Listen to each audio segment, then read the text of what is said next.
Hasan Piker, socialist, communist, radical left influencer. Hasan Piker. Dirtbag left. Hasan Piker. Pro-terrorism, pro-Hamas. Hasan Piker. Hasan Piker. Hasan Piker. Going on this vulgar rant, mocking wounded war vet for losing his eye fighting for our freedom in Afghanistan. Have you ever heard someone mention the Streisand effect and wondered what they were talking about? This phenomena is named after actress Barbra Streisand. Sometimes when you try to cover something up, you end up bringing more attention to it than if you had just let things be. The assemblyman will not denounce Hasan Piker, who said, America deserved 9/11, dude. The assemblyman just said in his response, Hasan Piker says America deserved 9/11. There you go. There you have it. My friends, we have toppled a political dynasty. Now to the Michigan Senate race, where El Sayed is campaigning in Michigan. Appearing on stage at 2 Michigan campaign rallies. He's proactively campaigning alongside Piker. The man who says Hezbollah's flag is his favorite because it's dope. Why would you align yourself for raging anti-Semites? Who has defended Hamas terrorists. Calling them the lesser of two Israels compared to the government evils. Lesser of two. That's what I find a bridge too far. When I went up to my good friend Chat and said, hey, can you walk me through some more controversial statements of Hasan Piker, even ChatGPT went out of its way to soften the edges of Hasan and give me context.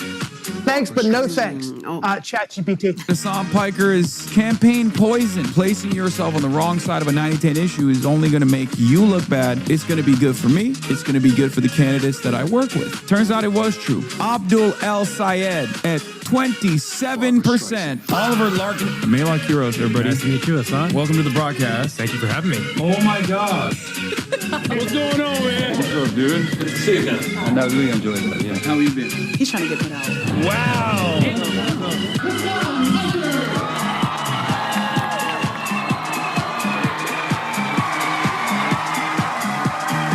What's going on, everybody? I hope everyone's having a fantastic evening, afternoon, pre-noon, no matter where you are in the world. I'm Hasan Piker, and this is the Hasanabi broadcast coming to you live from sunny and beautiful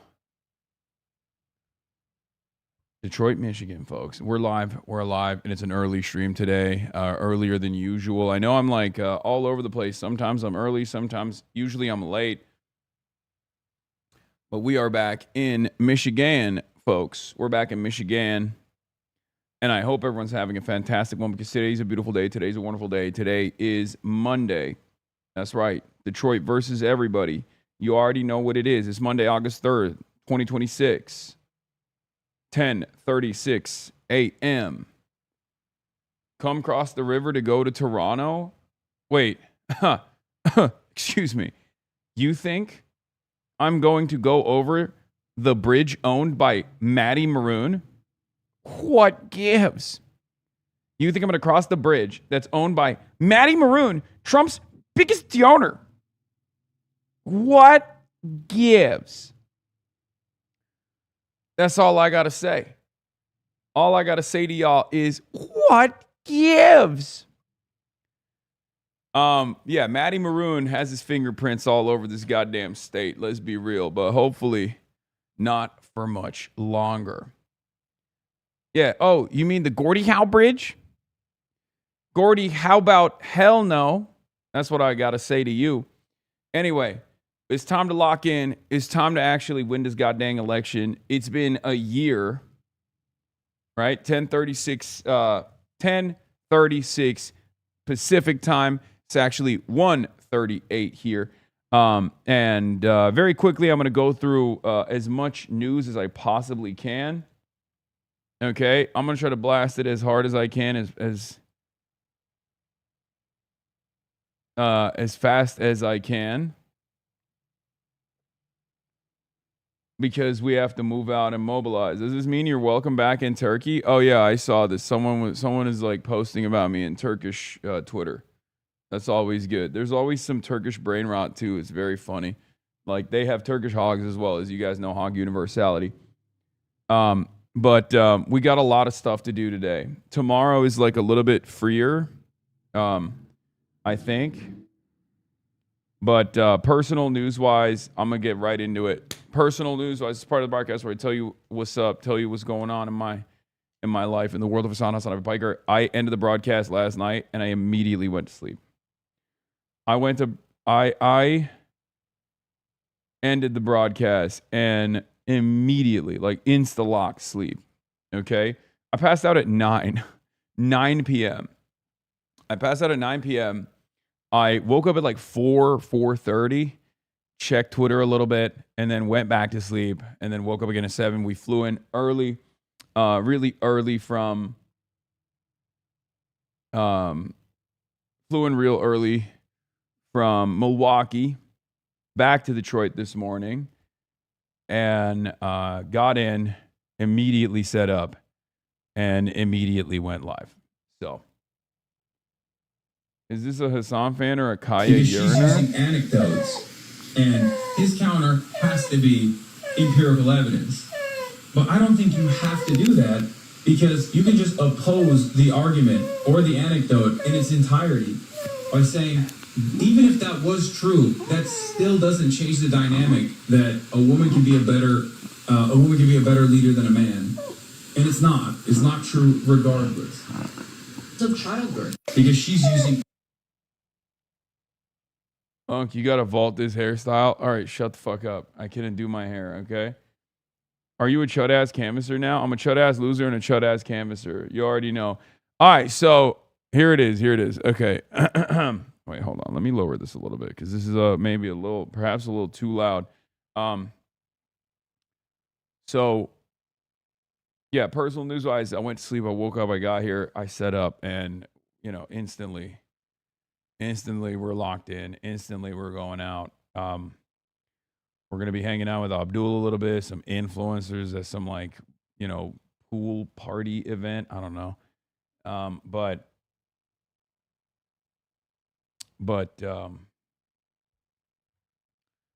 yeah. What a day yesterday. I don't even have I don't even have a moment to collect my thoughts at this point. We're just constantly burning the midnight oil. We're constantly cooking. We're constantly doing stuff. There's so much stuff to do. The work never ends.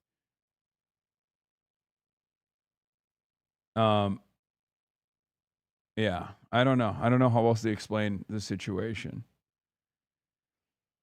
It's a pretty wild time to be alive. So, yeah, we're back in Michigan. Max Miller abuse. We're gonna be talking about that. Abdul said surge, Strait still closed, Trump backs down from Iran, CNN doc, drama, Donovan rally, and a lot more. And we're doing canvas IRLs with friends and all that. Fear End episode was a banger. They always are, my friend. They always are, as you already know. What was I gonna say? What was I gonna say? Blast off meme 10 out of 10. Okay, I saw. I'm gonna use it. Don't worry. Yeah. All right. Let's post it. Let's blast off. Let's get it going. Let's get it twisted. Hasan, I'm a right side politically, but please watch Nick Shirley's latest video. The guy he is with will make you laugh. Like to be on both sides, but please watch. I mean, we don't have time for Nick Shitley today, but maybe. Nick Shirley makes me laugh all the time. Nick Shirley is a hilarious content creator. Nick Shirley, I love Nick Shirley. You know, you don't have to be a right winger to appreciate Nick Shirley's content. Cam quality or bit rate is pretty poor. Maybe it's low lighting. Yes, it is. It's because it's low lighting. How about you fucking stop worrying about that and enjoy the show? How about that? Okay. New Hasanabi meme. Oh yeah, I saw this. I wish I should have uploaded this instead. Yeah, we are leaving the Democratic Party. Good.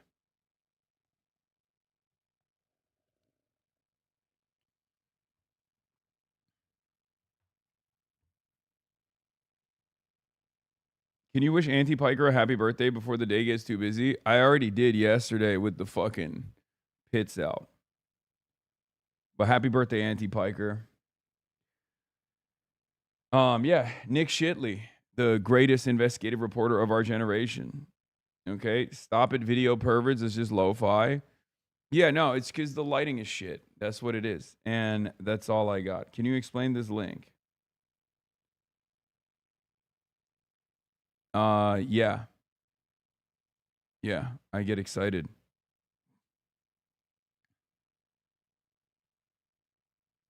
Yeah, Truth Nuke for Francesca Hong.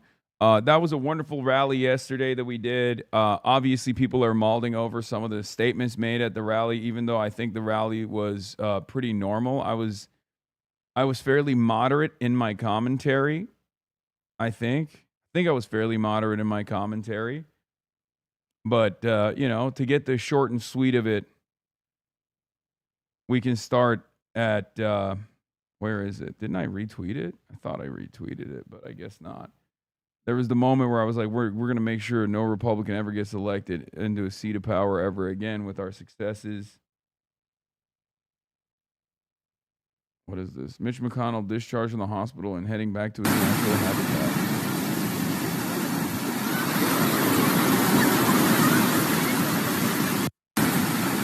Yeah, it's real. He's alive.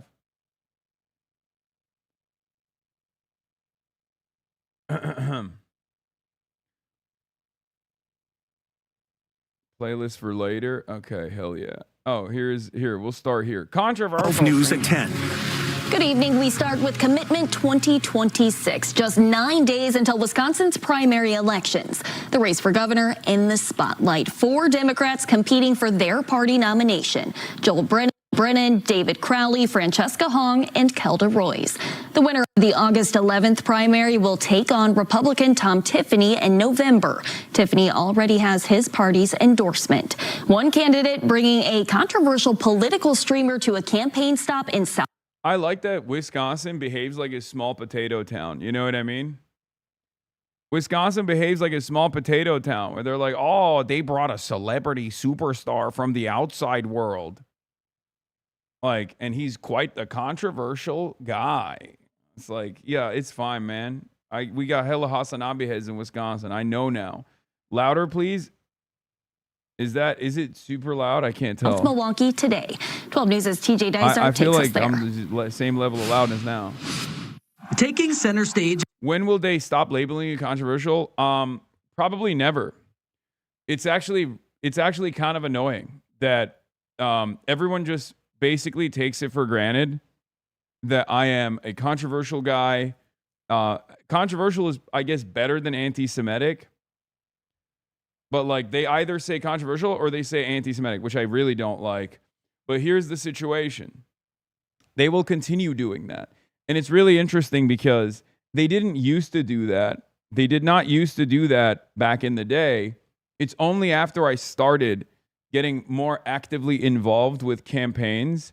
Yes, I got that the video is fucking louder than my mic. I got it. I got it. I got it.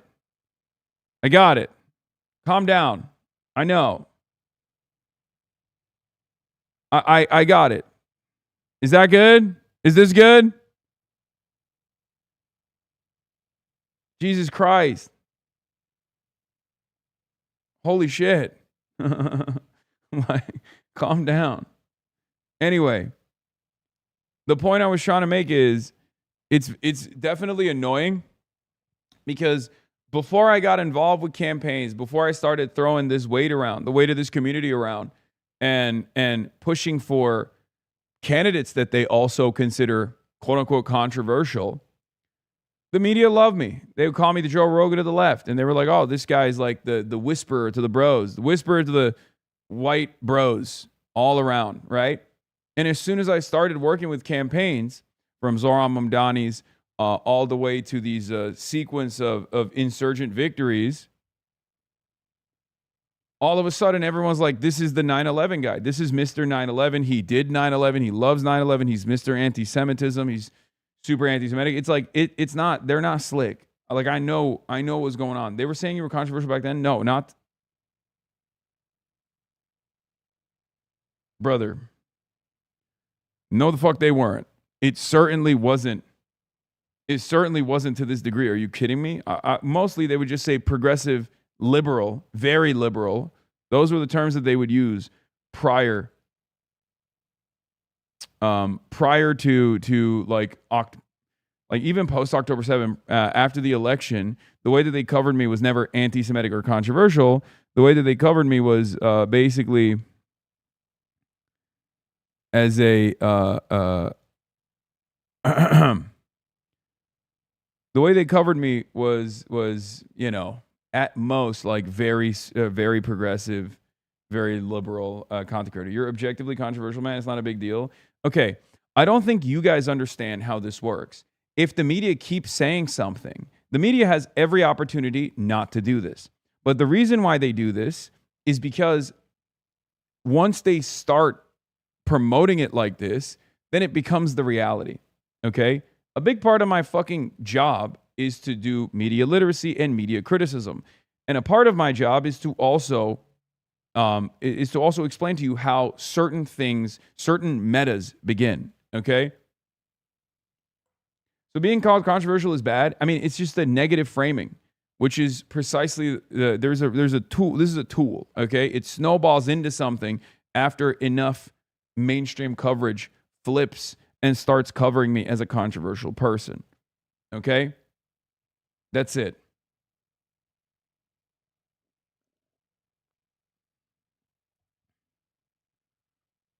Now, it doesn't necessarily matter all that much for average folk. Obviously, there are some who hear it and they get their notes from mainstream outlets and they think, oh, this is a controversial guy. They didn't think twice. Okay? Now, they either say anti-Semitic, terrorist, or controversial. They don't say who I'm controversial to. I'll give you another example. Divisive. The media loves using the term divisive, right? This is an important narrative tool. It's an important narrative building mechanism that the media utilizes. What are some issues that they call divisive? Israel-Palestine is an issue that is dividing the base of the Democratic Party. But you all know that it's not actually divisive in the base of the party at all. Divisive to who is what one must ask. Okay? This is another tool that they deploy here to say, oh, he's just a controversial guy. It's just a way to frame the issues as controversial. Attack the messenger because you can't tackle the message. And then once it's established that I'm a controversial guy, then everybody else, just repeats that verbatim without really thinking about it, without really considering it. That's how it is. They did this with Ilhan Omar for years as well. And they're doing it to me in a similar manner. At South Milwaukee High School Sunday, controversial political streamer Hasan Piker, alongside Minnesota Congresswoman Ilhan Omar, both rallying behind gubernatorial candidate and Democratic Socialist Francesca Hong. Not only are we going to run up the numbers for Francesca Hong, on August 11th, but we are going to take that victory to the general election to make sure that the Republican Tom Tiffany never gets a seat of power ever again. The support comes with less than 10 days until the August 11th primary. Hong previously appearing on Piker's stream in late June. Since then, the streamer has participated in fundraising efforts supporting her campaign. It seems like Wisconsin is making its choice. And it's not me. It's all of us. Some Democrats, including Democratic candidate David Crowley, have criticized Hong for associating with Piker. In 2019, Piker faced widespread backlash after saying Americans, quote, deserved the September 11th attacks, a statement he later walked back. Other critics claim Piker has made anti-Semitic remarks in the past. Hong with Reporters Sunday. Is it a risk appearing alongside these guys as you kind of frame and head into the general? It would be risk not to try to build the broadest coalition possible. I think that one of the reasons we see Republicans or the right attack leaders like Representative and Hasan is because they know that they're losing, that the people are powerful and want the issues that they fight for. And the race is now heating up with less than 10 days to go until the August 11th primary. County Executive David Crowley now fresh off an endorsement from Congresswoman Gwen Moore. He's expected to hit the campaign trail this week with Governor Tony Evers. Reporting in the newsroom, TJ Dysart, WISN 12 News. In a statement to 12 News, Republican candidate Tom Tiffany writing in part, Francesca Hong choosing to campaign with individuals who said America deserved 9/11, called communism the honorable end goal, and believe capitalists should be killed is certainly a choice. It also reflects much of the Democrat socialist agenda Francesca Hong is promoting. And the most recent shakeup in the governor's race came last week when Democratic candidate Mandela Barnes dropped out. The latest Marquette University Law School poll conducted off, chatters. I already blasted off. It's here somewhere. I forget. Didn't I blast off already? Pretty sure I did. Yeah, it's right here. I think I forgot to promote it though. Anyway, we have to move out already super early. Also, David, I don't know what you tweak, but it's not yeah, you tweak something, but the laptop camera is not working for some reason. Look, see? It's locked. So how do we lock it? Oh, there's a button.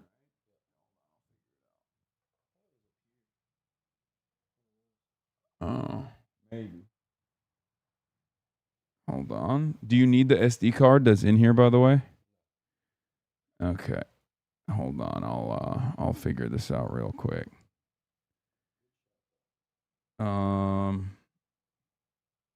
Is that it? No, that's not it.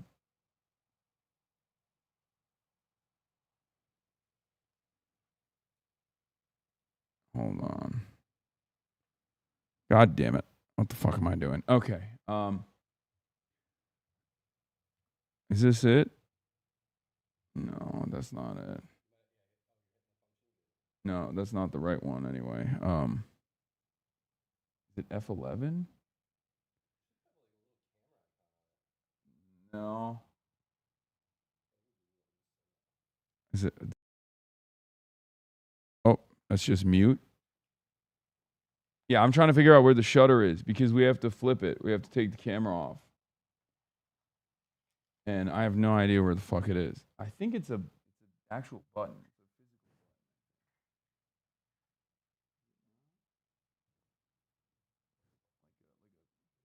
Clicking thing, maybe.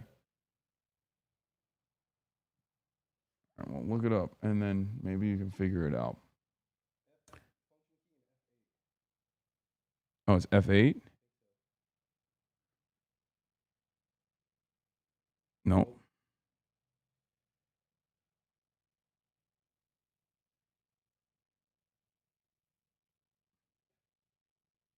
I don't know what that's doing. It's just like...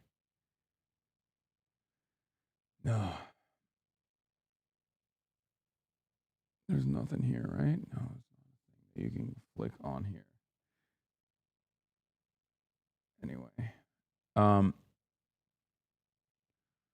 It's F10. I don't think it's F10.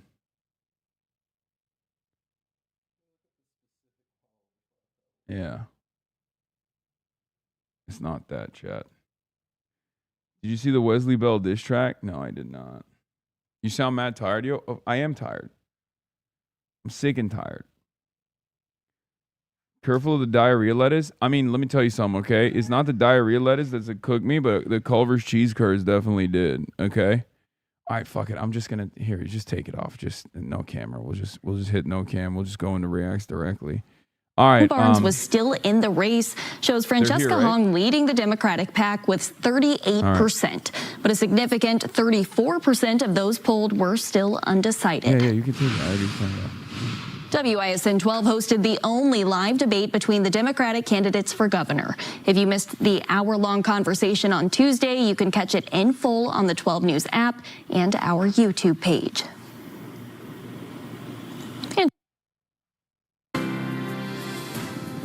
Good evening and thanks for joining us for the CBS 58 News at 9. I'm Monserrico-san.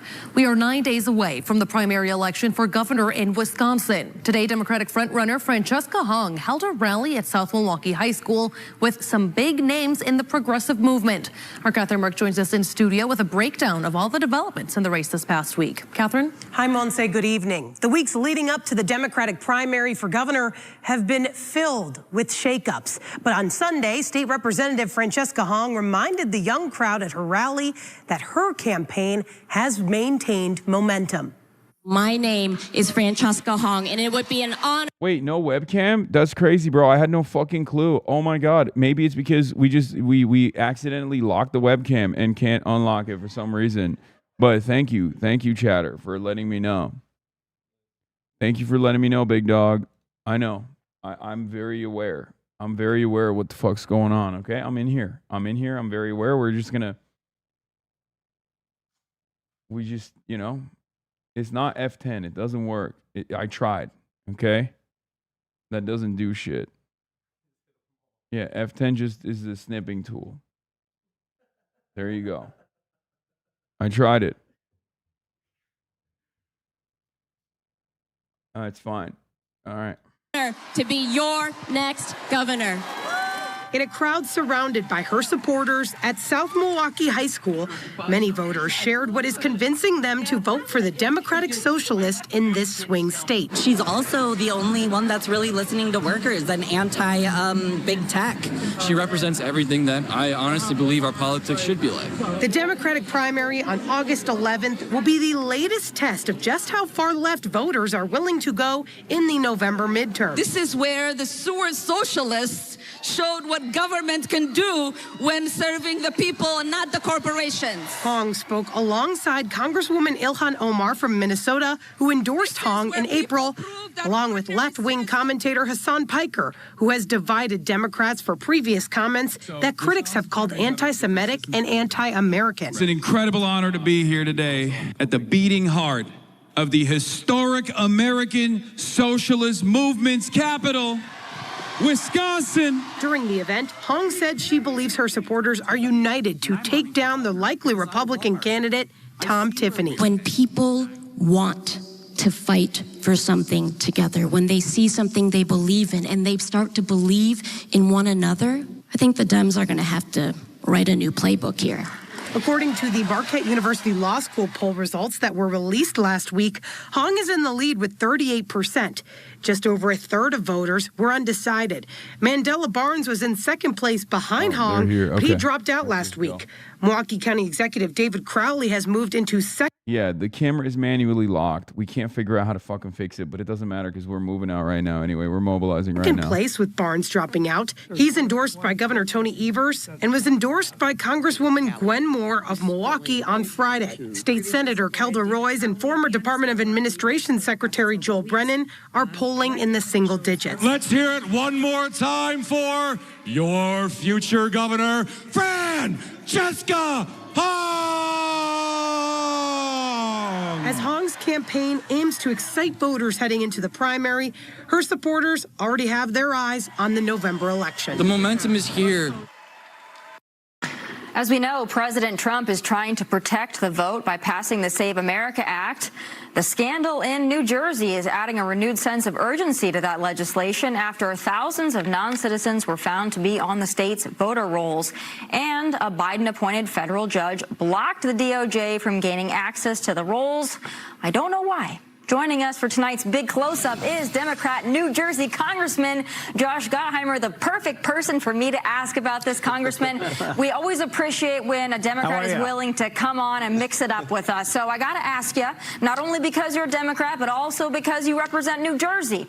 I got to ask you about these non-citizens being on God's country. Yeah, well, we think Tennessee and Georgia are, but hey, listen, New Jersey's great too. But I do want to ask you about perhaps some of the flaws in the motor voter program, which seems to be at the heart of kind of what happened here and is likely perhaps still happening. And I know the Democrat position is maybe against voter ID, Save America Act, but given what's happened in your state of New Jersey, do you think that there's a conversation worth having on some of the vulnerabilities there? Well, I think in New Jersey, as you've probably read, the massive vulnerability that we found so far was a technological one. So people were getting on to the rolls who shouldn't have been because they hired this outside vendor who appears to have screwed up. At least that's what the initial reports show. But obviously nobody who shouldn't be voting.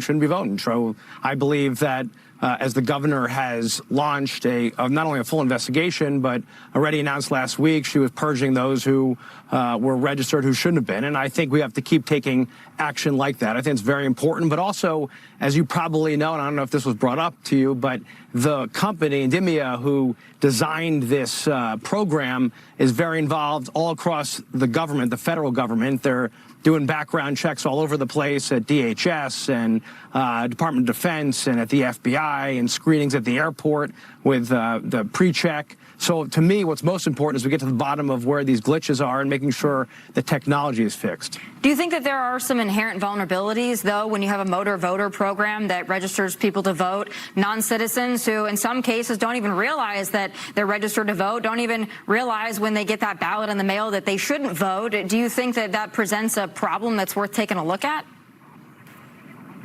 Well, certainly we should look to see and make sure that in the case of the program here in New Jersey or any other state, if you're going to have registration at motor vehicles, that the system works properly. I have no problem with making it easier for citizens to register to vote and to vote. Like, we should make it easier for citizens to do so, and as long as they're actual citizens, and that's important, because why should we make it harder for people to vote? People are busy, they work hard. That's very important in our country that people can vote, but as you pointed out, let's make sure the system is airtight, and that's what I think is very important. I love airtight with some voter ID and proof of citizenship, but I'm going to move on because we might not see eye to eye on that one. Congressman, as you know, Election Day is this Tuesday for Michigan and Missouri. The socialists are really hoping to steal that show. This weekend, Fox News asked attendees at the DSA summit about their plans and why they joined that socialist movement. Take a listen. Right now, we're thinking about running a party campaign around sanctuary campuses, getting ICE off of our campuses. If people want to say we're un-American, I say we're doing the most American thing you could possibly do. Honestly, the same kind of stuff that I am used to growing up in the Christian church. It's a lot of the same sort of like helping out your neighbors. That's the ethos of democratic socialism. DSA leaders are pushing their policies to an audience that wants to overhaul that Democrat Party. Our police and prison system is stacked toward persecuting poor people. The language that we have in there is abolishing the police and prison system that protects capital over people. The Democratic Party needs reform. Look, this is a party that hasn't delivered enough for working class Americans. We shouldn't have watched wealth pile up in Wall Street and Silicon Valley. We need a new, bold economic vision. Congressman, I don't believe you consider yourself a socialist, so I want to ask you, do you think that there's a lot of overlap between traditional Democrats such as yourself and the Democrat socialists that are giving the establishment a run for its money? Well, obviously, I'm a very proud, common-sense Democrat, and I don't think DSA members are Democrats. They're socialists, right? And I'm all for them having their own party if they want one, but if they're trying to take over our party, that's unacceptable to me. and their values, their ideas, and are certainly not in line with ours, and they don't support our leadership. They're trying to use the Democratic Party as a vessel for their ideas. And as you heard in some of these conventions, literally they're supporting the Communist Manifesto and Trotsky. They're anti-American. They're anti-cop.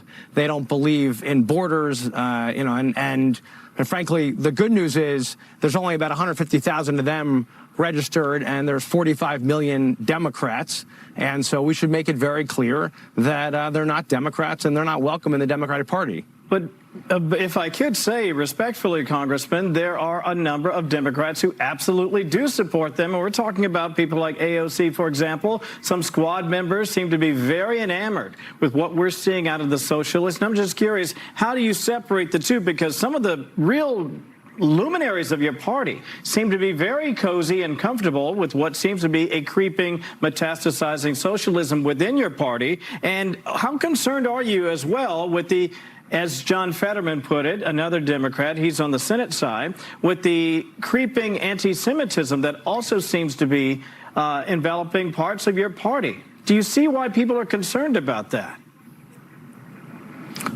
Well, certainly. It's why I'm saying that they're not welcome. It's just like in the Republican Party, you've got members who are trying to barge in with ideas that are not compatible with the Republican Party. You know who they are, and they've, like said, you've kind of said to them, you're not welcome here. It's the same thing. Like their ideas and their values are not aligned with ours. When you're anti-cop, anti-American, you're against small businesses or owning property, that makes no sense. And I think we have to make it very clear that they're not Democrats, they're socialists, and to your point, some of these folks, they're going to be loud, but there's just a few of them compared to where most Democrats are, and they're going to scream and yell and get a lot of attention for their ideas, but the bottom line is they're socialists, and we've got to make it pretty clear that that's not the future of the Democratic Party. All right, Congressman, listen, Wisconsin's Democrat candidate for governor, Francesca Hong, was joined on the campaign trail by the darling of the socialist there, Hasan Piker, and of course, Congresswoman Ilhan Omar.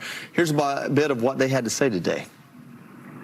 These are not radical ideas. What's radical is the undermining of the labor class. This is where workers collectively bargained for their rights. This is where communities build movements.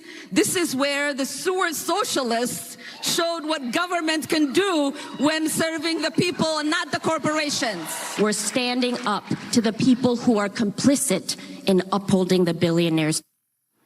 Yeah, you say there's just a few of them. One-third of your party in some places. But even beyond that, today James Carville said very matter-of-factly on this network that if the Democrat Party becomes the party of Hasan Piker, it's either him or Hasan has to go. And does that same sentiment resonate with you? Is there someone on the ballot, maybe it's Chevalier here in New York, that if that's who Jeffries wraps his arms around, you'll be looking for a different party too? Well, Jeffries won't, and let me be very clear that Hasan Piker is not a Democrat. That guy's the ultimate grifter, right? He's a guy who said that 9/11 is America's fault, right? He's just an online personality, and we got to make it clear he's not welcome here in the Democratic Party, and I think you've heard a lot of voices like James Carville and others make it clear they're not welcome here. And I think, I'm not even contemplating those kind of ideas because we're going to have a big night Tuesday night. Haley Stevens is going to win.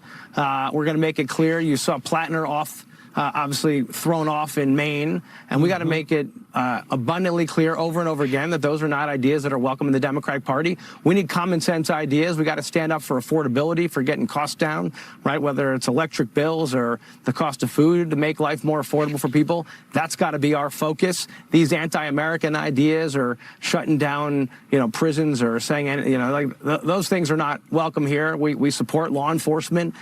We support common sense ideas, and that's what the Democratic Party is about. They're going to keep yelling and screaming, and they can do their own thing, but they're not welcome here.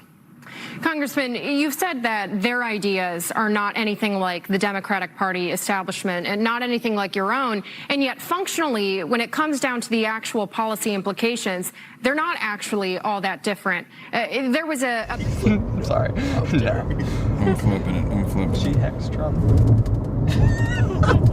Okay.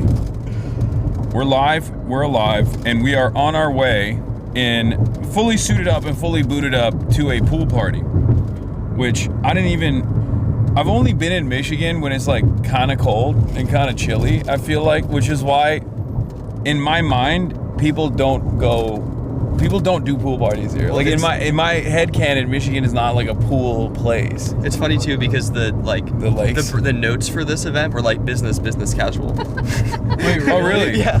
Okay, that makes sense. I think that makes a lot of sense. I think it might just be a home. Yeah. It might be a home with a pool.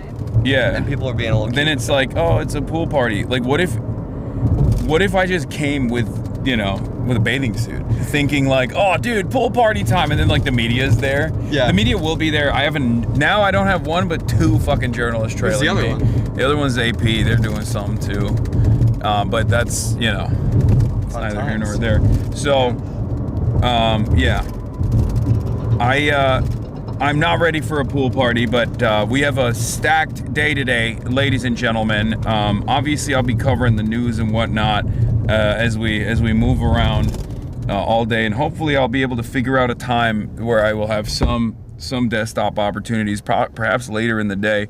But for the time being, yeah, we have so much, dude. Every campaign is like, oh, you're here, let's slut you out. Yeah. Let's slut you out to the max. It's fucking unbelievable. But yeah, I did want to talk about Ken Klippenstein's latest article, which is very interesting. Did you see this? No. Oh, Ken Klippenstein got a leak. Oh, a leak? Ken Leakenstein, as always. Leak memo shows Republicans privately see Francesca Hong as uniquely dangerous in the general election, and that more moderate and establishment Democratic alternatives would likely produce lower base motivation and depressed turnout. That's totally true. I mean, Mandela Barnes struggled to get turnout in Milwaukee and Madison. Exactly. Also because the DSCC screwed him over. But yeah, this is so true. As we move closer to the midterm elections, two candidates stand out in the independents from their institutional Democratic Party. The first is straight-talking chef Francesca Hong, whom I've interviewed and is a clear frontrunner to be the governor of my home state in Wisconsin, says Ken. I didn't know he was from Wisconsin. That's why he's like so excited about Francesca Hong. The second is Dr. Abdul Al-Sayed, who enters Tuesday's Senate primary in Michigan with a double-digit lead in the polls. Yet the Democratic Party and the mainstream media are not accepting the clear will of the voters. This is, in my opinion, this has been the most clear exercise of the Democratic Party bosses being really frustrated that they no longer have any control. They can't whip the votes in favor of 100%. Their establishment candidates. And they're just fucking desperately flailing around to be like, they're not electable. You guys are so stupid for voting for these fucking stupid, not electable candidates. It's like, well, if they weren't electable, they probably, wouldn't be electable in the primaries either, right? Yeah. They're like, no, you fools. You're not supposed to vote for what you like. You're supposed to vote for who we tell you to vote for, and you're not doing it. So that's been their anger. That's been their frustration. And they're packaging it in this electability, this broader electability argument. And it's really funny because, look, I'm not the biggest, election nerd. I'm not like you. I don't probably for the best. Yeah, I don't poll myself with regular frequency. I just I have beliefs, I have moral convictions. You do too. But I'm just saying, I have moral convictions, and I have this suspicion, I have this theory rather, that Bernie would have won in 2016 broadly. Yes. It's the most reductive. And who disagrees with that? Well, there's also plenty of evidence on the poll side that showed that reality, right? Bernie was a far stronger candidate against Donald Trump, and the Democrats never, presented that as the electability option back then. Now, what's interesting about this electability argument is that still exists, and as a matter of fact, I think that argument that Democrats who are Bernie-crats, who are left populist, will actually be able to excite the base and even pick up turnout from low propensity voters, turnout from unique parts of the voter base that normally doesn't swing to the Democrats. Mm-hmm. We are going to test those theories of change in the upcoming general election. Now we're talking like Abdul won already. He hasn't yet, so which is why we're still pushing. But it's very interesting that these guys are not even willing to entertain the thought at all, even though their candidates have lost. And it's just there's this James this Carville is leaving the party. zealotry. Well, yeah, I know. That's what you're talking about. Yeah, on Tuesday night, once Abdul wins the primary, inshallah, James Carville will be leaving the party. So we'll see. He hasn't won yet, and that's why we're going to this pool party. Yeah, exactly. Right. So true. Job not done.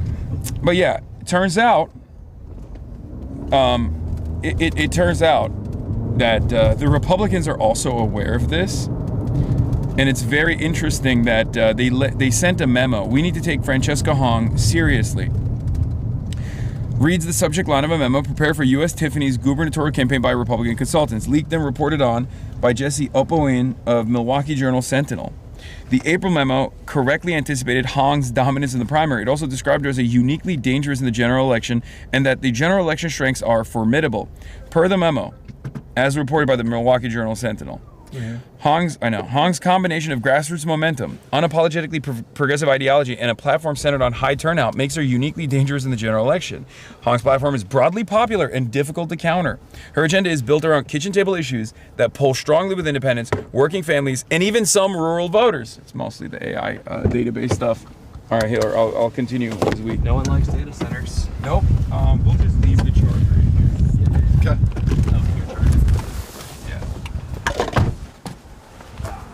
Yeah.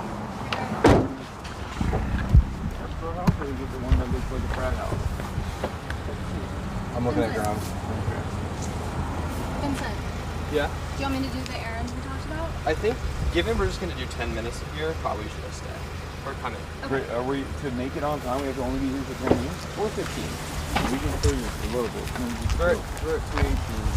It's about 29 minutes. Okay. No, but that one is really, first of all, as you also correctly clocked, Rashida is a great organizer, and immediately, she also texted me personally last night. I'm always very, very terrified of disappointing her. Yeah. I think it's here, but this might not be the right, I think it's this one. All right. The Abdul sign is the hint. Yeah. These houses are nice. So, as I was saying, where was I? Oh, I was talking about Francesca Hong. So, as the memo continues, more moderate and establishment Democratic alternatives would likely produce lower base motivation and depressed turnout. That's really interesting. People aren't hyped up about David Crowley. They aren't just crawling out to crawling. They're not crawling out to vote for Crowley, which is interesting because, I mean, he had to Crowley back into the race after dropping out to consolidate support for Javier Rodriguez because he was at like 7 or not even like 6 or 5% with no path to victory. Oh yes, I would love a bracelet. I just nabbed it, if that's okay. No, please, whatever. I mean, it might be a little too small. It's stretchy. Oh yeah, I don't know if you want the neck or bracelet. That's sick. I would love that. If it's that tight, I think it would look great on Right? I just don't know if I'll be able to. I don't know if it's gonna fit. Oh, yours is not stretchy. No, we can stretch it here. Oh, I don't know, you're right. Oh, wait. Do this one, huh? Oh yeah, this one's stretchy. But I like that one though. Look at this guy. Let's do it below yours. Oh, okay. Well, we're gonna do that later.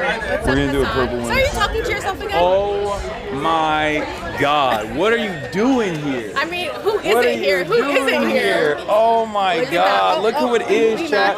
Wow, double There you go. Boom. You have the jacket on. Boom. Double match.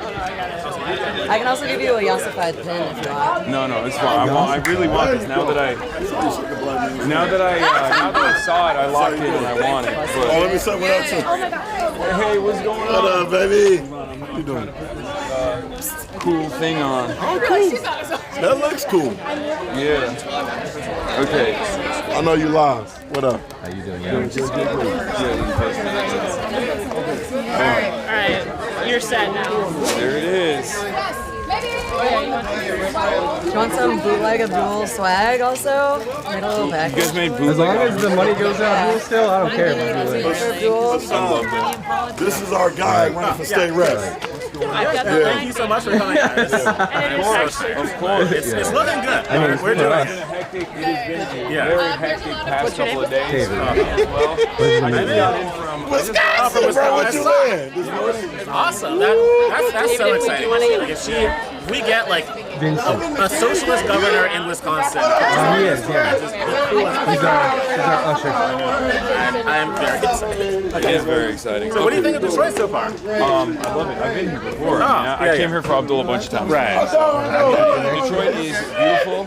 I love this place. I love this place. Well, thank you for being here. I'm like firmly committed to the Midwest. Yeah, sorry, I've been a little it's active great. in that chat because it's hard to Not, but We have everything except mountains. my services are not everywhere in the country, unfortunately, so I'm always like, I'm all over the place. But You were with friend. I'm Jess. I'm his campaign. oh, That's a good thing. You also helped me win a both bet DSA. because I bet with one of the hosts of the party that you were going to show up in a full suit to the pool party. of course. I won. Also, apparently, the event was billed as business casual. Yeah, because I think it would be. I think it's better off that there's not a bunch of people. Yeah, that probably would not. Well, that would have been chill, I think. You might like that. I mean, I don't. I'm kidding. Oh wait, you're shooting all the time. Yeah, I you have no can't cut preference that. one way or another. But hey, Chris, right? to each their own. Fine. Anyway. I want people to have fun. But he's nationally DSA. Yeah, there's no direct along with Donovan. Hell He's yeah. our Detroit DSA slate. So We're super excited. If we can, I mean, going into 2028, if we have all of Detroit represented by socialists in Congress, like that's going to have huge implications. I think I did. Black I knew I was coming here. And, yeah, having like a black socialist representing Detroit, representing downriver, someone that can hopefully like endorse whoever it is. I want us to be AOC, but like build up something day one. We have like an actual DSA machine that can mobilize and get everyone going, and hopefully, and we will have just shown that Abdul, that like a real pro-Palestine progressive can win statewide. Yeah, I feel very pro-Palestine good. progressive on a platform of higher degrees of socialization. Yeah, like Medicare for all. Yeah, this is money really out of politics. This is the reason why they don't want it to happen. Exactly. Like the reason why the party bosses are terrified of this is not because I said this with Zoran. They do not fear our failures; they fear our success because that success builds. I mean, look, Chris Rabb is here, Albert Kawaz is here. Like, What's up, my man? Momentum. Yeah, man. That victory after victory piles on, and then all of a sudden we have this snowball effect. And then we'll see the 2 out of Socialists elected in the whole city.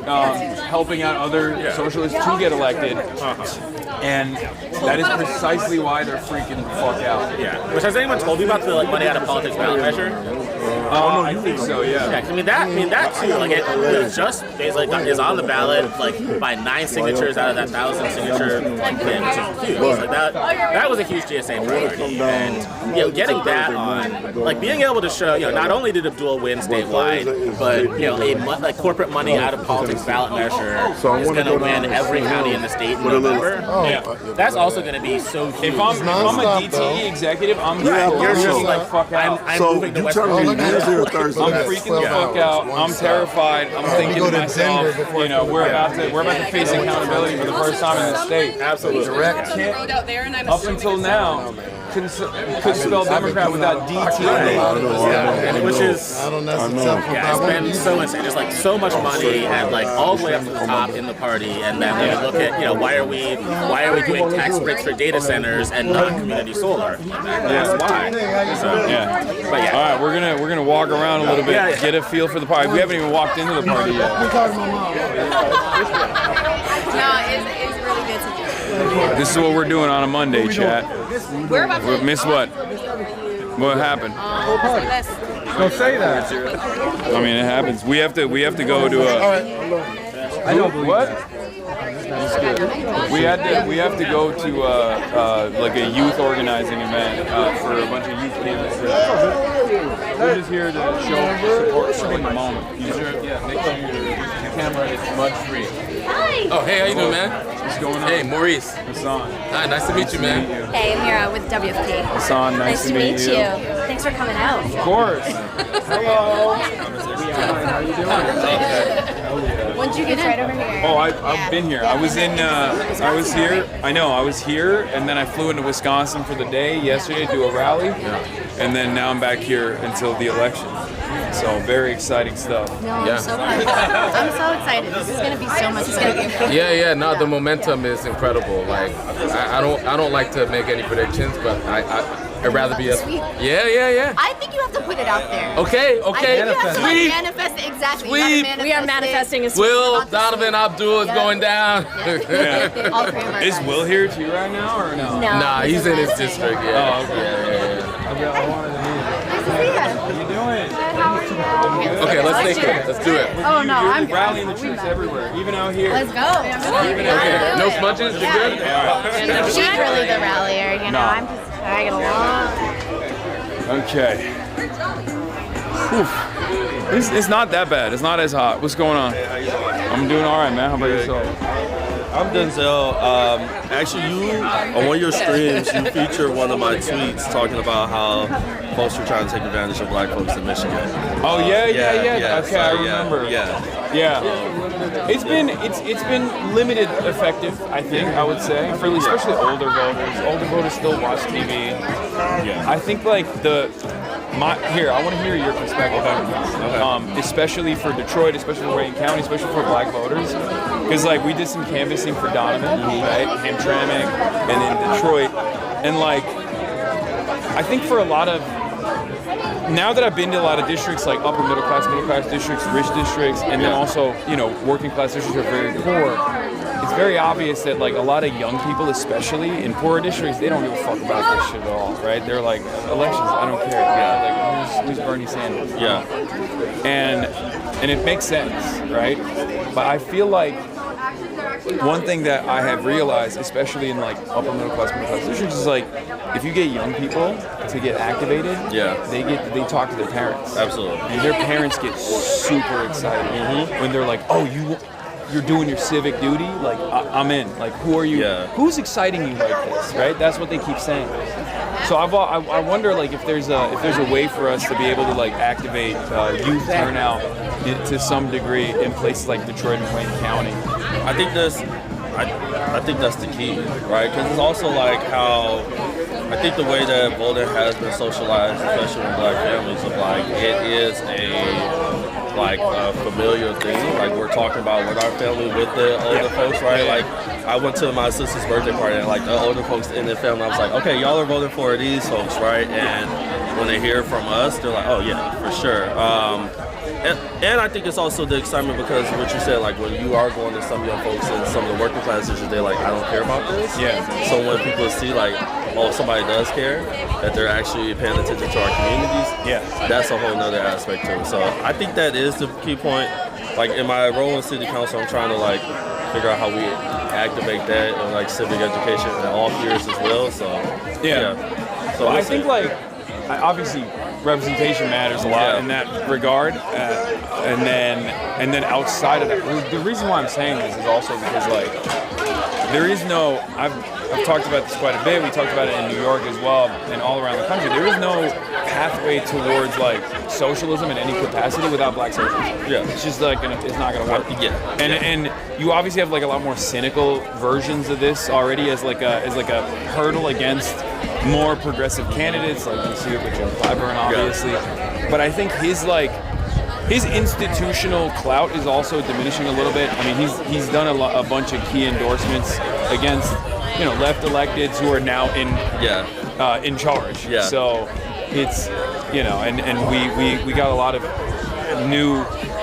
We got a lot of new electeds that are going to now enter the Congressional Black Caucus. Dade Lisa, Chris, right? Like so.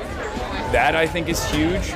It is, and I think there's a path. Like as you talked about activating young people and other, like reminding people of Black radical tradition, right? Like of like who, like when we talk about socialism, who were the folks that Black folks who were lifting this up from the start? Like then people are like, oh, that's what you like to that reminder and thinking back in that way.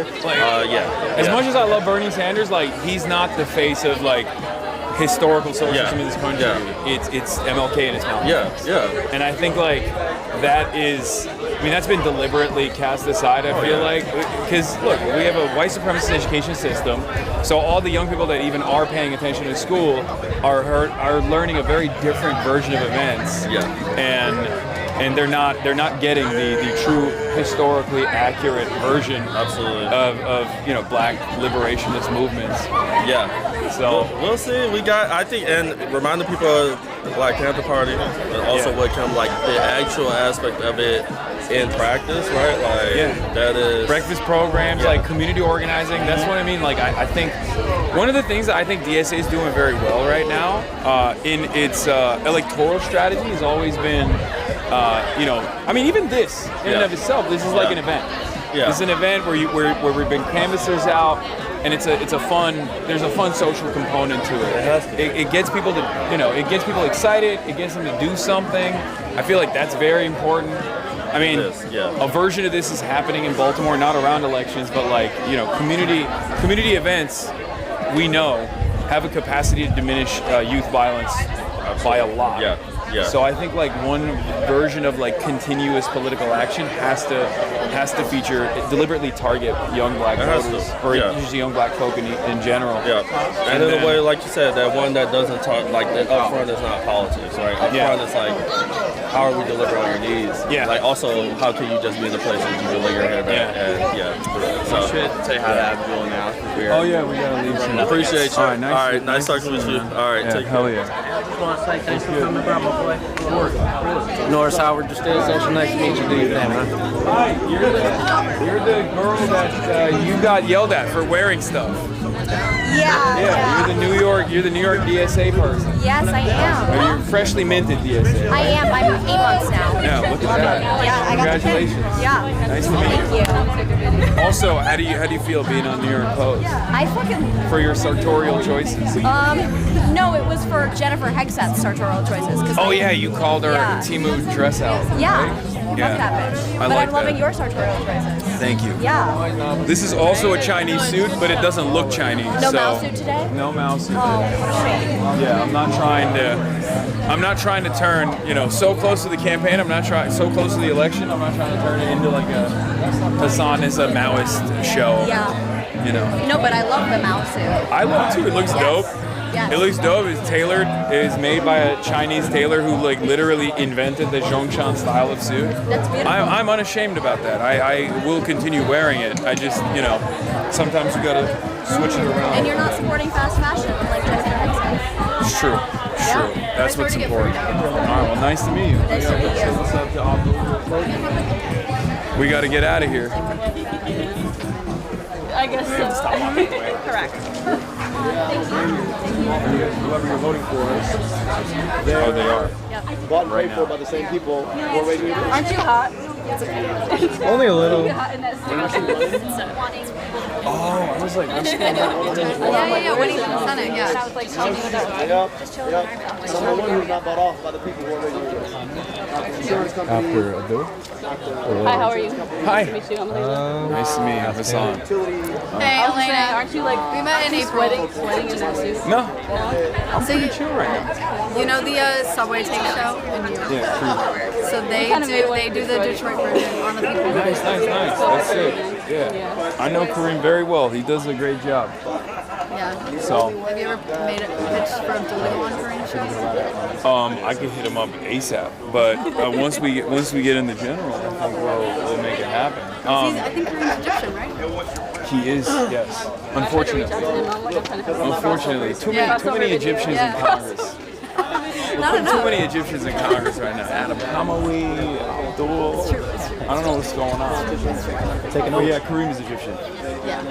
Yeah. All right, let's walk around then while they're filming, and then maybe I'll say what's up to them before they leave. What? Andre Easter. What's up? When are you going to talk to Andre Easter? It's primary Richie Torres. Yeah, I mean, I'm familiar. I'm a little familiar with him. I don't know if he has any rivalry for being real, but Well, I'm saying he's kind of the real deal, man. Like I'm telling you, I'm a DSA member. I'm usually pretty suspicious of the PSL. Please don't come after me. I'm dead. Can I see that? But like, I have to admit, talk to him for like 10, 15 minutes. He has the songs. I think he's dope. I just think he needs a little bit of. Doesn't have any institute. They don't have any infrastructure. That's true. He doesn't have DSA backing.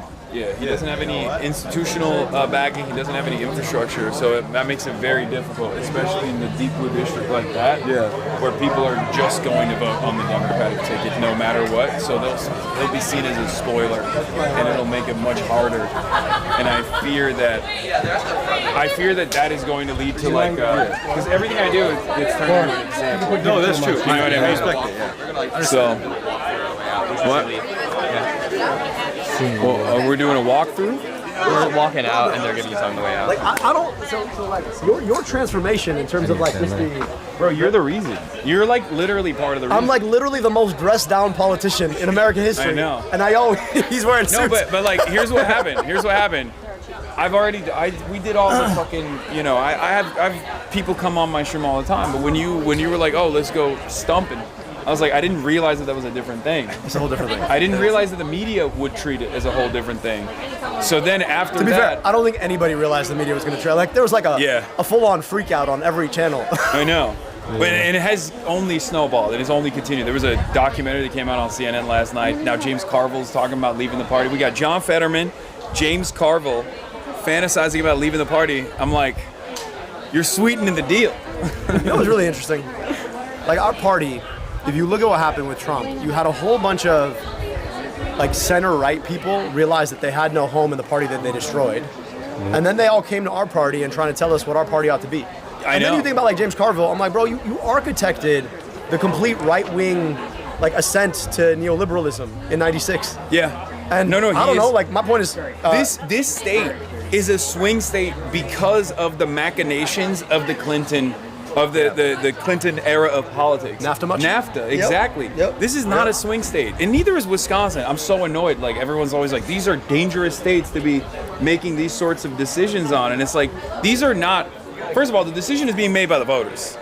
Okay. No, it's fine. The decisions are being made by the voters first and foremost. They're not being, that's why they're chirping, because the party bosses are mad that they can't like control the will of the masses anymore. They can't like dupe people into voting for their hand-selected pick. It's also, I mean, it's just so, part of me is like, why does anybody still listen to James Carville? He said one smart thing once, which he seems to have forgotten, which is, it's the economy stupid. Oh, with that, yeah. I'm like, buddy, is the economy stupid? Like, you wonder why people are pissed off. You've got these, okay, so both parties take money from all the same people to do all the same errands when they get elected, and then no one can afford shit, and then we wonder why everyone's mad. So some of us step in and be like, hey, maybe if we didn't take money from the corporations, maybe we could actually show up for the people, maybe we could actually solve some of these problems. And he's like, well, I can't accept that in my party. I'm like, it's the economy, stupid. Yeah. It's like, look, that's what people have been telling me, that out here in Michigan, there's a saying, you can't spell Democrat without DTE. After Tuesday, we're never spelling Democrat with DTE. Hell no. We're coming after. And then in November, we actually have a Mop Up Michigan ballot initiative on the ballot. Yeah. I can't wait to be on the ballot. I'm like, yo, you can vote for money out of politics twice. Yeah. Right? Straight up. So, you know, I think there's an opportunity afoot, which still doesn't explain why you're in like full double-breasted suit. So here's what happened. After they it's hot as hell out here, by the way. I know, but aren't you so hot? No, I'm not hot. First of all, I'm from LA, so I'm used to it, but what happened is, once they started clipping me every day to be like, this guy's a radical, this guy's a radical, I was like, I have to look more presentable for the older audience, my new older audience, and it's been working. Fair. People have been getting their grandmas to watch, people have been getting their grandpas to watch, and apparently when they see me in the suit, they're like, you know, I could listen to that I respect guy. what he has to say. That well dressed, clean living gentleman. Yeah. All right, so here's my question for you. Most of the time, you're streaming from your house. Yeah, so you wake up every morning, you put your suit on, and then go into another room of your house. Yeah. Yeah. No, it's fine. Hey, man, I love it. I like it. I'm not like there's something nice about putting on a suit. Yeah, I like. There's something like you just, you know, you do like the whole cologne and aftershave and everything. I mean, I don't do the aftershave and cologne, but only they don't smell you on their live stream. Yeah, I mean, we're still getting the technology for that. Yeah. Well, if that would do numbers for me. If they could smell me, oh my God, they would go crazy for that. But yeah, I mean, also this is like tailored. So when I realized like, it's true. I was always wearing suits that were just like ill-fitting, and it made it really annoying for me. Yeah, but once I started wearing tailored suits, it's like, this is like pajamas. It feels good, man. It feels great. It is hot. Like I'm surprised, man. I'm impressed. And the other reason is also obviously the Zoran method. because he used to dress like a New York hipster, and then sometimes he'd wear the thobe, you know. Like our first link up, he was wearing a thobe. That tracks. That's true. And then he all of a sudden went full suit. Yeah. And never but changed. You got to do.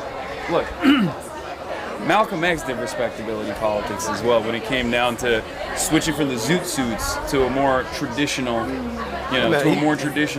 suit. So from my assessment, it's like if it works, it works. You know. If I actually wore a suit, I might actually get some votes. Are you gonna? I think you're fine without the suit. I think you're doing pretty good. I think you're doing pretty good without the suit. I will wear a suit tomorrow. Well, here's the other. When I go to church, I wear a suit. Frankly, also, if I get elected, I'll be wearing a suit. Yeah, I was gonna say. enjoy a good suit. What do you have to say to the people like we're disparaging, we're destroying the John Fetterman style rumors? Like you're gonna be wearing a suit. No. I'm wearing suits. Yeah. I really like good suiting. I mean, I went to grad school in England. Like I like a good suit. I like thinking about how you coordinate a suit. It's just a lot to think about every day. So on the campaign trail, I'm like, this is just easy. I can wear it. It's always comfortable. Here's the nice thing about a black V-neck. You can throw on a jacket and you look presentable. You know what I mean? Yeah. People are like, oh yeah, okay, that's a look, right? So it's a matter of. Plus, when you take it off, you got something to show. When you take it off, you got something to put up. I don't know about all that, man. But you got something to put out there. Don't be yourself. He's so humble. This is exactly what happened when we were at the gym. I'm like, come on, man. He's like, there's not that kind of show. Listen, man, it's about Medicare for all. Yeah. All right? Money out of politics, money in your pocket, Medicare for all. Yeah. All right. But it's not bad. It's not, because I've been seeing in Michigan, I've been seeing a lot of clips of like white dude bros that are so stoked to vote for you in the fucking Democratic primaries. Like, these are people that normally never vote at all, let alone in a primary, let alone for a Democrat. Yeah. We can win these folks back. Yeah. We just have to invest in a politics that gets them back. That's the thing, right? And our politics right now, where you don't really have an answer about the structural circumstances of their lives, and then your whole answer is to be like, you're a bad person, get out.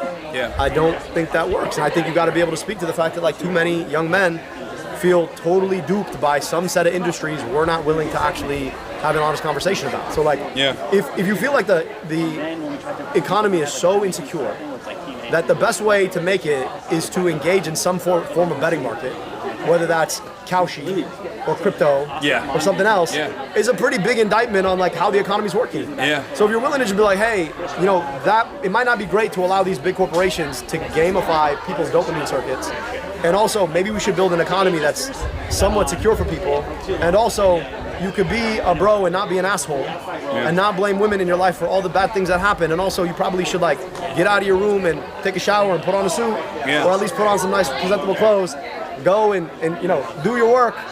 I think there's a way forward there that is just honest with folks.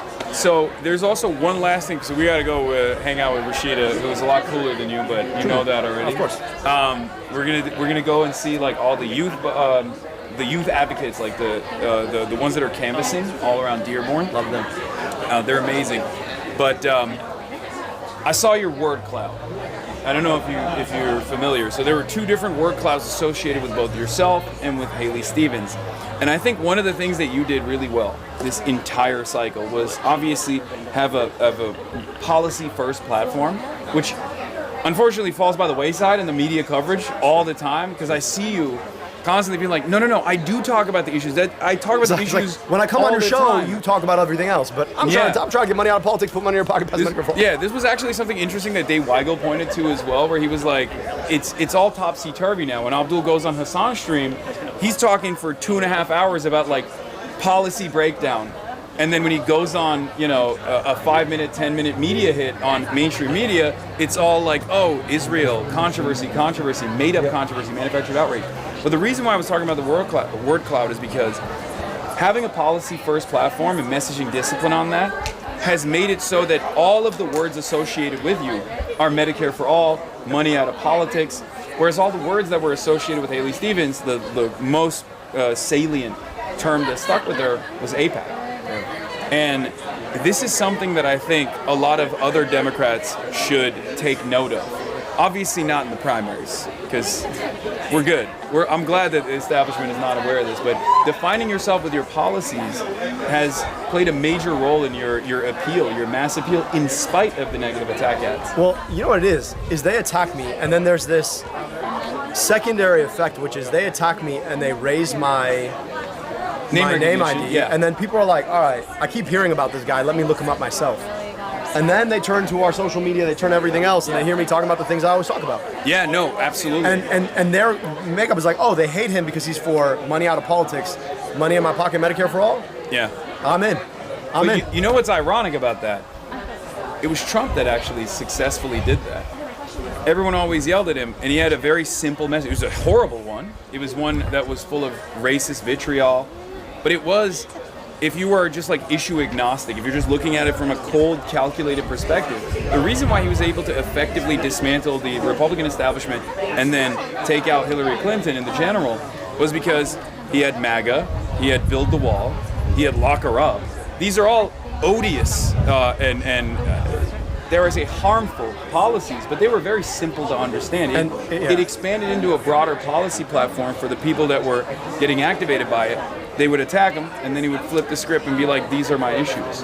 And slowly but surely, people found themselves getting duped by it.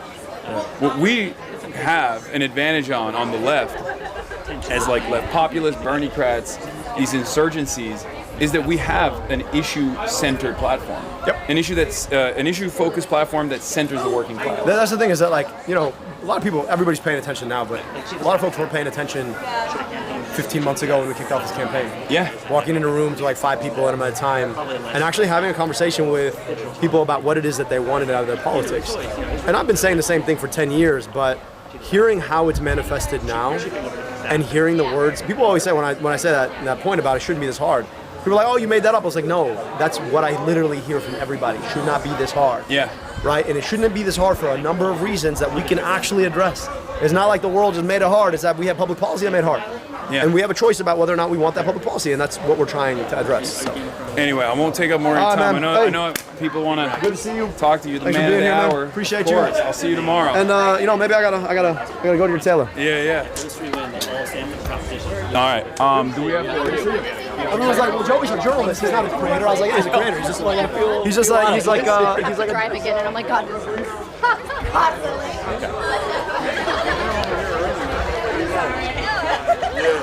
I don't know. I know, it's true. Son, you need something? What's up? Oh, I just wanted to say what's good. Okay. I gotta go to. Oh, you gonna go to the event? What's good, King? How you guys doing? Hanging in there, trying to survive the plagues Haley Stevens brought upon us. Head in the office. At the office. You just missed Gage. You just went inside, but what? It is what it is. Gage just left. No, it's all good. All right, we'll be around. We'll be around all day. All right, man. We got to go to another event right now. All right, it's good seeing you. Let's do it. I love those guys. They're very funny and they're very smart. It's good. How you doing, man? Pretty good. I understand what you're saying. We're gonna go. Hi. Nikki. Oh, we're gonna go from inside. Okay. Hi, Nikki. Thank you for hosting us. This is a beautiful home. So you guys don't understand the attire for pool parties. What? The attire for pool parties. Well, they said it was business casual, and this is all I got, you know. All right. So yeah, right through the store. I'm out all day, so gotta be presentable. Get him in there. Yeah. All right. It's very hot, so we're just watching your stream in here. Oh, hell yeah. Nice to meet you. Thank you for opening your home to us. Nice to meet you guys. All right, we're going through here? Yeah. Yes. Okay. Excuse me.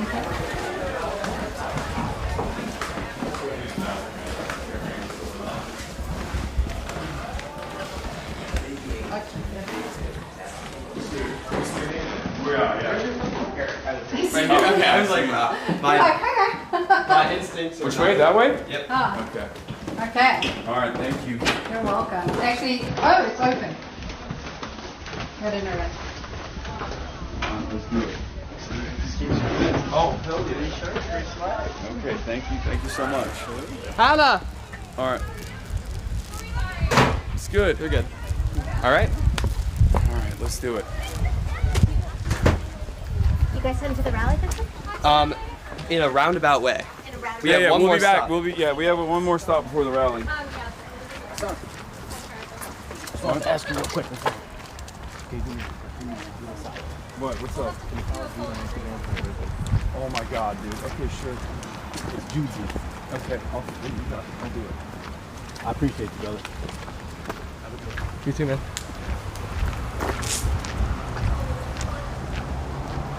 You didn't hear anything? What's up, man? Sorry. What's good?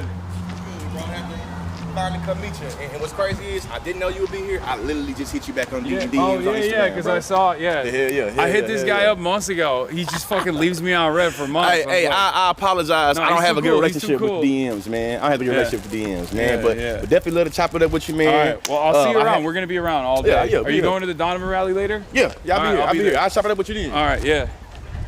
Mr. Piker, shout out to him. She just checking up on him. What? Of course she is. She's a diligent organizer. She is the single greatest member. Yeah, no, I agree.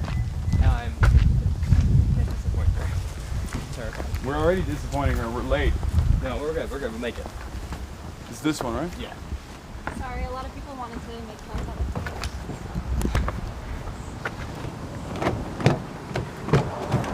What? I took it seriously. What's the joke? This is true. Everyone loves Hannah. No, I was trying to find you guys, and I thought you were waiting for me, but or rather, I thought I was waiting for you, but you were actually waiting for me. I got some water too. I'm sorry, Hannah. I was trying to communicate, but I'm bad at that. Yeah, you didn't even. Am I the principal today? You're the principal. Yeah. You didn't even move me around at all. Well, I don't want to be too pushy, but I did have to use it's an old advanced trick, which is like the crowd of people who are waiting patiently to see you, and I just took you inside so you didn't encounter them at all. Yeah. Vincent, can I trouble you for the address? Yes, you can, but I will show it to you. Don't say it out loud. Yeah. And don't show it on camera. Yeah. Don't worry, chat. I got the belt on. I got the seat belt before everybody freaks out. Before everybody freaks out on me, okay? Are we glorped? Can I say one more time? Yeah. Are we glorping? We did briefly in the house. That makes sense. Older houses like that, they stop. So yeah. Click it or take it. A bunch of cops in my chat. You know, it's in Michigan. You don't need to have it in the back. Well, it don't matter. It's good to be, not dead, but it's a bit dark. It's good to be not dead. Yeah, I got it. Is everybody buckled up? Yep. Was this water for me, Hannah? I want more Abdul. Okay, dude. Well, we can't. First of all, Abdul's a busy guy now, okay? We don't get to have Abdul for hours like we used to. This is how it works. This is the same with Zoran. In the beginning, we get to hang out as long as we want. And then by the time the election comes around, everybody wants a piece of Abdul. Unsafe at any speed. Oh my God, Jesus Christ.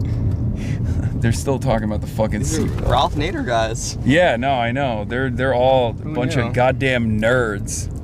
Bunch of goddamn nerds about this seatbelt shit. You ever watch the old videos of people? It was I think it was Kansas being like, "What do you mean we can't drink while we drive?" Yeah, the DUI video. I love those because it's so American to just be like, what the hell is this? The nanny state coming? And that's not even Kansas. That's actually California. Really? Those are so California used to be a red state. Many such cases. Yeah, and those are the Republicans in California is blown out now. These are the Reagan voters. I think I would put it on auto. Because it's just like. What's that proposition that? What? The proposition that turned California blue. What's the number? Because it was like the anti-undocumented immigrant proposition that was like the genesis of Latino political power in California. Somebody knows. I don't know, but what I do know is this. It definitely was Ronald Reagan that played a formative role in turning California blue. Mm-hmm. A big part of that obviously was the amnesty. Mm-hmm. Shout out to Ronald Reagan. That's the one good thing he did, I guess. Well, he's smiling up at you right now. Yeah, he is. Up at you. That's right. Just like shout out to Nixon for China for recognizing PRC. Even though strategic ambiguity, probably not the best standard to set, but it was most likely an inevitability. Shout out to Reagan for that. What? So maybe I'll ask this later. What? Why do they call him I know he's good. It's a fake rivalry. Why do they call him Mike from Taiwan in the chat? Because he tries to. So we have. Because I saw that on like Twitter. He's a competitive China glazer, and he thinks he's Chinese. Like he tries to act as though he's Chinese, and the problem is he's not. Or the question is what kind of Chinese? Yeah. Right. No one on Fox News has ever called him Chinese in the way that they have called me. Does Fox News pay attention to him? No. I feel like that's a missed opportunity. Okay, don't give him tips. They're probably in here right now. Yeah, sorry. They're definitely in here. But he's we call him Michael from Hong Kong because he's Michael from Pennsylvania. Wait, what's wrong? No, just the timeline. Yeah, no, we're definitely gonna be fucking late. But we tried. This was a fundamentally cooked endeavor. Yeah. Like, we were set up to fail, but it's okay. But we went dark for a sec. They are still spamming seatbelt heresy. Like, dude, we're wearing seatbelts, man. Okay, let it go. Let it go, chat. We got the seatbelt on, okay? But yeah, that's the reason why we call him Michael from Taiwan is because he's not pro PRC. Wow. Yeah. Interesting. That's what it is. I think he would get more. We talked about this. But I think he would get more juice if he wore a suit. Yeah, I've been trying to get him to shave and also wear a suit, but I think he refuses to do it.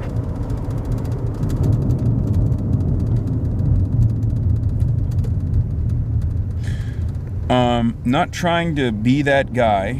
It's always good when it starts that way. Okay? Not trying to hate, but I don't get the calculation of being in Michigan for 3 days, but not St. Louis for Cori Bush for 1 day. Dude, I don't know if you know this, okay? I'm a human being, okay? I don't have teleportation powers. Michigan and Wisconsin are next to one another, and this is a Senate seat. It's very important that we win the Senate seat. Doesn't mean that Cori Bush's race is not important. I've been to St. Louis. Why don't you go and yell at, I don't know, other people that you know, influencers or and you should phone back. Or content creators, or you should just, you could phone back right now. Yeah, you could take this excitement into, something more productive. Instead of chirping in my chat, you should chirp at the people of St. Louis to go out and vote for Cori Bush, which is very important. Okay?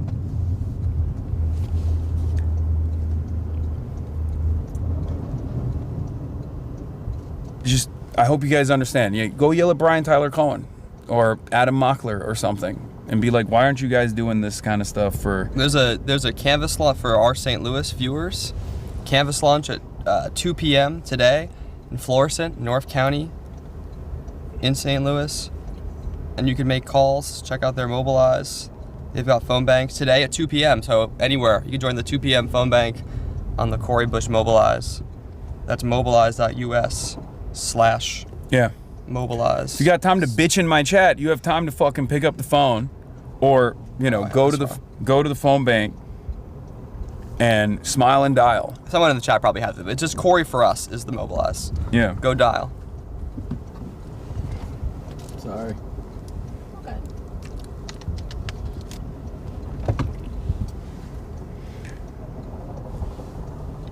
Thank you, Vincent, for the phone bank. They're pushing it. Perfect. Yeah. And they have their field team they're really wonderful people, so it'll be a fun phone bank. This is we're doing some wild shit right now. I know, I'm sorry. It's okay. A lot of right-wingers will be very happy if you...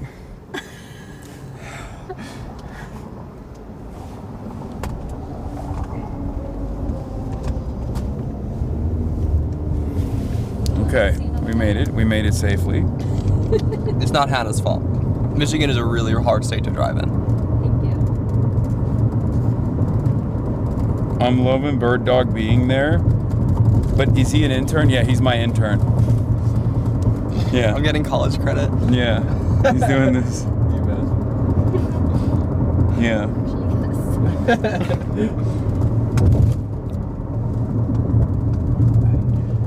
Seatbelts are fascist police state bullshit. Great. I love that. Yes, I agree. Here we go.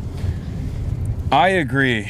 Okay, so right now we are headed to another Canvas event, or not a Canvas event necessarily, but a youth event before we go to a Canvas launch afterwards. The youth event is something that Rashida wanted us to go to. It's in Dearborn. These are a lot of the young canvassers of Dearborn that have been out and about, knocking on as many doors as possible. Some of them as young as like 16.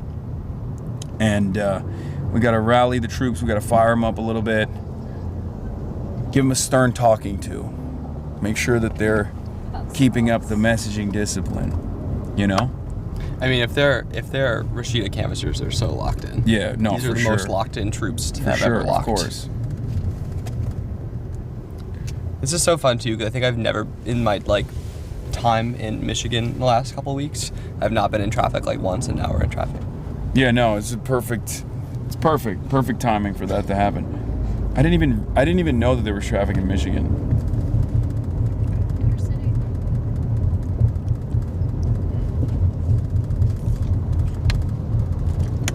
Is Michigan a walkable state?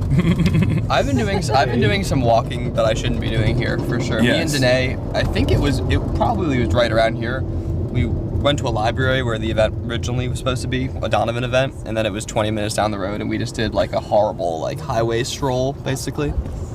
It's always fun to do that. Yeah, it's in the United States of America, there is no walkable state. Even New York's not a walkable state. It's just there's a walkable city in it. Right. You know, there's no such thing as a walkable state. Other cities in New York are more walkable than other cities in the country, I think. True. Northeast in general. Northeast, where they developed cities before cars. Wherever in the United States of America, wherever there was any kind of development before pre-car development, you'll have some kind of reliable infrastructure, some kind of walkable infrastructure. You know? But they've gutted it to the best of their ability. I think Detroit used to be tremendously more walkable than it is. They have a streetcar system too. What do you think about the drama? Do you think that there was actually an internal poll that came out that showed Haley Stevens' chances as being with no pathway to victory? Yeah. You think that leak is real? Totally. 100%. Okay, there's a wait, hold on. Haley Stevens. We thought Haley Stevens didn't have any operation outside. It turns out they have some ground game. Let's take a look. We're out here canvassing for Haley Stevens. Money in politics, money out your pocket, Medicare for none. All right, boys, let's hit these streets. Wait, that's a great message. I don't. You know what? As soon as I saw that, I thought electability. Yeah, that's what people are moderation for. People want it worse. Yeah, no. Better things are not possible. Worse things are possible. Money out of your pocket. Yeah. I love that. But let's see what else they're saying. Hi. Good. Are your internet utility bills too low? Hey, sir. We're wondering if you wanted to hear this noise in your neighborhood. Hi. Hi. We're canvassers for Haley Stevens. We're voting for Haley Stevens. I guess we're just trying to get the word out. Like, we're trying to get more money into politics, money out of your pocket, raise utility bill prices. This is our campaign literature. Raise utility bill prices? Yeah, we're gonna build a data center.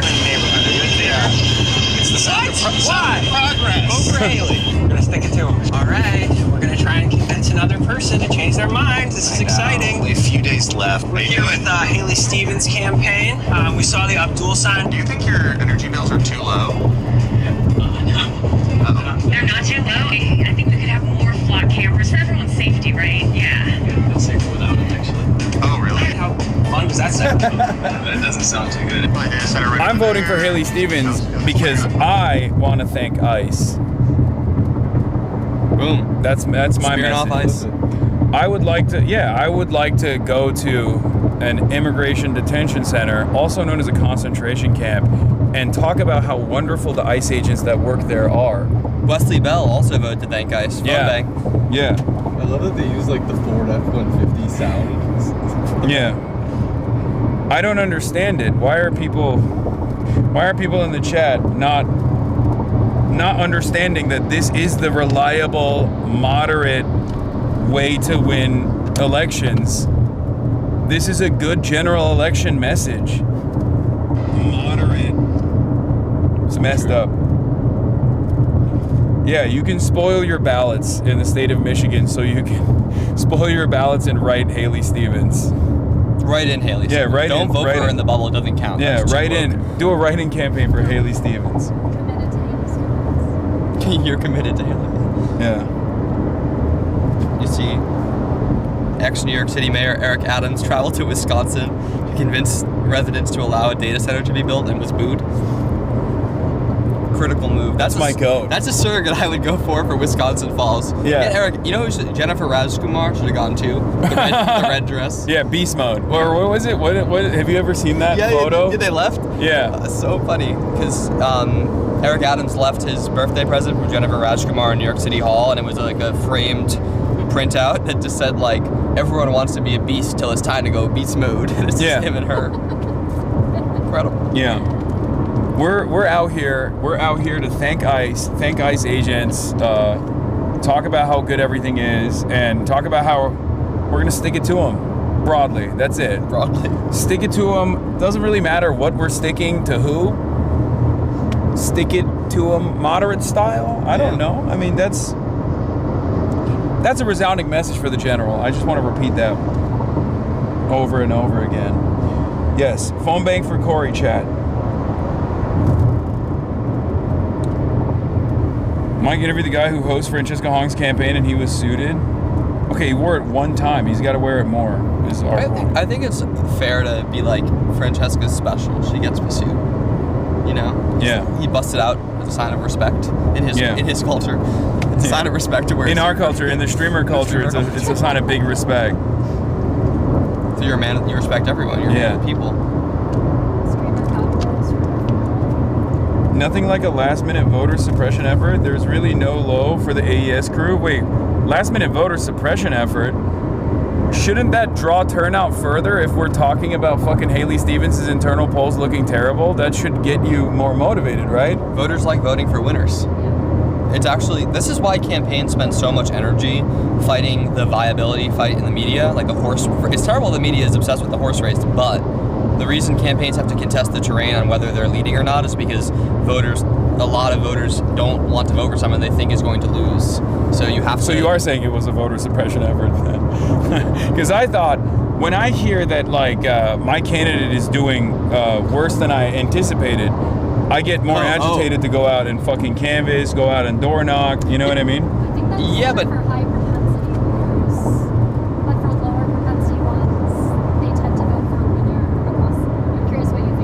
I agree with that. I also think that relies on a volunteer base existing. Exactly.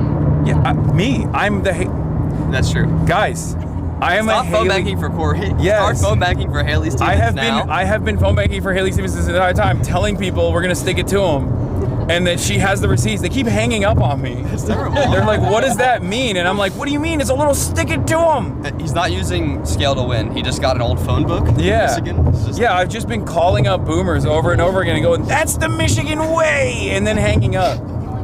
I don't even tell them. I'm like, "Election's coming up. That's the Michigan way," and then I just hang up. That's perfect. Yeah, so you know. It's been tremendously successful, contrary to what these guys are saying about the leaks in the internal polls showing that she's like down totally fake, almost 20. I mean, totally fake.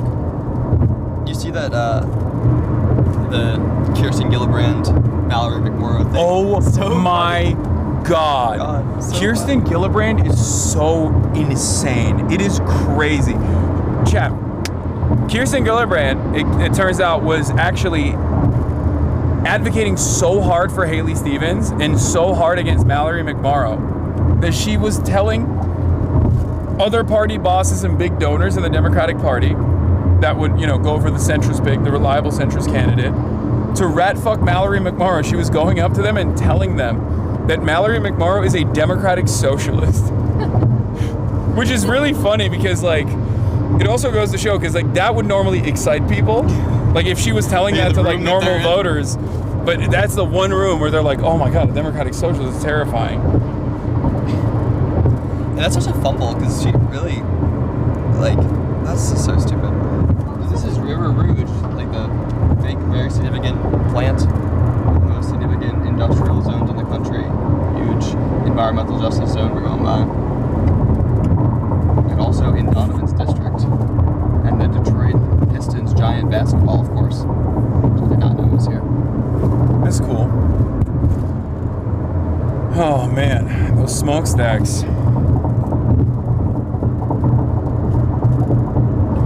President Trump referred to Haley Stevens as a socialist and Abdul El-Sayed as a communist. No!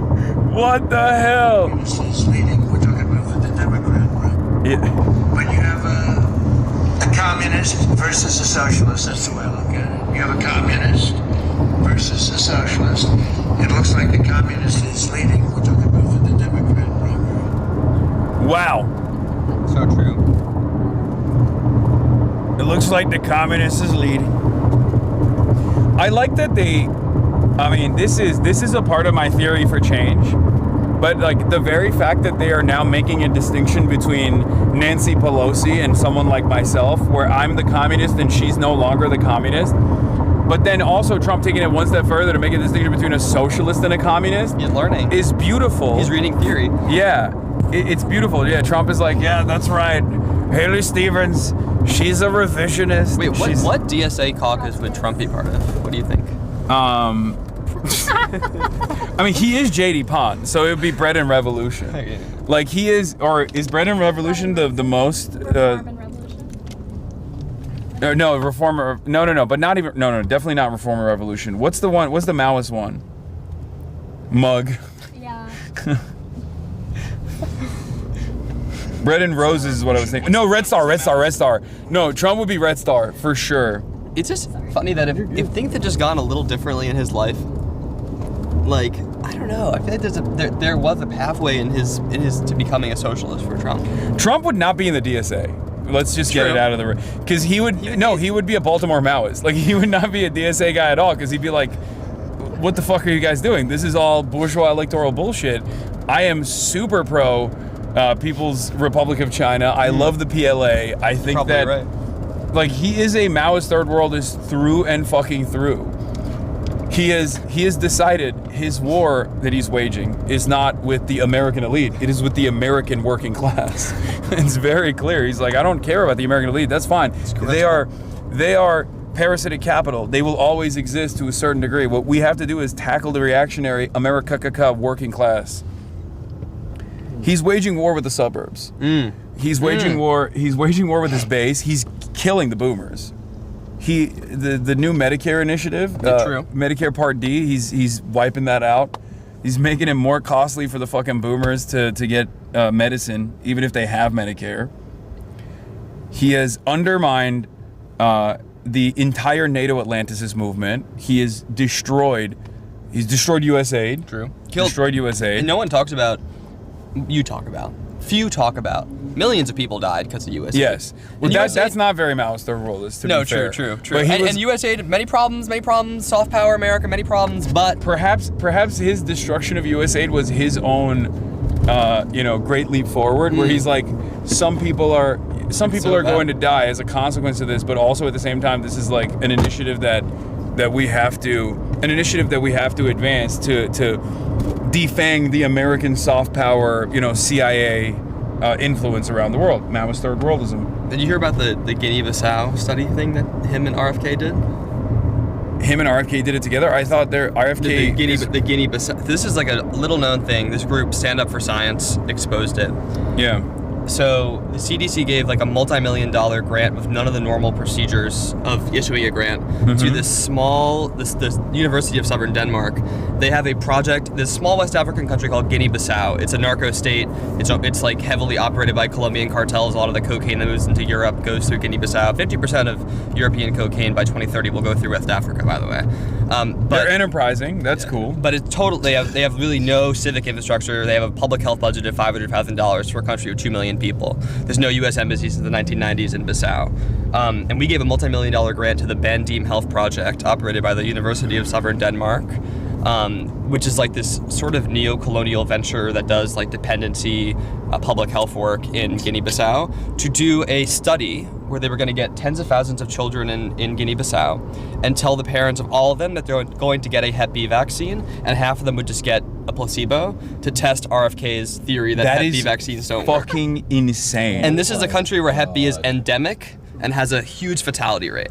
So U.S. tax dollars are about to kill a bunch of children in Guinea-Bissau. But this group, Stand Up for Science, they like publicized it. They did a congressional briefing. They got it in the news, and this country is so under the radar, and there's so much weirdness going on in their government that when like American members of Congress started calling up, they like shut it down like that. Yeah. But no one's really keeping track other than Suffs of this stuff. It's crazy. So much stuff is happening. It's Dude, so bad. I know. But vaccine hesitancy brought about by like American campaigns is so commonplace. We did this in the Philippines when China was doing soft power by sending Sinovacs to the Philippines. So there was a massive CIA-backed, State Department-backed initiative to create a vaccine hesitancy campaign in the Philippines, which is part of the reason why now their vaccination inoculation rates have diminished, because they wanted people to be fearful of Sinovacs. We did this in Pakistan to find Osama bin Laden, where instead of actually inoculating people in Pakistan, it turns out we were just simply collecting DNA. Again, it's just like, and because of that, people in Pakistan now are unbelievably skeptical about vaccines. So we're doing it all around the world. So it's, again, Trump bringing it to the first world, doing permanent first world genocide by also making Americans more vaccine hesitant by having someone like RFK Jr. in our health initiative. He's just saying, like, you know, it's time for America to get a taste of its own medicine. But they're still continuing to do it everywhere else as well. It's disgusting and gross. Yeah, it's evil. You know? So when did Adam Mockler start wearing glasses and working with Hasan? They said you're Adam Mockler. It's crazy. I like Adam Mockler. He's good on He's good on Phillip. CNN. Yeah. Yeah. He cooks. I like that show. Scott Jennings is my guy. I love Scott Jennings. He loves me. I just like, who was it that, was it? No, it's Cameron Kasky, who's so good, and love Cameron Kasky. Yeah. Who was like, you can't say that. He was like, you can't tell me what. He was so offended. He was like, who do you think you are? It was Adam Mockler. I was think. it? I thought it was. I don't know. Adam Mockler is the one who mogs Scott Jennings all the time. I believe that. Yeah. Yeah, the U.S. spread COVID conspiracies to Asia to stop people from getting vaccines from China. Yes, they did do that. That's what I was talking about earlier. So, you know, we are truly a blight on the nations of the periphery, for sure. And that hasn't really stopped with Trump. The only difference is we're just like way more open about our ambitions. Like, Trump is just very out there and very vulgar with his imperialist tendencies. Yeah, it turns out there's a new Data for Progress poll that just came out, and Yusuf Rabi is actually leading in the Ann Arbor Democratic mayoral primary election as well. Ann Arbor has gone woke. Really, Ann Arbor? Yeah, Ann Arbor. Gone woke. Never saw that coming. Yeah, it's shocking. Great bookstores. God, I love Ann Arbor. I haven't been there in so long.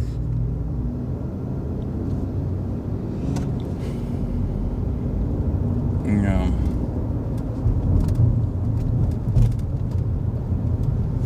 Oh, there's a new leak from organizer memes. Finally, a meme that's about organizing.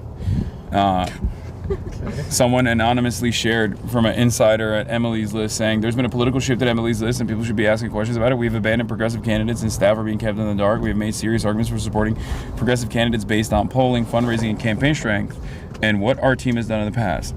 Those arguments suddenly do not seem to matter without new leadership. The Haley Stevens endorsement was done in the dark without staff knowing, and the explanation we got was we could not sit out such an important race, even though we are sitting out others like the Minnesota State primary. Peggy and Mallory are staff favorites, but that's not a reason to endorse them. But the explanation made no sense.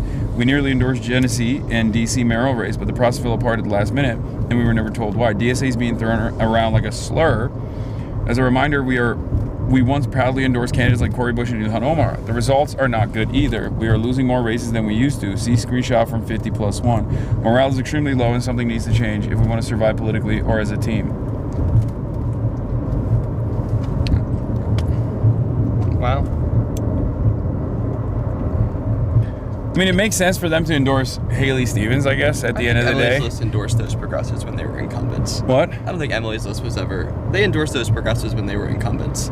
Yeah. They were never... Do you remember the Did Emily's List endorse Cori Bush, though, when she was... They should be endorsing her now. Yeah. I don't know if they did in 2024. That's a good question. When she was being challenged by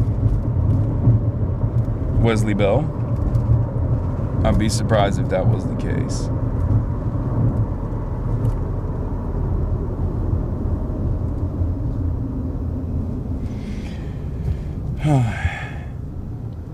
Oh, wow. And in the United States Congress, I will continue to fight for the people of Israel. I will continue to fight for Israel's existence. Israel comes to me in my dreams. I see Israel's future, and I know that Israel will continue to exist for the Jewish people. First of all, I'm from LA, so I'm used. Huh. Hannah. Interesting. I just realized that there is a CVS right, like 2 doors down from where we're going. I got you. Okay. What do you need? I forgot all my phone chargers. Oh, damn. Yeah, I know. Big L. But I have my big charger, like the brick, Yeah. but I don't have the, yeah. That's crazy. It's been a long day. That is quite a brick that you got. It saves my life. It really does.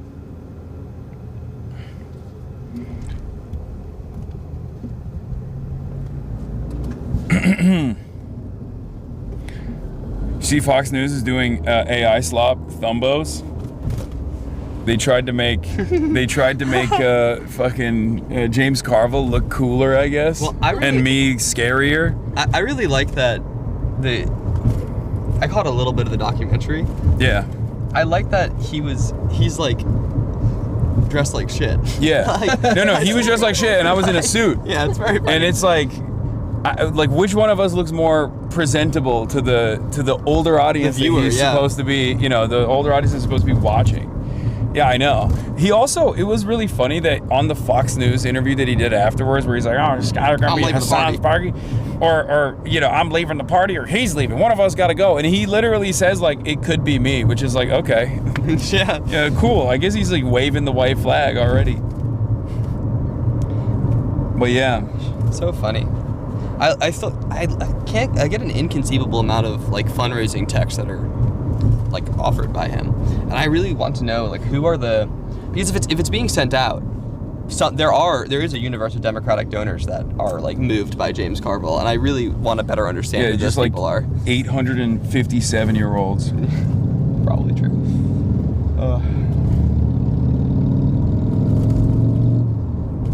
You know, Hannah, my favorite pajama t-shirt is a Bill Clinton staff reunion 2004 barbecue double XL that I thrifted. So it's like the softest shirt. Yeah. I got it at a really, I'm not gonna say the place because everyone will go there, but it's the best thrift store in DC, and it's so comfortable. It's from, and it says on the back it has something funny. It's like a donkey kicking or something. It's so good. It's just like it's like sleeping in a cloud. Damn, man, where are you guys going, Wisconsin? We're almost there. We look, it's for Rashida, okay? And it's for the children. It's for the youth. These guys have been doing great work. I'm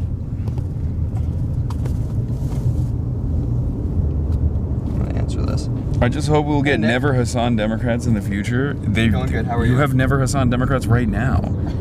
What do you mean? They happen to keep losing.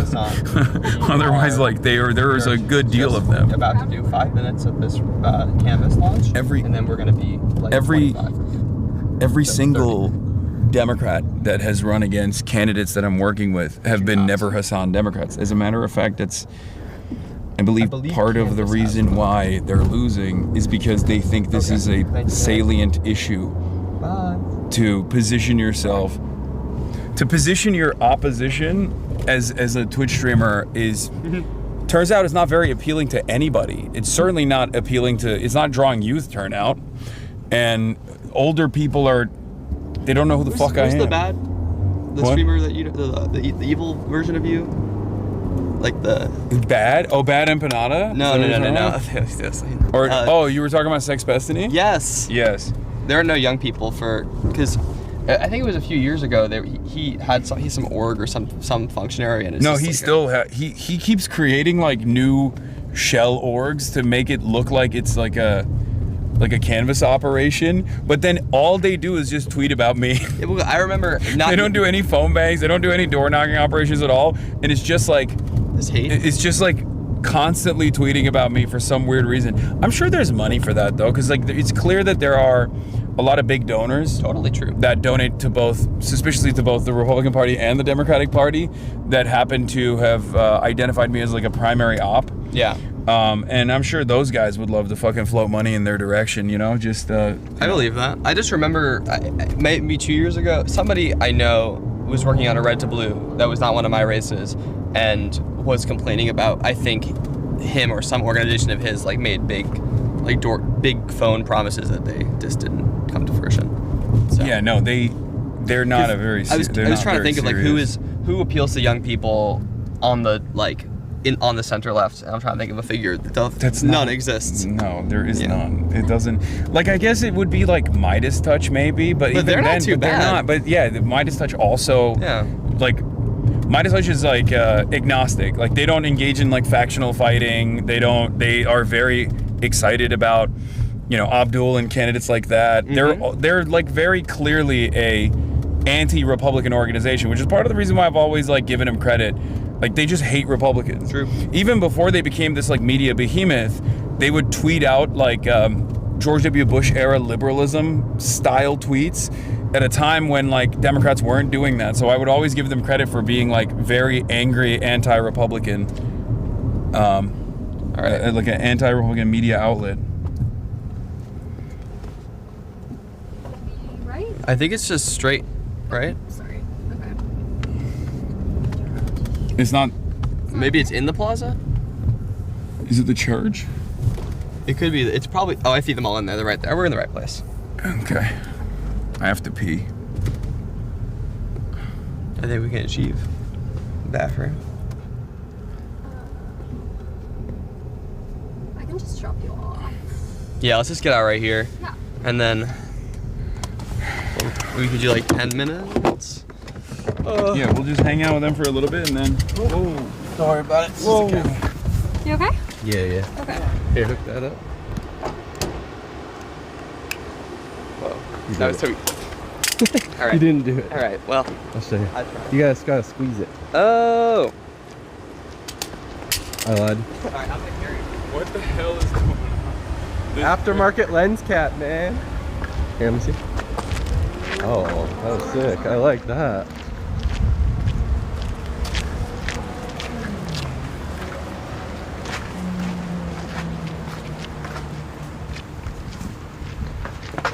Oh wait, this is the back door. I don't think we're supposed to be coming in through here, but. I mean, we could try. It says please use main entrance. Should we try to get in through or no? It's like closed. Yeah.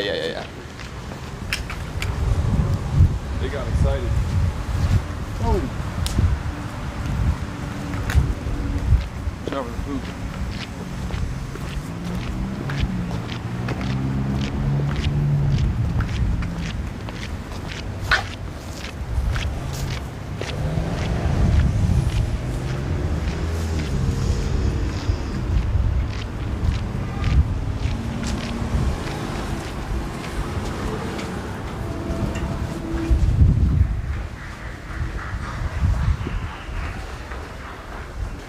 Hello?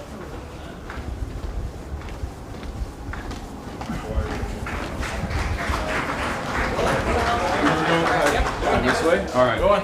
There we go. Hey. What's good? It's good, bro. Good. Welcome How you to doing? my firm, bro. Welcome This to is my sick. office. This is sick. Oh, I love it.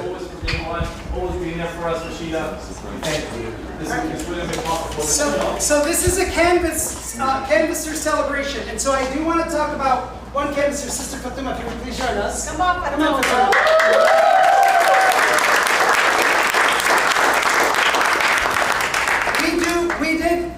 UJF has a whole process, right, where we asked questions like, all right, how would you deal with a reluctant voter or someone at the door where they told you, Did you peel a vote? yeah. And let me tell you, when I tell you Fatuma showed up one day, she was like, yeah, I don't think I like this. This wasn't fun, right? Because remember, we're not targeting likely voters or like strong Democratic voters. Our target list were Muslim voters who are just sick and tired of what? Of the establishment, sick and tired of the lies, sick and tired of, the same old, same old. We're dealing with people in our own community. And I want her to share a story in which Two stories. First one is her mother, who's been in this country for over, 20 years? Why don't you share that for tomorrow? Go ahead. Come on, tell us. No pressure. You got it.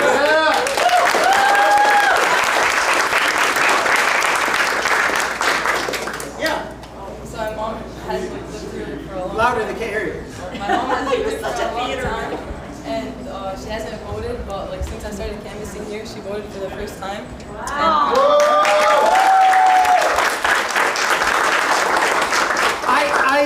As Fatuma got closer to this whole the end of this canvassing routine, she would call me every day and share with me some stories. One of the stories she called me was like, "Hey, where's Abdul's views on?" What did she say? Property taxes. Property taxes.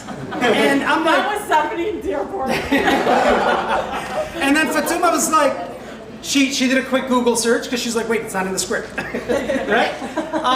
She did a quick search and she was like, well, he has a pretty unique property, especially when it comes to the elderly, right? The senior citizen.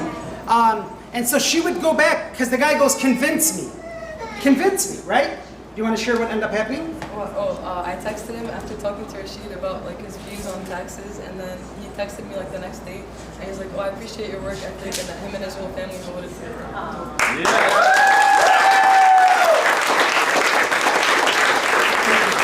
I know that was hard for Fatuma, but here's the reality. What you just heard is exactly what I'm talking about. It's not just about knocking doors; it's doing it with intention, and that's what we wanted to bring here. We wanted to empower our young people so that they could have these types of conversations. They go beyond just vote for Abdul. Why we're voting for Abdul? A lot of our own community members are the biggest critics. They're the hardest critics. In fact, when Sister Rashida told me that Brother Rashid was out there like moving people to the polls, I'm like, are you sure? Because that wasn't, Rashid a couple of years back. People are beginning to... Brother Rashid. Brother Rashid. I'm brother from another mother. But I bring this up to you because these are the stories that we carry with us each and every day. Hearing individuals like Brother Hussein, where's Brother Hussein Shaban? Right here. Yeah. Brother Hussein told me a funny story. He goes, Rashid, you're not going to believe this. I was canvassing. Come tell him. What you got to do is I have these talks. Oh, yeah. So tell him about the one lady who said she was going to support you, but the only way that she would support you was if you did something. What did you do? So she told me that the only way she would support me was if I took in the cases of water for her.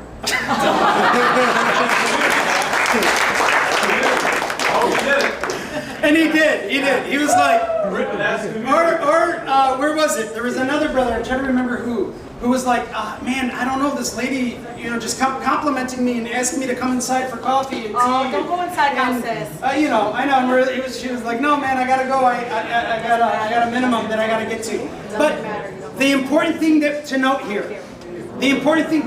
folks, is that that's what this is all about, is these experiences. So thank each and every one of you for doing this. At this point, So I want everybody to know the background story. So Hasan Piker came to Dearborn to do a Yalla kickoff or some sort of event. Rashid was there, and Rashid was sending me updates every day, and I said, young people love Hasan Piker, and I was like, they would love for you to come and say hello and stop by before we do our next event. But I just want you to know they put their hearts and just soul into all of this. Sister Shireen just told us that they got to 27,000 doors. Wow.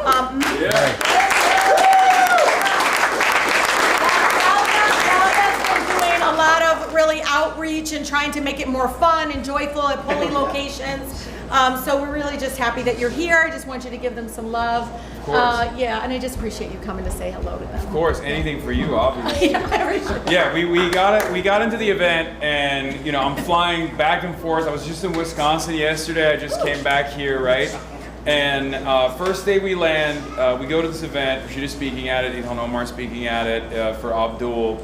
And Rashida pulls me to the side after the event is over, and right as we got done with the day, because this is like 8 hours every single day we're live streaming, and she's like, you have to come. You have to come to this event, and you have to come and excite the young door knockers that are out here, and that is how you organize. That's how you become a diligent organizer. Obviously, for Rashida, anything for Rashida, but it's very important to stay on message all the time, to always care about this movement. And I'm really excited that you guys are out here knocking on doors, especially because I've talked to some politicians here. I've talked to some local organizers here, and unfortunately, a lot of the Muslim neighborhoods, it turns out, to my surprise at least, with the exception of the Bangladeshi voters, I guess, they don't turn out. So it's really important for all of you to go talk to your parents, talk to your community, knock on as many doors as possible. Yeah, no, because here's the thing. We have to mobilize, we have to organize. I'll give you 2 examples. Number one of the things that I've seen in all the campaigns that I've worked with all around the country is that we always have the youth excitement, right? And the youth will always turn out for our candidates because they're very excited to vote for something for the first time ever, right? Rather than just taking this defensive posture that we've been taught that, we got to vote against the Republicans, we got to vote against the Republicans, we got to vote for whichever Democrat possible. But older voters are usually a little bit more conservative. They watch television, they see MSNBC, they listen to Jake Tapper, and Jake Tapper's not going to tell anybody to vote for Abdul El-Sayed, right? He's going to do his very best to make sure no one's voting for Abdul El-Sayed. But the one thing that we've seen in all the campaigns that we work with is when young voters are excited, especially in the primaries, for a candidate, old people want to vote for that candidate too. And that is how we turn $30–40 million of negative ad spend into brand recognition, into name recognition for someone like Abdul, and then through the canvas operations, through the phone bank operations, we turn that name recognition into something positive. So first, people get inundated with these negative ads, right? They hear that Abdul's a sexist, Abdul's a misogynist. And in my experience, from what I've seen is, people get very frustrated with that. Some people will then turn around and talk to their relatives, their younger relatives, to see whether or not this is true. So that is how we turn this negative ad spend into something positive. And you guys play a very important role in that. So congratulations for all your efforts, and we're going to knock it out of the park.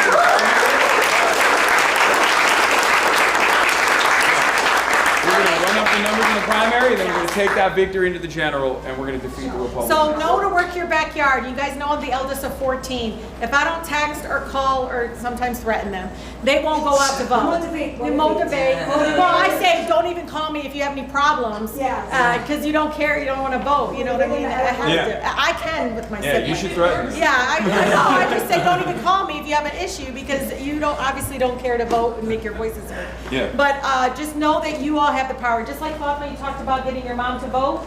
Like that's the power of that direct, like, Mom, you need to do it this time. You know what I mean? And so, look, I think our community is so exhausted of being invisible to all levels of government. We are not seen or heard. And when we become a strong voting bloc, we can change and transform the future for our families. And so I just really am so grateful for Hasan to come and everybody, but my Democracy Fellows are right here. They got 10,000 doors yesterday.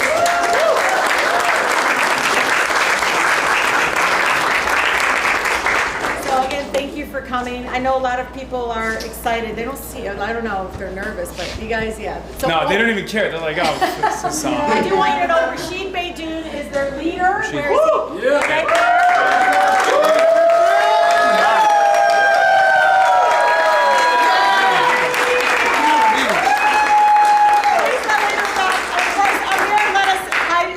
Take over his office and offer the space, but he also made history and taking out an incumbent for Board of Regents for University of Michigan.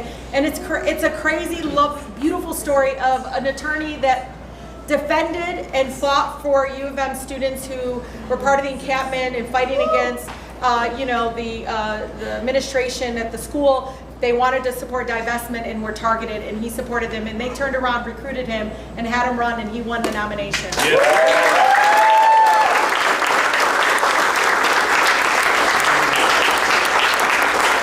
all here to do our part. I also want to give a shout out to the Unity and Justice Fund for helping support this initiative. This is a big deal.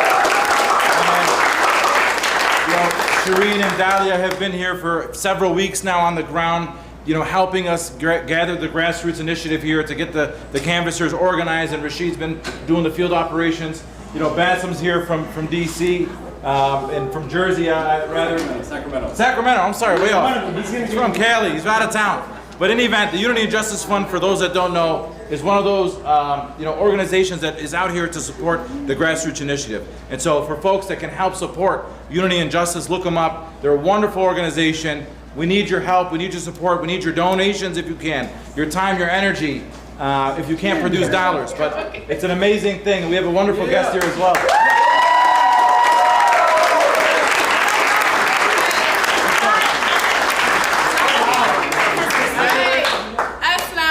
Everybody. Wow. My name is Abir Kawas. Yeah. And I just won the primary in New York State and Queens to inshallah become the first Palestinian and Muslim woman in the state legislature.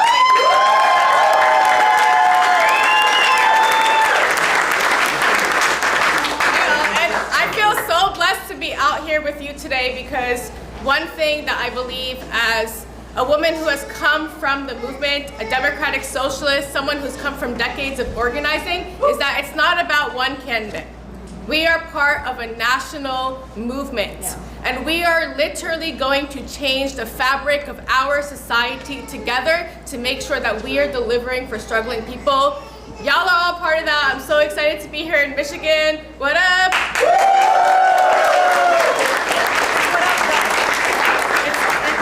Detroit, it's what up though. What up though? What up though? Thank you. I tried to fix it, yeah. That's cool, but thank you all so much for having us here. I don't know what the hell I walked into, but we got this. It's a party time. It's a party time. For us and the rest of them are gonna go. Well, we came here that they just hit 27,000 doors. Our goal was 20,000. We got 7,000 over the goal, and we still got another day to canvass. So let's go, keep knocking, don't give up, and let's get it out. Let's get out the vote.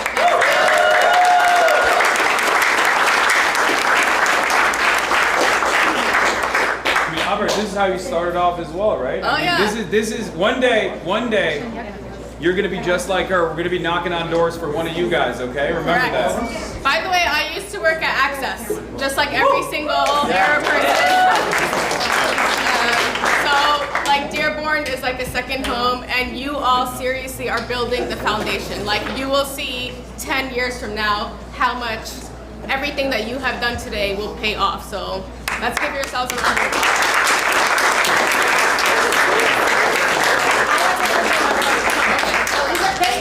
You stay there. They hit 10,000 doors yesterday. All right, let's do it. Who do I? What's going on? What's going on? Merhaba, nasılsın? Oo, merhaba. İyiyim, sen nasılsın? Ben de iyiyim. Herhalde Türkçeni pek kullanmıyorsun. Benim Türkçem senden daha iyi. Allah Allah. Gerçekten mi? Yeah, he's dunking on my turkey. He said you don't speak Turkish. Come here. This is my son. Come on. This is my son. Hey. Let's go. Stand next to him. This is like my twin. Okay. All right, Adam.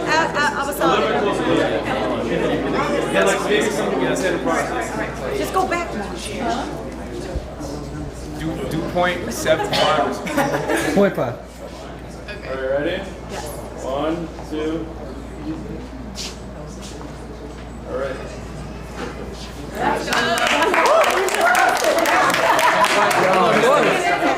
Picture first, and then we'll go to lunch. All right. Everyone this side, everyone. Okay, let's get a picture behind the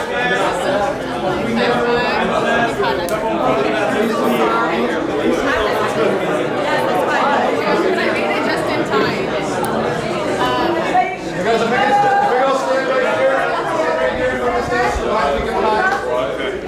And y'all, while you're getting set up, I want to introduce a special guest.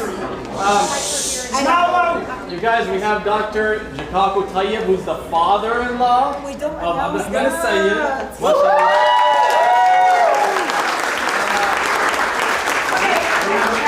Founder of Care Nihan Awad. Ahmed Shihab, who's the national chair of Care Action. Supervisor, Board of Care Action, Michigan. Their leadership for making this happen. Okay, he's taking a picture of us, and you're tall enough. Everyone here, guys, come back. Hey, you know Hasan. We're going. Hasan. Let's go. Get in right now. I'm giving them something to smile at.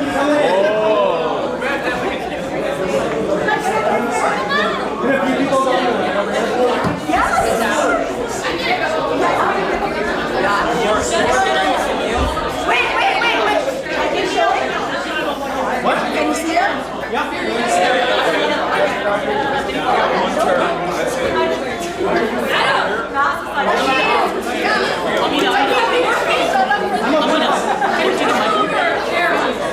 This is on Physss. Rashid, get it.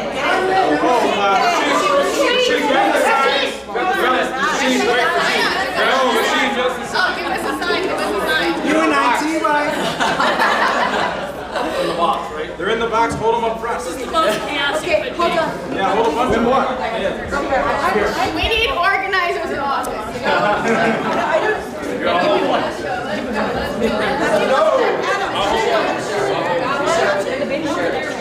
Okay. Ready? Flip it. Okay, wait. 1, 2, 3. Yellow!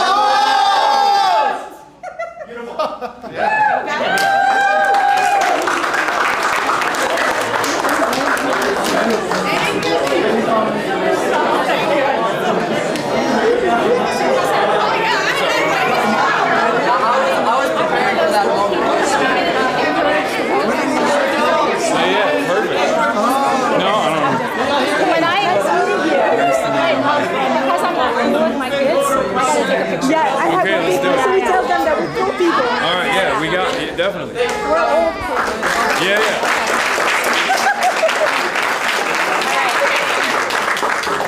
All right, everybody. Food is on the counter. Get your lunch before you start knocking. Everybody start eating. Get your. And I also have Thank you. My whole family loves Choke that shit, girl. Come on, go ahead. Next to back. Yeah, sure. What's good? What's good? Alabama, you gotta come down here. We need help. All right, yo, for sure. What I realized is we don't have. I didn't know Duzne and Abdul made it out to Alabama. The enemies are everywhere. Oh, they're that's in the true. most rural part That's true, of that's wherever true, you that's can find. They're there.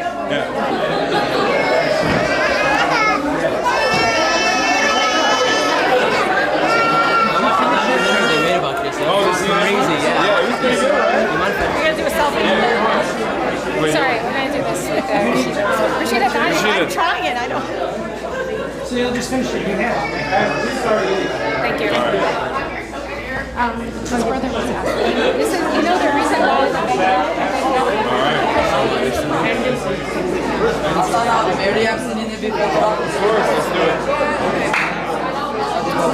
Oh, take this picture.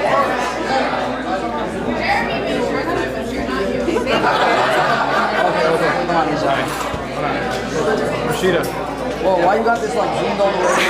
We're leaving after this, right? Yeah. I hope it's good. Okay. All right, we're out. All right, photo real quick. Come here. Rashida, 1 second. He's leaving. Where's it? You guys come here. Samina, Besim, come on. Where is it?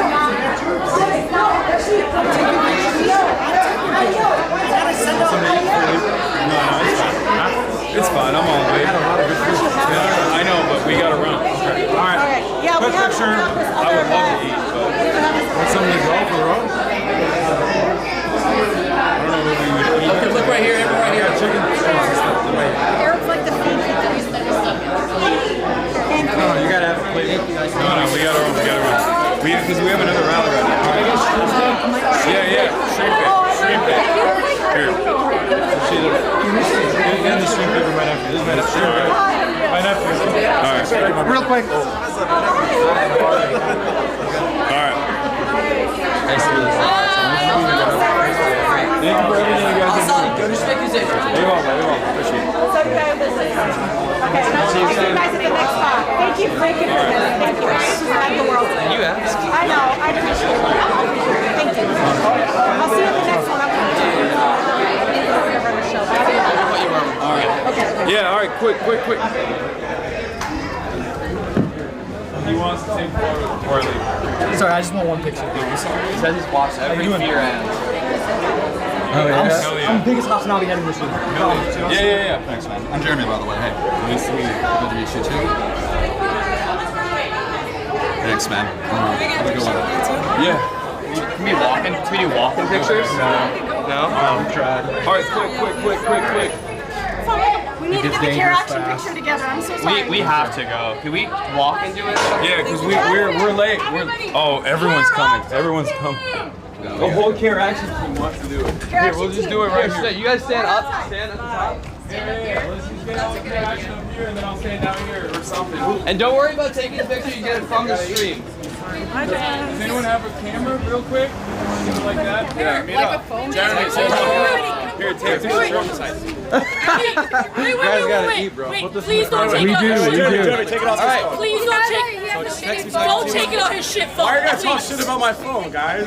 Wallah, please don't. I love Michigan Arab. It's so funny what's up in New York. Madison, good. Madison, where's the care action? Get over here. Boston should be down there at this point with his height. All right. Wait, you didn't even think about it. It's so funny because none of us All right, we gotta go. I'm sorry. You're good, Come on, don't leave without him. All right. I don't know what it is. I just grabbed some sandwiches. Thank you. Good luck. Thank you. All right. Well, good luck. Eat that shit. That's so funny. That's so. Where's the car? Right over here.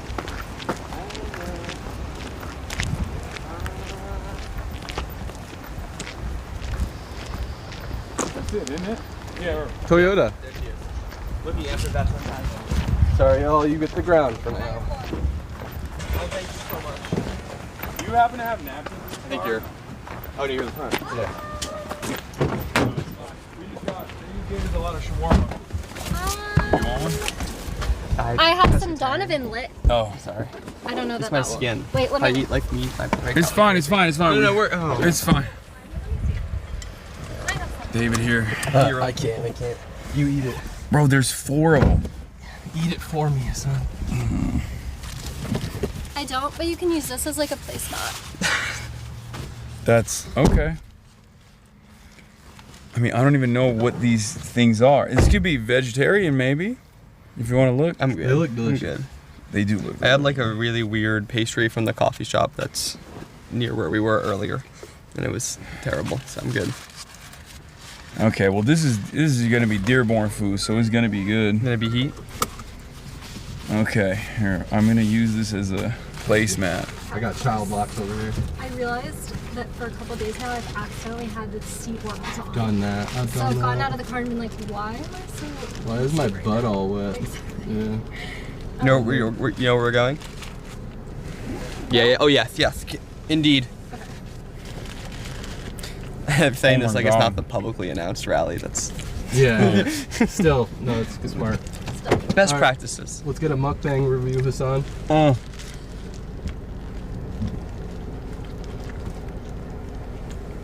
That's a real I'm glad.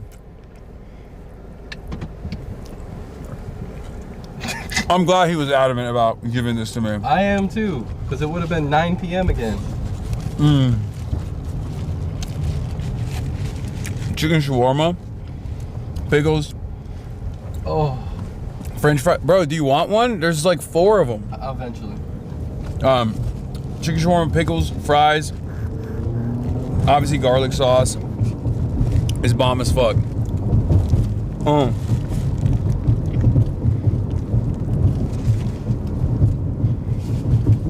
That's a real ass eater right there. I don't usually. Real eaters know. I don't usually have time to eat, so.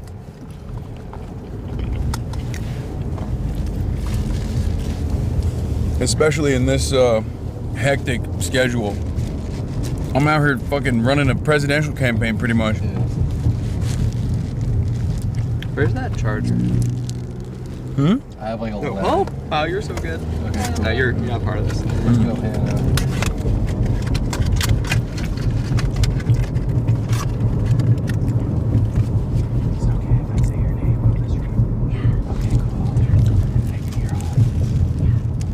Shouted it a few times.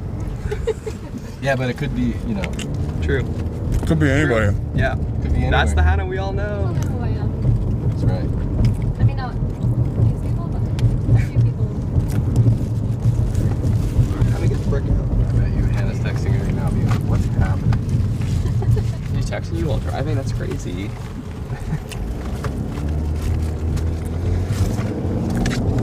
Alright. That was bomb. And I love these types of frilled folds. And not because I'm hungry. What the fuck? Bro. This is how you keep charged. That's what I'm saying. I told you he's carrying a serious brick. Because the real reason it's so heavy and big is because Homie has an outlet on his power. Yeah, that's I've never seen laptop. that. I've never seen that before. Flew with that? I fly with that everywhere. It's like a 1 watt under the limit. What do you mean? Like this is a falafel. Oh. This is falafel. You really want me to eat it? So I'm gonna eat it. I'm just making sure that you're also. That's very, very endearing. Hasan is also a feeder. Yeah, I am. I mean, that is like all Muslims are like that. 100%. Yes. I don't know why, but I mean, that's why he was like shoving this in our hands. Wow. Yeah. It's good, right? Oh, shit. All right. All right. Hannah, do you want half of this? Me?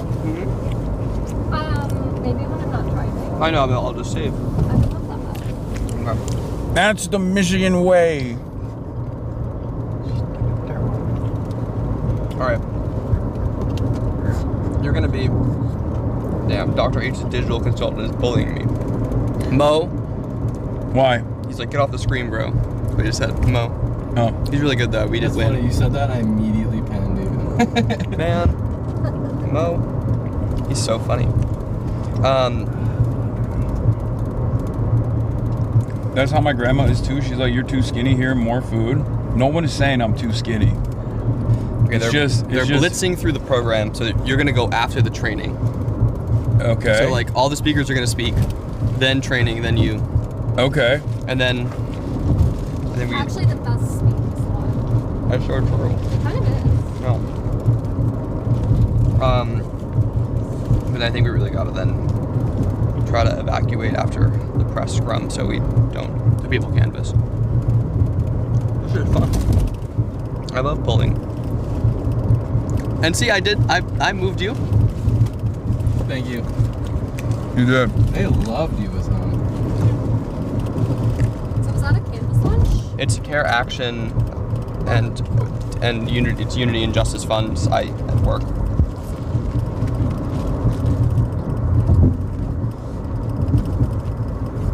They're the really cool guy running for region.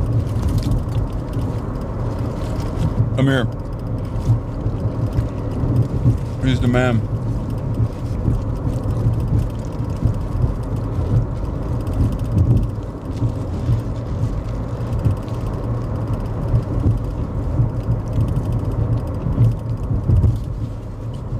It's just pretty crazy because the previous regent prosecuted students,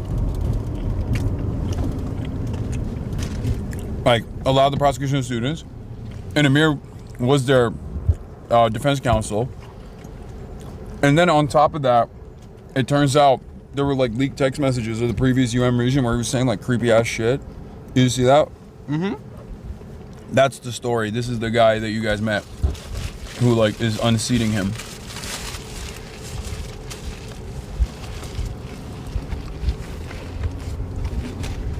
That was really good.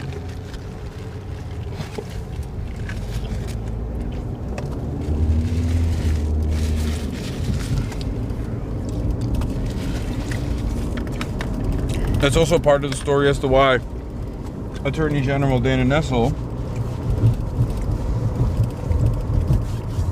was talking about how she no longer feels safe in the Democratic Party.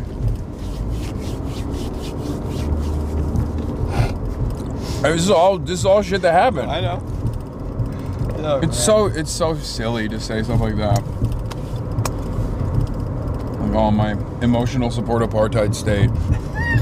Dude, that always cracks me up. Is no longer being broadly seen as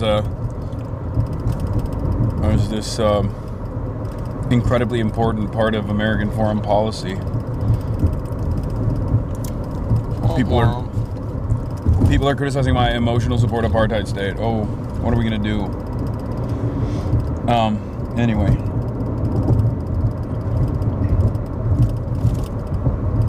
Wait, what do I don't have anything else after this rally, do I?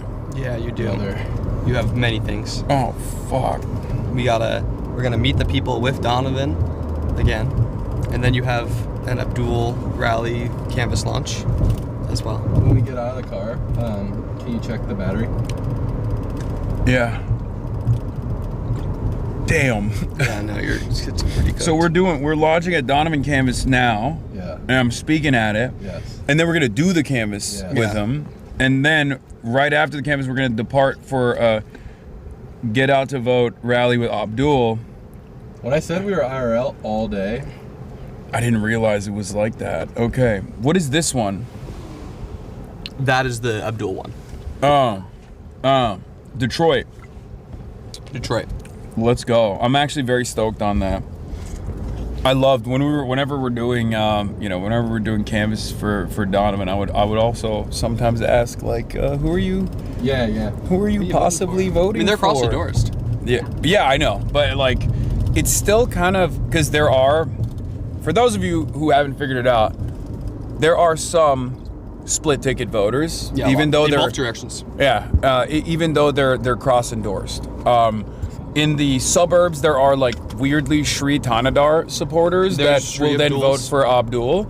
And there's some people in like Hamtramck who are just like Abdul blank. Abdul, I don't know.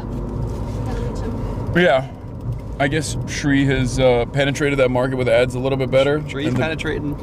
Yeah, no, sorry. But yeah, so there's that. But then also there's like a very common through line, obviously, as we've talked about extensively. CNN, everybody's fucking covered it and turned it into like this weird, like racialized sectarian conflict almost, which it's not the case. But there are some voters who are voting for Donovan, but also voting for Haley Stevens. Yeah. So we're trying to, marry the two somehow, like bring it back together.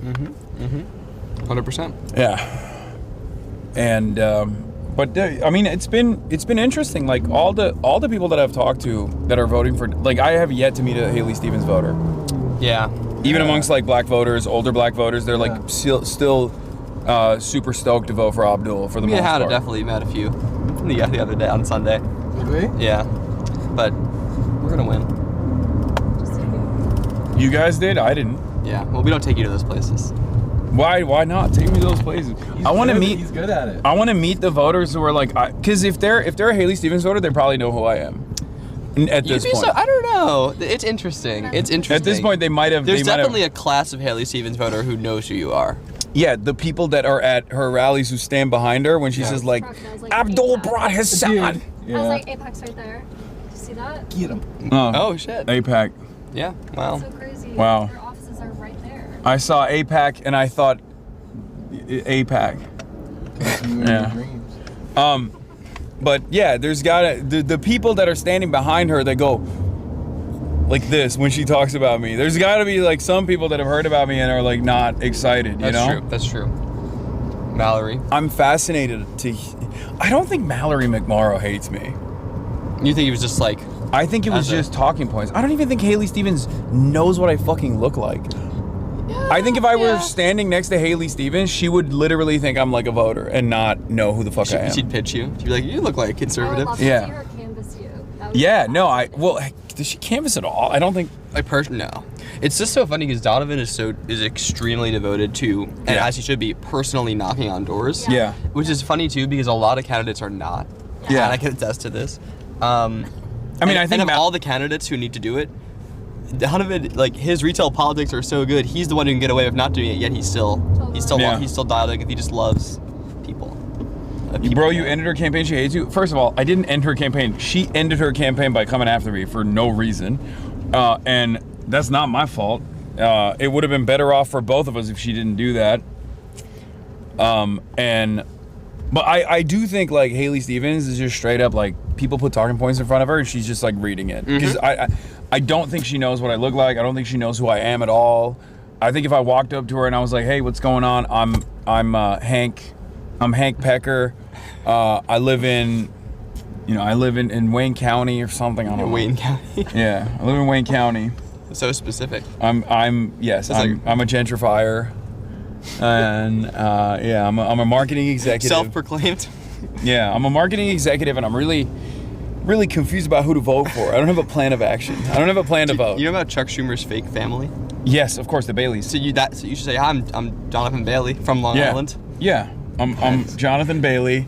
I moved to Detroit from Long Island. I'm a marketing executive, high-powered. I'm making like 300, 400 grand a year. Mm-hmm. And I'm really scared about these Muslims. That's what I'm. By the way, that's not off base from what someone was saying. Did you hear the story? Or like, yeah, you better kick that Muslim's ass. That's what someone said. One of the Haley Stevens voters. She was like, that's not what we're about. That's not what we're about. But also, yeah, stick it to them. Why is your Haley Stevens so good? Stick it to them, the Muslims. A little bit of stick it to them to the Muslims. What gives? It's almost like half whispering. It's weird. Yeah. Like a stage whisper. Yeah. I have been up and down the state. I haven't. I've just been in Detroit for the most part. But I've been up and down the state. And I have yet to find one single person that sounds like Haley Stevens. You go to UP? Yeah, I didn't go to the Upper Peninsula. That's probably why. But I've met people from the Upper Peninsula who keep telling me that's not how we sound. And I'm so confused. She grew up 10 minutes from Abdul. Yeah. Yeah, Rochester, right? Mm-hmm. Just look at her old clips. It's so different. Well, maybe she spent a good deal of time not in Washington, D.C., but in the Upper Peninsula the whole time she was in Congress. Yeah. I love when that's my favorite thing, when like someone who's already a representative who spends a good deal of time in D.C. is like, yeah, I hate those D.C. folks. Well, you're the D.C. folk. That's like, you. What are you talking about? You literally fucking live in D.C. now. Yeah. And well, everyone hates sometimes Congress Portugal and loves their congressman. That's the rule. Yeah. Well, not Sri Thanadar. Not Sri Thanadar? Shri's not for me? Dude. I don't even know who the fuck's voting for this guy. Everywhere we went, people were just like, oh, you mean Michigan Trump? But please phone bank, because a lot of people are voting for Shri. Yeah. But true. But the thing is, Hasan is right, because everyone who hears about Donovan loves Donovan. Yeah. A lot of people haven't heard about Donovan. Is this canvas for Donovan or Abdul? This is for Donovan. Okay. And all Donovan canvases are Abdul canvases, but yeah. No, I know. It's good, dude. We're getting the talking points out again. 100%. But it is interesting. But what I was like trying to explain to the Care Action folks as well, like, in a shittiest way possible, because most of my best speech sometimes I'm phoning it in. I'm sorry, but the perfect, like, all of that, the barrage of attack ads, they don't actually draw turnout for the campaign that's like putting them out, right? They just depress turnout. That's all negative ad spend does historically. No one is going out. Would you agree with that? You're the election guy. You think negative ad spend actually draws turnout for the campaign? Like, people are going to be like, oh, I'm going out for Haley Stevens because I'm terrified of Abdul Al-Sayed being a sexist? I think it sometimes can. I don't know that it always depresses turnout. I mean, negative ads they are very effective. Yes. It's just the environment this cycle is strong. Like, if people had a different info ecosystem about the Dem Party in Palestine right now, the ads would be more effective. But there's a large... Oh, Casey's calling. Hold on. Let's... Yeah. Hi. Hey, how's it going? Good. You're on stream. Let them know. Yeah. You're fully up? You're on stream. You're on stream, Casey. They can hear you. Hey, everybody. But no, do you have an ETA? And you can text me this. Yeah, we're 418. Yeah. Okay, perfect. All Okay. It's a good group of people, so Gonna knock on the doors. Yeah. Hell yeah. I love knocking on doors. Okay, bye. They're the So, best. what I was saying is like, No, it does. It can depress turnout. That can happen. yeah. So what I was trying to say is that like it's more effective in just like getting potential Abdul voters to not go out and vote for him, right? Or potential Donovan voters to not go out and vote for him. True. So what ends up happening is you turn the negative ad campaign into just a brand like name recognition opportunity by being like, oh, that guy you heard a lot about, he's actually awesome. Here are his policies. Here he is. And look, it's not super easy to do that with like Kamala Harris because there are no real policies there. There's nothing that's like super exciting. Let's be real. So that's a very different type of campaigning, I think. That's a very different type of canvassing where you're just like, I guess, trying to organize around how scary the Republicans are, if at that. But with candidates like Donovan and with candidates like Abdul, you actually do have a policy-first platform that you can point to. And in my experience, like talking about DTE is or even like how much money Donovan has brought back into the district as opposed to Shri Tanadar, who has brought back 30. Like only 30 to 40 million dollars to the district. Like that's nothing. It's pennies in comparison to what Donovan was able to do at the state legislature. So when you have a good candidate, when you have good politicians that are running for something, not simply against something, it makes it much easier to turn that negative ad spend into something positive for the campaign. Okay, so when you get there, you'd speak immediately and then pass to someone named Carrington, who is their really wonderful field person. Yeah. There you go. Okay.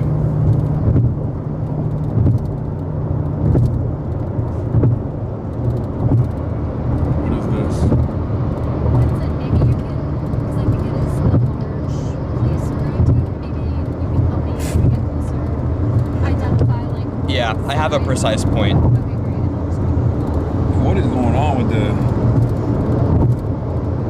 Midas Touch is going beast mode again? What do they do?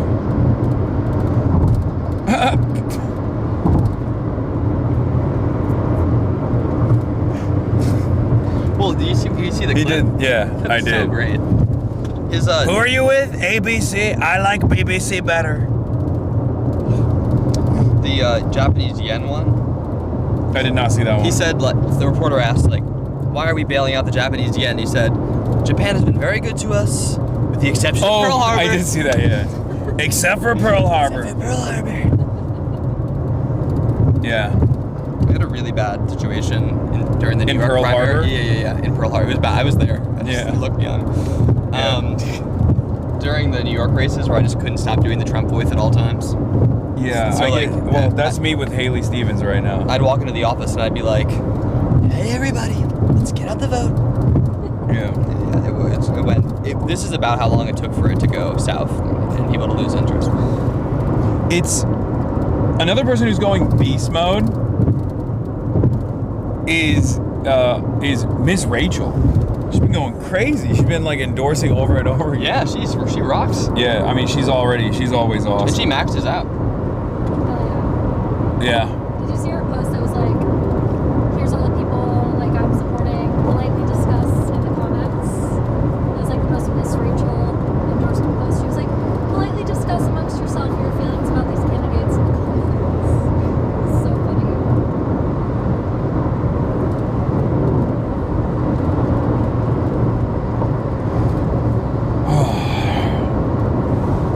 All right, 4 minutes. How did Hasan inhale all of that? Very carefully.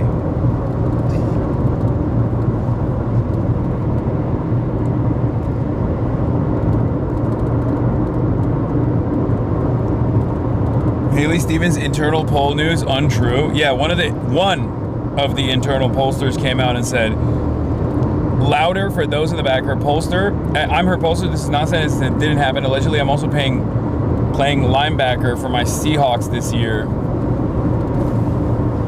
So funny. And people are just like, So what do her internal numbers look like then? Because you guys have not released any polls. You know? Interesting.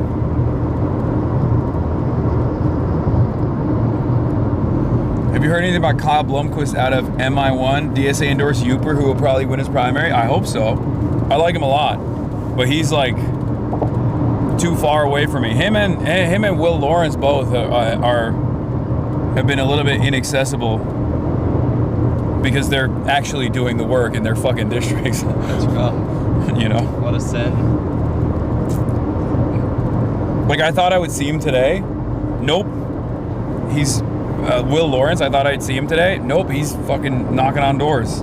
He's got a crazy volunteer operation. Yeah, I mean, one of the best of the cycle. Well, he also comes from that. True. Yeah. True. They did like 2 full passes of Lansing, which is Hasan hates my district. Yeah, Lansing is inaccessible for me. They had a volunteer appreciation party at the Lawrence campaign. Dog. Last night. Yeah, go on. Sorry. Oh no, it's okay. They had trophies. They put the number of doors that people knocked. It was really cool. Like, here, let's look it up right now. How long would it take for us to get to Lansing right now? 2 hours. Oh, 2 hours, you say? Yeah, let me. What does our schedule look like so far, chat? Not 5 I'm literally, I just had to shove 2 shawarmas down my gullet in a fucking car as we're going, 65 miles down the fucking freeway trying to get to the next event.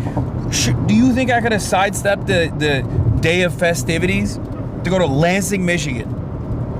Do you think that was a personal decision on my end? Motherfuckers literally act as though I'm not an old man who's just one person, but someone who's capable of clone technology or teleportation.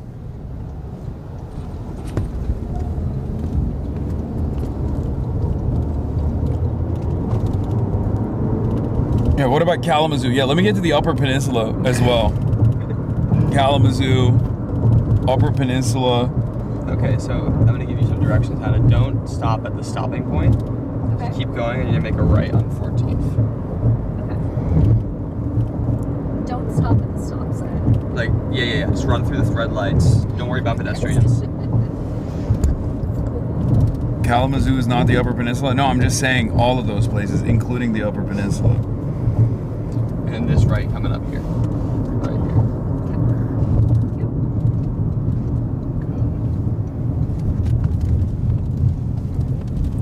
We saw her clone in Wisconsin yesterday in that bar. Yeah. How do you think that happens? Yeah. I was in fucking Wisconsin. Okay, and then there should be a street coming up called Dale Zell. Oh shit, there's a big ass crowd. Goddamn. And then make a right on that.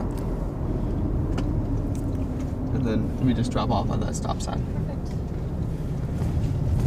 Rock and roll, as they say.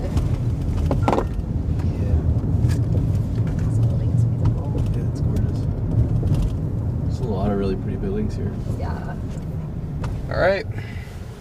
All right, chat. Just a second. Break a leg. Car door through that. You can take that. Oh wait, I don't know if there's a shawarma back there. Chicken shawarma. I'll consider it. Thank you so much. Honored.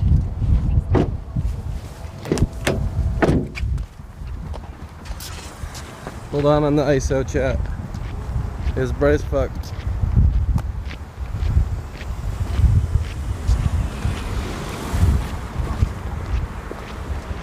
Holy shit, that's a lot of people.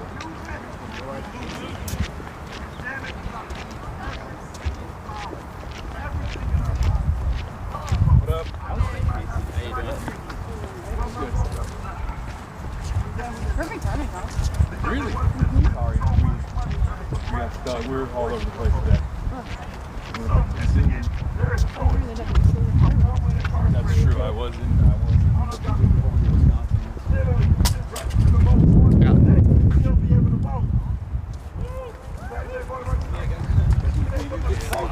Thank you. So we gotta let people know the reason why they need to vote is the reason why you are knocking on that door. Tell your story. Share your lived experience. Let them know the urgency of this moment. We cannot waste another election by sending people who just don't give a rat's ass about it. It's time to elect real leaders who care. Am I right?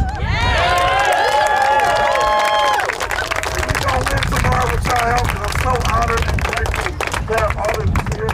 Yo, because when we fight, we win! When we fight, we win! When we fight, we win! Damn it, we gonna win. Thank you so much. Oh shit! Okay, y'all maybe know him.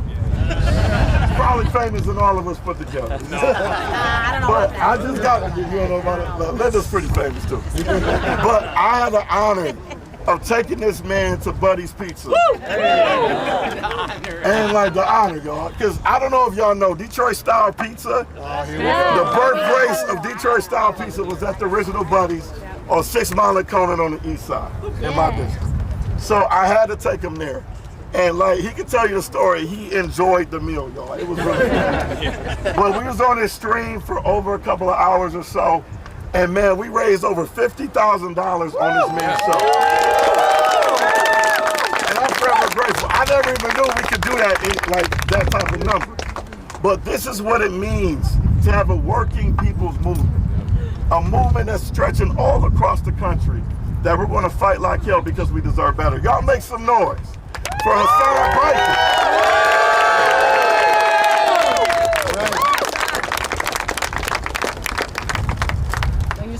I just oh, okay. Yeah.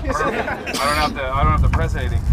It's a real honor to be here today and see all of you wonderful people out here who are fighting for the working class movement. We're gonna get Donovan McKinney elected into office. We are gonna unseat Sri Tanadar and make sure he goes back to Missouri. He's gonna sell his apartment in Detroit that he bought just so he can carpet back into this district. So I want to talk a little bit about Sri, because I feel like he gets talked about a lot and he really likes it, but he doesn't get talked about in the right way. Michigan's own Donald Trump, Sri Tanadar. This man brought only $30 million back into his district, and he thought that that was good enough for the people of Detroit. The people of Detroit deserve better. That's right. The people of Detroit deserve Donovan McKinney, a real fighter. Someone who breathes Michigan, someone who lives Michigan, someone who is from this town, from these neighborhoods, someone who's suffered in these neighborhoods as well and wants to improve it. Wants to improve it for all working class folk, and not just to improve his own standing. Not just to get a toupee and walk around and put billboards up and make it, bad toupee, you're right, a bad toupee. Someone who's in it for you, all of us. So I'm really glad that some of you have actually traveled from outside the state. I see some New York Democratic Socialists here, some Philly people too. Because Go Birds! Tomorrow, with our entire slate, we are going to shock the nation. We're going to prove to them that once and for all, they got the money, but we got the people. That's right. And when the people are united, we will never be defeated. Up until recently, I heard this from my man over here. You couldn't spell Democrat without DTE in this state. After tomorrow, we're not going to spell Democrat with DTE ever again. People out here are suffering and they deserve better, but we need your help, okay? My man Donovan's been outspent, outgunned, but he's not outmatched. And because of all of you, we're going to knock on doors and we're going to turn the negative ad spend into something positive. We're going to turn it into just name recognition. Because the reality is, and many of you have probably worked on campaigns in the past, canvassed for candidates, running against Republicans, and engaged in the age-old act of harm reduction voting. But it feels a lot better when you're actually fighting for something. When you're actually fighting for your neighbors. And that's what we're out here to do. Thank you so much, everybody. I'm going to hand this off to a brilliant organizer, right? There? Okay, there he is. All right, thank you so much. for all the good work. Now you gotta rally the troops for real.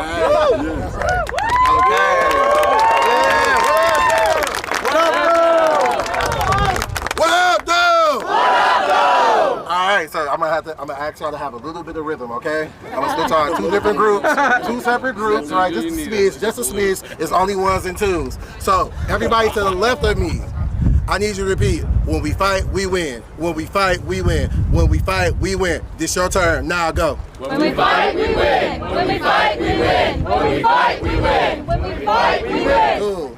I need y'all to say, always with the people. Always with the people. Always with the people. Always with the people. Always with the people. Always with the people. Always with the people. Always with the people. When we fight, we win. When we fight, we win. When we fight, we win. When we fight, we win. All of my hands. When we fight, we win. I cut that. We all doing that. Yeah. We gonna do it first. Everybody together, collectively. See what happens when we do things separately and we don't listen to each other. Whoa. So always with the people. Always with the people. What? Always with the people. Always with the people. What? Always with the people. Always with the people. What? Always with the people. Always with the people. When we fight, we win. When we fight, we win. When we fight, we win. When we fight, we win. When we fight, we win. When we fight, we win. When we fight, we win. When we fight, we win. We always with the people. Always with the people. What? Always with the people. Always with the people. What? Always with the people. Always with the people. What? Always with the people. Always with the people. What? When we fight, we win. When we fight, we win. When we fight, we win. When we fight, we win. Okay, we got the concept. Thank you so much. Let's go. All right, we got one housekeeping thing. One housekeeping thing. How many housekeeping things do we have? One. All right, I'm gonna have the comments list too. All right. So first, make sure you take your trash with you. I like my city clean. Two, we're going to do a quick training. We're going to do a quick training for those who do not know how to use a minivan. I'm going to ask you to gather on the other side of the field where the walkway is. So that other side, right? Yeah. Who doesn't know how to use van? Anybody don't know how to use van? This is your first time touching the app. First time seeing those blue and white circles. All right. So you should be the first people going over to the training thing. If you have a butt, or a coconut, and be realistic with yourself, because I don't want to have to look at the daddy and then ask people, what did you do wrong? All right? So, if you have preguntas, and please do not crowd everybody. I know. So, it's a quick flow. We will tell you when to go. Just don't crowd the area. And if you need a training for you to be the best canvasser, because we're not just here to see Hassan, we're here to do what? Oh no, so much. This one and then the other one's your best. Okay. Put that on the door. Yeah. Thank you. Oh wow, we got a zin in here and everything. Wow, thank you. I didn't pick these things out, but okay. I got to be the messenger. Damn. All right, thank you so much. For our special gift for our Minister of Agitation and Propaganda, the Chairman cigarettes. Oh, the Chairman Mao Chunhua. With a hint of plum. Wow, thank you so much. All right. You guys want to do like a DSA photo? Is that what we're doing? Yeah. Let's do it. Here, I'll put the hat on and everything.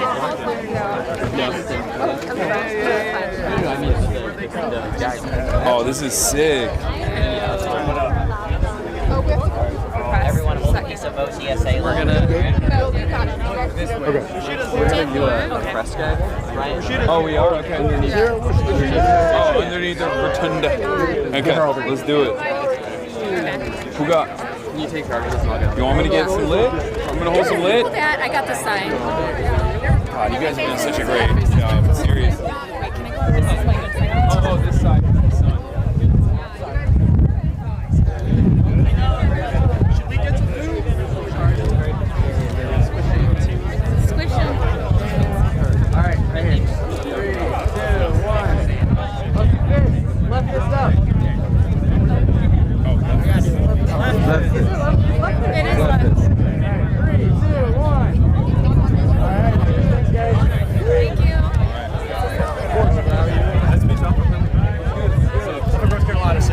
So nice meeting you.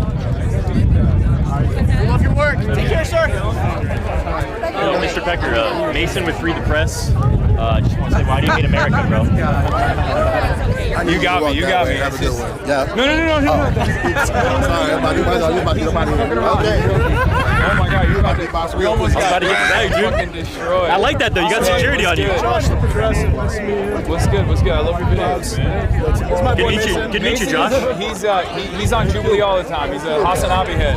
I saw you at the Japanese place, bro. That place was fire. Yeah. Good to see you, man. Way to be out here. Appreciate it. Of course. You too. Say hi to the stream, man. What's up, chat? How you doing? Mason here, One Hand Politics. You know, no big deal. This fucking guy. We're here in Michigan. You followed me here. What the fuck? Yeah, I did. I was here before you, but then you went to it. Yeah, moving around. Back. You know. Right. That is all I need. Pretty good. We're still live. We're still doing it. Hey, what's going on? How are you? Nice. I was wondering if I could take a photo? Yeah, sure. Real quick. That's all.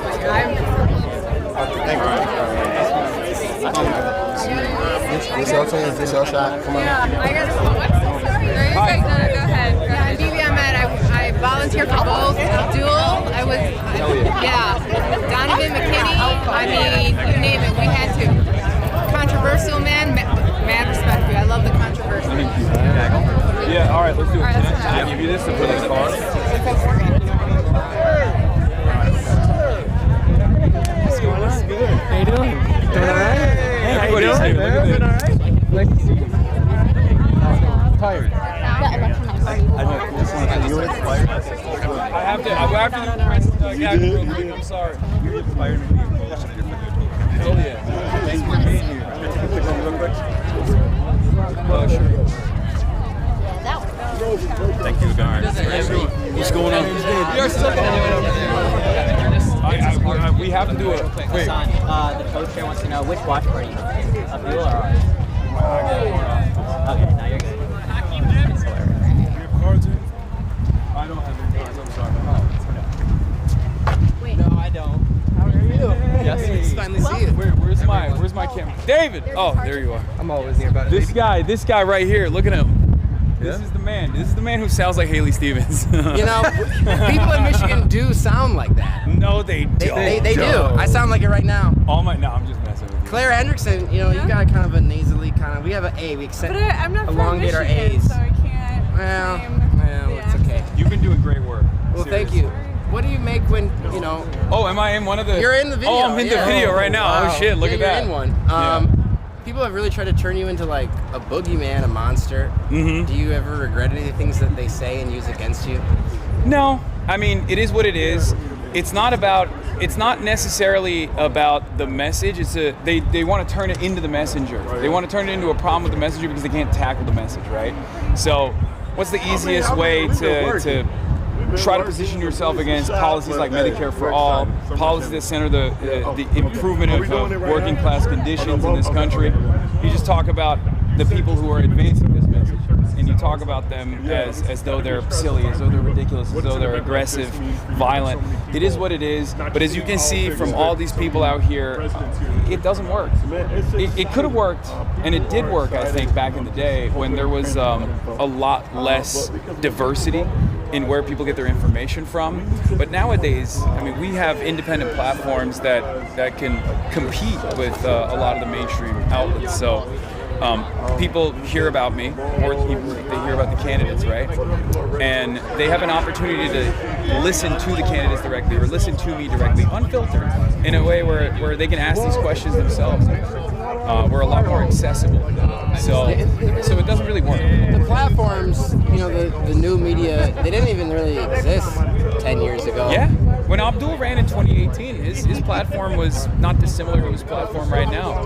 But a part of the reason why it's a lot more appealing is because I think people got sick and tired of the arguments that establishment Democrats were presenting as an electability argument, a constant pivoting to the center, this mythical moderate center, and now people want something more. And on top of that, people like Abdul don't have to beg for access from mainstream outlets. They can just go to Breaking Point's Majority Report and my stream as well, and really reach as broad of an audience as possible.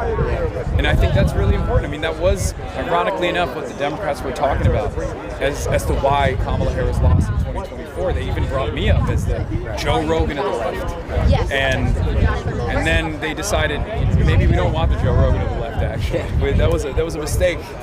They decided it was bad. They don't want the Joe Rogan to the left no more. Hasan, where are you from? Where'd you grow up? I grew up in Turkey. I grew up in Istanbul and Ankara. You were born there? No, I was born in America. I was born in New Jersey. Yeah. When did you move here? I moved to the United States of America when I was 18 in 2009 to go to college. I went to Miami first and then Rutgers after. And then I graduated from Rutgers and I moved to LA immediately. What was your background before you did Twitch? Before I did Twitch, I was on the Young Turks. Oh, yeah, that's right. Yeah, I started off doing like ad Check is your uncle, right? Yeah, exactly. I'm a nepotism recipient. Shout out, Jank. But yeah, I started off at TYT doing ad stuff, and then I got a producer role, and then I turned it into like an on-camera thing, and then the rest is history, I guess. It is. What do you make of your position as like a main character of the Democratic Party right now? I guess it's a sign of the times. I don't necessarily think it's the smartest thing. I still find it unbelievable that like I've become a prominent fixture in attack ads in not just one race, but almost every race that I've been involved in, and even including races that I'm not involved in. I mean, Mike Collins was trying to attack John Ossoff by being like, well, Asana said he likes him. Why won't you disavow him? And it's really stupid. I mean, I wonder during the 2024 election when we saw Trump go on every single person's platform, and there was no appetite to ask the former president at the time, what about these things that this person, I mean, the people that were like white kids using the N-word on their and was going on their show. And there's no moral equivalence between what I do and what the far right does, no matter how hard centrists try to, merge the two. I'm against all forms of bigotry my whole life, and I will continue to fight back against bigotry, including anti-Semitism as well. And it's really interesting that there's this weird investment into trying to turn me into a main villain, and it's the Republicans that are doing it, and they're not shy about openly admitting that this is their midterm strategy. I think it's a failure. It's failed so far in every single race where this has been tried. And I think it's going to fail in the general as well. But what really frustrates me is when I hear from Democrats, as someone who's voted for a Democrat virtually every election that I've ever voted in, and as someone who opposes reactionary ideals and the Republican agenda and Republicans and Trumpism and MAGA vehemently, it's very shocking to see prominent Democrats come out and say, it's either his party or my party. I'm out. Like that's what James Cromwell was saying. It's very strange. I thought we were trying to build a big tent anti-Trump movement, and it turns out these guys are more mad at the DSA, more mad at their left, and I guess more mad at their own base because they're voting for these candidates. How old are you? Also, I don't know. I'm 35. 35. I'm 29. So you remember the Tea Party era more than I do. I was like in middle school. Yeah, I do remember the Tea Party. When now CNN is finally starting to be like, oh look, the people are taking over the Democratic Party. Yeah. Is it similar to that? Yes and no. So it's similar in the sense that the Tea Party movement was like also an insurgent movement, it was a populist movement, but no, because the Tea Party movement was also AstroTurf. They were backed by the Koch brothers. There was a lot of moneyed interest at play to generate controversy, and they got I think better coverage from Republican outlets at their inception because they were still backed by prominent Republican billionaires. We're backed by the people. This is a people power movement. So in that sense, it's different. Is this your first time in Michigan for this cycle? No. I've been in Michigan a bunch. Well, I'm saying before Abdul. Had you been here before? I had been to Michigan before, yes. But I think it was a college campus tour that I was doing with the Young Turks way back in the day. Okay. Yeah. But Abdul, when I came to Lansing, when I went to Ann Arbor, that was my first foray into even campaigning, as a matter of fact. Really? And it turned out to be pretty good for Abdul. So that was your first stump. Yeah, that was my first ever in stump. Lansing. Yeah. Back then when it became a big narrative. And the narrative has continued. They're still every day talking about you on the networks. Mallory McMurrow compared you to Nick Fuentes. And then she had to drop out. Right. So do you see that as the reason why? That's not my assessment. That's the assessment of some people some pollsters that pointed to that exact moment as her campaign kind of falling apart. I wish she hadn't done that for her sake and mine as well. It's not great to be compared to such an odious figure, a figure that I oppose entirely. His worldview is disgusting. Have you spoke to Nick Fuentes? Have you ever done anything? No. with him? Oh, well, there was one debate that I did many, many years ago. It was a big mistake anyway, because I don't think we should be platforming. He just like snuck into a debate that we were doing. It was a bigger debate. But I have a policy of not platforming neo-Nazis. So no, I have not spoken. No. And so the feeling on the ground is that Donovan needs help, Bayash needs help. People think that Abdul is going to win his race. What should folks be doing to support your candidate? You got Donovan on your pin. Bayash as well. Yeah, well, I mean, they should smile and dial. Phone banking has been very successful in these cycles. We've unseated a bunch of incumbents, and I always go back to the Daria Eliza campaign, where I feel like our community had a massive impact at the final hour, where we got together with NYC DSA and we did some phone bank operations. We called pretty much everyone in the district that had ever voted for a Democrat for the last 6 years, and we got 2,000 conversions on that last phone bank, and that happened to be Daria Eliza's margin of victory. So you can make a difference, and if you're feeling anxious about your favorite candidate, if you want to make this change, if you want to be a part of this movement, then you can. You can actually join from anywhere in the world. All right. That'll be spliced into 1 minute and 10-second clip. No, it's all good. Yeah, pick it apart, man. Do what you got to do. Good to meet you guys. Yeah. Dude, you're doing great work. Thank you. You're doing great work. I love it. Yeah, good luck. All right. What? Oh, what up? I saw you from the possible party. Good. Say hi. How are you surviving in these suits, man? I'm having a good time. It's We fun. met on Friday when you guys were in Hamtramck. Yeah. Can I say something to chat? Yeah, go ahead. Many people are saying that I forced him to shave because of his beard quality. I would like to clear the record that was not true, right? Yeah, no, I don't know. No one is saying that. No one say that. You are the only person who has said that and tweeted that out. I have not seen anybody say that other than you. Well, Freddie's here too, so yeah. Freddie and I we could square up. We could do the whole thing. But it's growing back. I appreciate it. Yeah. It was a big mistake. Apparently, everyone hates it. Yeah, so. we all do. I disagree with it. It said, as a beer boy, it set us back a little bit. So If there's anyone that wants to interview me, I'm down to do it. Like where are you doing local? Are you gonna go canvas? Yeah. You have to come with us. I was thinking of taking Donovan to Hamtramck again. Or we were just in... Boy, there's 0% chance our whole day is like super slam. Are you guys gonna love go those see you. together or something? All the best. What? Come Yeah, back we're from gonna Denver again. Of course. We're gonna hopefully have a slate ready for city council, so it'll be a good time. Hell yeah. All right, perfect. When are you guys gonna start canvassing? I don't know. Probably after the press scrum, I suspect. Yeah. And Hasan, I know you're going to the Abdul Watch party, but obviously we want you at ours. If you come just for a few minutes tomorrow. Sure. I mean, we can try to make it. Yeah. Awesome. Okay, we'll be in touch. All right. Yeah. All right. And I'm quoted in the same political article as you, and it's just my honor. Nice. Hell yeah. I will never lose that link. Hell yeah. Okay. Oh, great. Hey, I was like, can we get a picture with you? Yeah, for sure. All right. Oh, you want to do it? Yeah. Okay. Here you Yeah, I got it. All right. How you doing? Good to see you. Hey, man, I have a lot of respect for you. Yeah. Thanks for what you're doing. Thanks for coming to Detroit. I did, I have a lot of respect for you.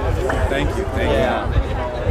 What was it like over there? You know, I mean, ask you. It was devastating. Yeah. It was devastation through and through. I mean, blackouts all day, abject poverty everywhere, and it's man-made. It's like artificial. We are responsible for it, and it's so sad to see so much potential get stolen just because there's a couple people in Washington, D.C. that have made this decision to starve an island of 9 million people. It's horrible. Yeah, it's absolutely horrible. Like it's a miracle that they're still that they're still around right now. Because if that happened to us right after our revolution, we would have been collapsing the next day. Yeah. No, it's a testament to their resilience overall. Yeah.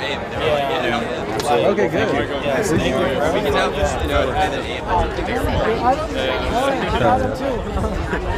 I know I was Hey, what's Thanks up? for being here. We're happy to have you. It's beautiful. I love it. Michigan, yeah.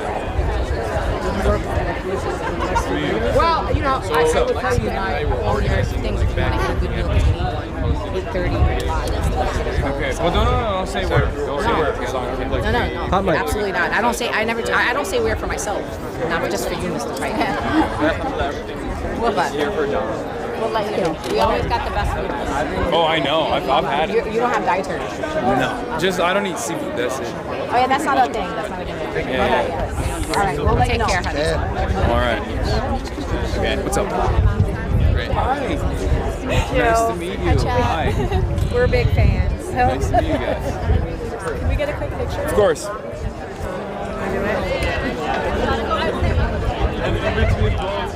Here, you want? Wait, get your mom in here. I got it. You want me to do this? That's extremely good. We did this best friend. There you go. Nice to meet you guys. Thank you for being here. Thank you for being here. What's up, dude? You're good. Yeah, I can be photos. Hi. Oh, nice to see you. You're doing all right. You know, it is what it is. It happens. Yeah. Anyway, thanks for being here. Of course. Let's go. All right, let's do it. My name's Nikhil. It's not my first time on stream. I came to the U of M rally with you and Abdul. Hell yeah. And Abdul shook my hand that day, and ever since that day I said, I'm going to door knock. Hell yeah. So I joined DSA since. That's what's up. And I'm trying to get, people like Donovan elected all across the country, and it's amazing seeing people here from everywhere else. Yeah. So when I tell people, I go to people's doors and I tell them that this is a national movement, I'm not lying to them. Yeah. And that's amazing. I talked to Dr. Adam Homily and Chris Rabb, they're reaffirming that. So believe in your neighbors, believe that change can happen in your backyard, in your neighborhood, everywhere. Yeah, we need all the people we can get. There's so much money. There's so much moneyed interest that play here. So I'm also mutuals with Audrey on Twitter, so hi Audrey. All right, bye, Hasan. Thank you. So I met you last time. Yeah, what's up? My name is Hasan. I ran for city council last year. I got 8,300 votes. This year I'm running for state representative, District 3. My whole platform is money out of politics. I took the pledge to never take corporate PAC dollars, never take lobbyist money. That's literally my whole platform. And all I need in this race is the truth, my platform, and the people. I'm going against a political machine on my own, so we'll see how it goes tomorrow. All Tried right. hard. Yeah. Thank you so much. I'm a big fan, man. You're the best. Keep doing what you're doing. You too. Go Hasan Piker for president. Hey, What's up? Hey, I just want to shout out the Detroit Tenant Union. They're doing amazing work. Tell Mary Sheffield to pass the right to renew. My girlfriend's one of the head organizers at the DTU, so really proud of the work they do there. It was nice meeting you, man. Nice to meet you. Thank you for being here. Yeah. What's up? We're from Sunrise. Yeah, I'm Steven. I'm from North Carolina. I've been organizing for about 2 years now. I've watched you since 2024, and actually no, since 2020, man. Oh wow. Yeah. So where are you, like 10? Yeah, actually, yeah. Oh my But I was like 11. But ever crazy. since then, man, I've just been getting as involved as I can, and I've been doing some on-the-ground work in Asheville where I go to school. Hell yeah. Yeah. Amazing. Should we take a photo with you? Yeah, let's do it. I'm from Philly. I spoke at the Rab rally. Oh wait, hold on. We can do all three. Okay. Want me to just take a real quick? Yeah. There you go. 3, 2, 1. 3, 2, 1. Thank you. It's not the place for that. It's not the place for that. It's always the place for that. I'm Jade. I joined DSA. Like, I was pretty directionless before I found you, but like I joined DSA, and like now I do a lot of like union stuff with my school. And I'm also August 21st. If you're in the area, I'm DJing for our next DSA Dance Against Fascism. Hell yeah. So I really appreciate the work you do. That's crazy. That's a crazy phone. Thank you. Thank you. Nice to meet you. Nice to meet you. Hi, how are you? I'm good. Nadine, nice to meet you. Nice to meet you. I'm not going to get your hands. Okay, you don't have to. Okay, that's fine. Yeah, of course. Okay. Pull him now. 3, 2, 1. Not our Oh, you're the best. Thank you. Thank you so much. Appreciate it. Do you want one? All right, are we moving? Yeah, let's go. Are we mobilizing? This way. Yeah, so I'm gonna go that way. See you later.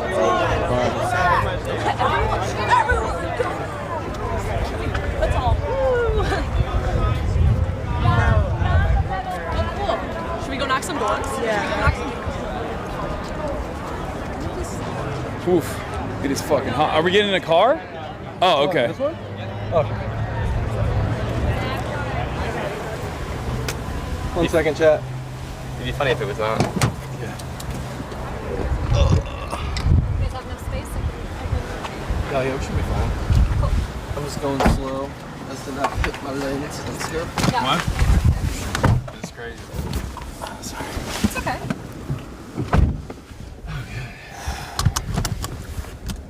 Bro, everyone's got sick hats now. Yeah. It's crazy. That game is out of control. Do you know where we're going, Hannah? No. I will show you in a second.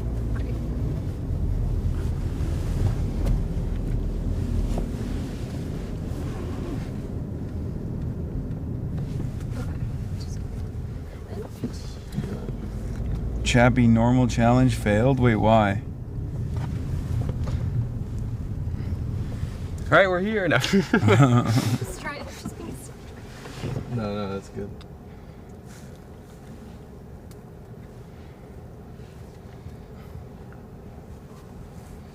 Take the jacket off, Hazy? No. Now I can't because I'm probably pitting. So now it's stuck. It's the top one. Oh, it does feel nice to be in the car again, though. I'll be honest. It's Yeah, let's fucking. let's get the AC action. It was freaking hot out there, man. God damn. Who's gonna be on our canvas? All the superstars. Word. I think we possibly will beat them there. Ooh. Yeah. Shawarma's up for grabs. Copy. No, I'm good. Gotta hide those ever-growing sweaty shirt pits? Yeah. I'm in the Metro DSA and I can't even get that hat? Yeah, I mean... Yeah, I get special access.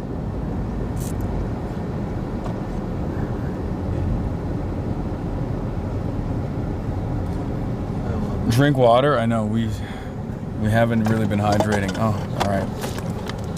Yeah.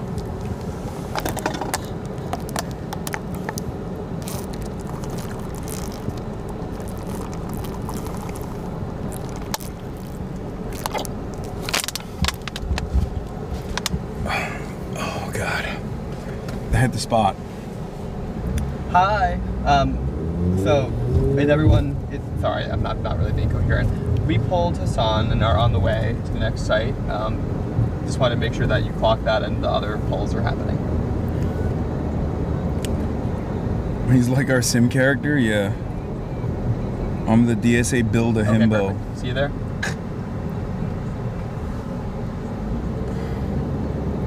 Correct. Yeah. Well, no, the place in the calendar I think is incorrect. The place I texted you is correct.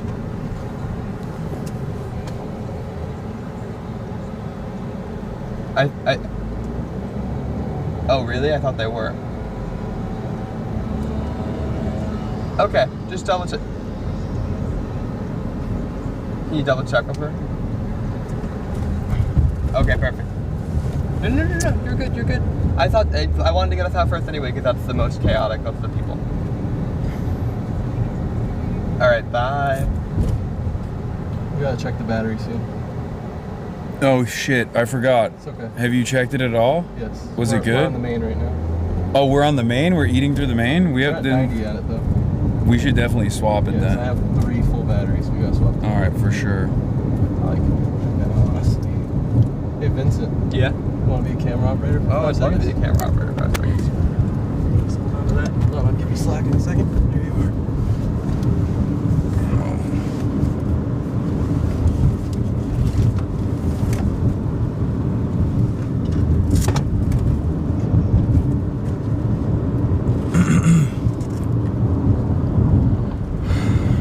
This is heavy. Yeah, all day. We met famous Michigan indie reporter Samuel J. Robinson. That was a treat. Danae, sorry. That was a treat. Was just calling to make sure we were polling everybody. Okay, bye. How hot is it there? It is 83 degrees. It was actually 70 in the morning, which is why I was like, I probably should wear a suit because I'm gonna be out all day. And in my mind, I was thinking I'm gonna be out all day. I definitely need to make sure that I'm, you're doing a great job, by the way. Thank you. With the camera work. I was like, I'm gonna be out all day. I'm gonna be out at night. It's gonna be very cold by a certain point. So I should just wear a suit. I can just like burn through the hottest point of the day if it's gonna be like, if it's gonna be like 70. It turns out it's, you know, it's a very hot 83. It's direct sun. You sure you don't want to keep going? Oh, it's a blast. I also have I have the wrists of my people, so. My people? What does that mean? Oh, you're saying you're limp-wristed. That's crazy. That's crazy. I like my people gay. Yeah. Yeah. The chwalkus. Yeah, the people the people of Can I gay. get that lens cap back? Oh yeah. Thanks, man. Midwest vibe checked you? I mean, it's not. Is it humid? I can't tell. I don't think it's that humid. It's not. Doesn't feel it to me anyway. I think the only reason why it feels hot is because we're directly outside under direct sunlight. Direct That's the only sunlight. reason. No trees park. Yeah.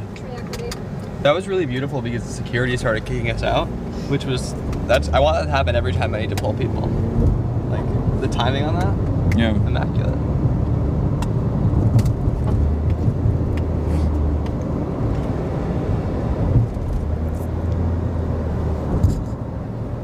I need to like top down so it doesn't try to focus on the windows.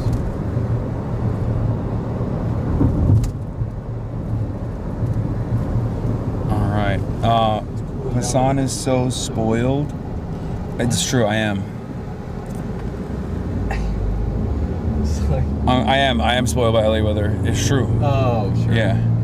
Cause like 83 is not that bad. I actually like the heat. I don't mind it. I'm just not very well prepared or well dressed for it. That's it. That's the problem. That's the issue here. But it's fine. All right, we're almost there. We're definitely gonna have some downtime because what's the neighborhood? Like 5 minutes. Yeah. What's the neighborhood profile? This is the Faillennial stop. Oh, word. This will be fun.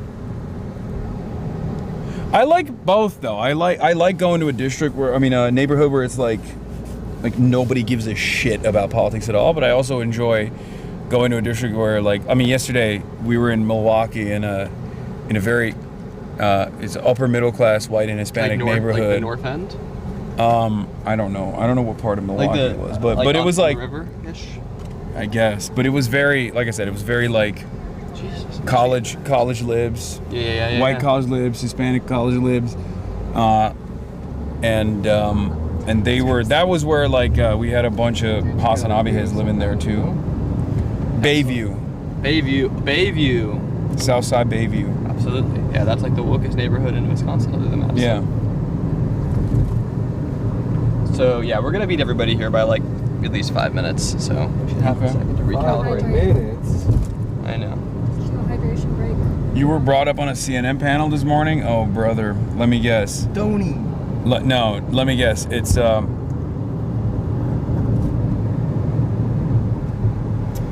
David Urban on Abdul. Oh, it's David Urban. This guy, David Urban fucking hates my guts. He calls me he says I'm like a heinous monster sometimes. Who is this? The guy that looks like fucking H.R. McMaster. the bald fat guy, David Urban. This is not helping on. Oh, David Urban. Yeah. Doesn't he look like H.R. McMaster? That's a poll too to remember H.R. McMaster. Campaigning with the DSA. I know he's not a DSA candidate, but the DSA label, Hasan Piker, his friends there in the DSA are so batshit crazy, right? That the Democrats, your party, which should have a very good year, is going to blow it. They're going to blow it because I love such nutty Dude, I love hearing from a Republican consultant about how bad Democrats are blowing it. That makes me really think that Democrats are going to blow it really bad. When the Republicans are, hey, you guys, you should stay away from these people. You should stay away from these folks. I'm like, don't wow. touch these guys. We have your best interest at heart. Yeah, I don't really understand why Republican consultants would not be friendly towards a shipping magnate of all people. Yeah, because, exactly. This is big business. This is international. I love imports. Corporations. I love exports. I am a shipping magnate. Are we getting out or are we staying in the car? We're here. We might as well stay in the car, right? Okay. Are you in a spot that will be troublesome to remain in? Yes. Okay, we can park near it's just so funny because I just realized that I went back and forth with Donovan's incredible camp. Not that we didn't argue. She just picked one location. I was like, can we do here instead? It's like slightly better. And she was like, yeah. It's like 2 doors down from each other. I just didn't. Oh well. Oh, this is great.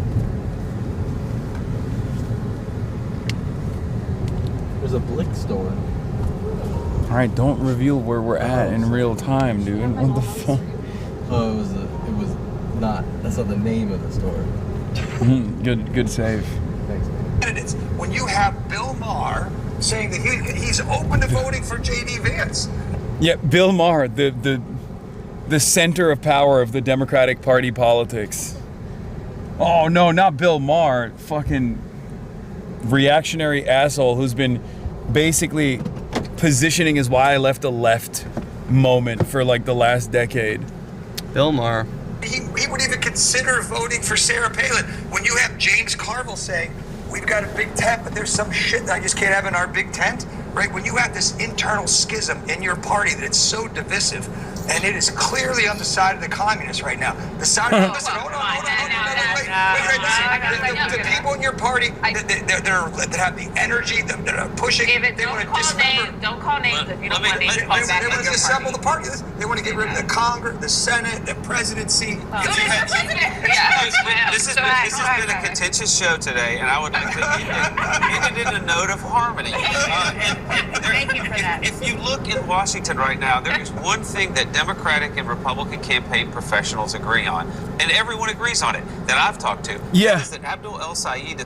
Everybody knows that when Democratic consultants and Republican consultants both agree on the same thing, that's gotta be it, right? That's gotta be the law at that point. Famously, Democrats and Republicans uniting on an issue, at least the consultants, hasn't led to like a spectacular defeat on probably one of the most significant foreign policy blunders of this cycle and perhaps, the upcoming decade, Israel-Palestine. These guys are like, oh yeah, well, we're all of the out-of-touch assholes in D.C., all the out-of-touch assholes in D.C. agree on this. It's like, this is bad, which means you guys got to stay away from this. It's like, okay. I swear that guy looks like Jabroni Mike. Wait, Liz Warren was asked about you? What the fuck? Why is Liz Warren getting asked about me? I don't think she likes me. Much less electable candidate in Michigan than Haley Stevens is, and Democrats can't do anything about it. The Democratic professionals here can't do anything about it. He's going to win this nomination anyway. I'm working on this race for a Republican group. Let me tell you, we can't wait to run against Abdul El Sayed. Oh, I'm sure. It is a Trump. That's why I'm after this with the CNN panel. Yeah, right before the primary, he's like, "Oh, I'm so excited about Abdul El Sayed. You guys should not vote for him." But we're very excited. We're very excited to run against Abdul El Sayed for sure. Definitely would have sucked to run against Haley Stevens, who her vision is amazing though. Yeah, higher prices. Stick it to him. That's what she was gonna do.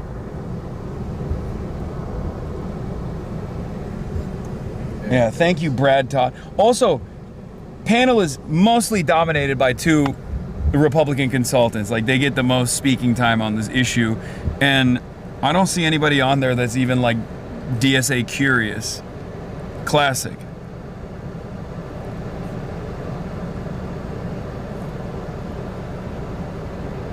It's great.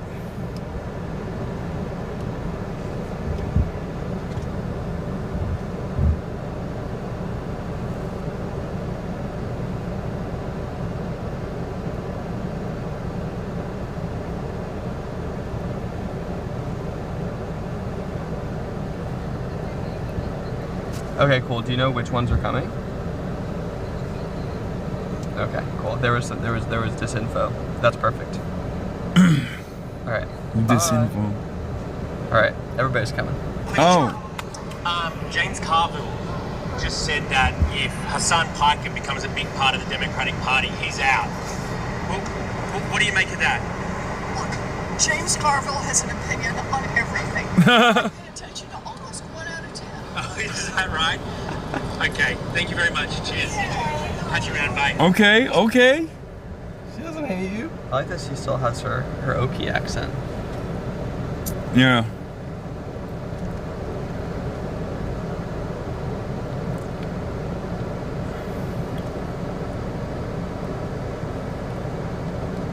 Nick Shirley went to Ceuta, Spain? Yeah. There's no shot. You should do a Nick Shirley voice. No, you guys to vote for Donovan. That's my Nick Shirley voice. But the vote for Donovan. He's benevolent. It's great. Oh my God.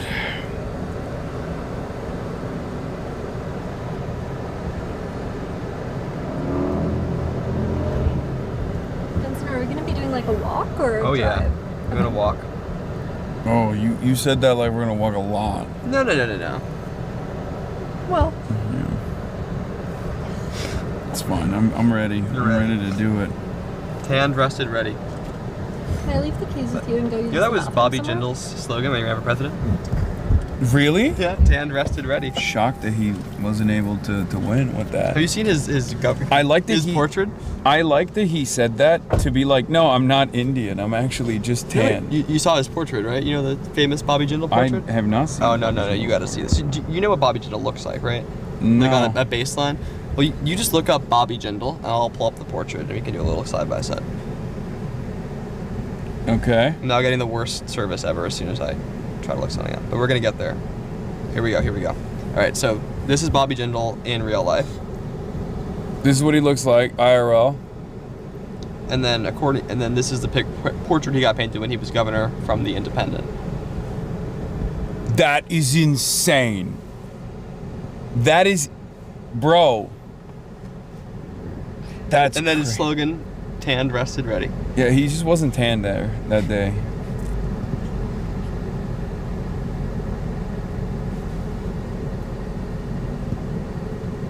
Yeah. I really do think that after this race, APAC is going to have to change his strategy dramatically. They already are. They already are, and they've been very dynamic. Obviously, the Malinowski race was like a big deal for them to be like, we gotta. I'm putting your things in the back. Yeah, okay? that's fine. But what I mean is, I think the unlimited faucet of attack ads, I don't think it worked. I think it backfired. Hey, Tyler. Perfect. See you soon. Bye. Okay, that's hilarious. Like, what? He's trying to talk to me, and this Rep Rab is in the background, just like, he's cracking jokes. Is he still doing press? Or no, he's on the way. They're on the way. Oh, okay. Sorry, I cut you off unnecessarily. No, it's fine. It's all good. I'm used to it. Whoa. No, what I was saying is like it's not working. Like the barrage of media is just not working. Like outside expenditure is not working at all. Well, also you see they're kind of pivoting from they're still doing house races, but not in the way that they were, because they're losing. So like they spent so much on Abdul because they were like, all right, we're gonna have a bunch of people who care about human rights in the House, but maybe we can keep the Senate as our last vanguard, and then, well, we're about to see how that's gonna go.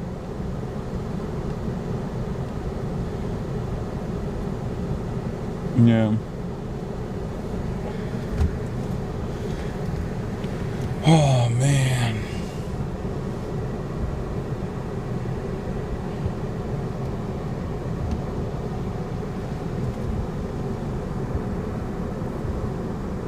Okay. W. Vince is what they're saying. W. Vincent. Well, Judge Janine gonna have to crawl Sorry. back to Fox. No. Got the Yeah. boss call to the White House.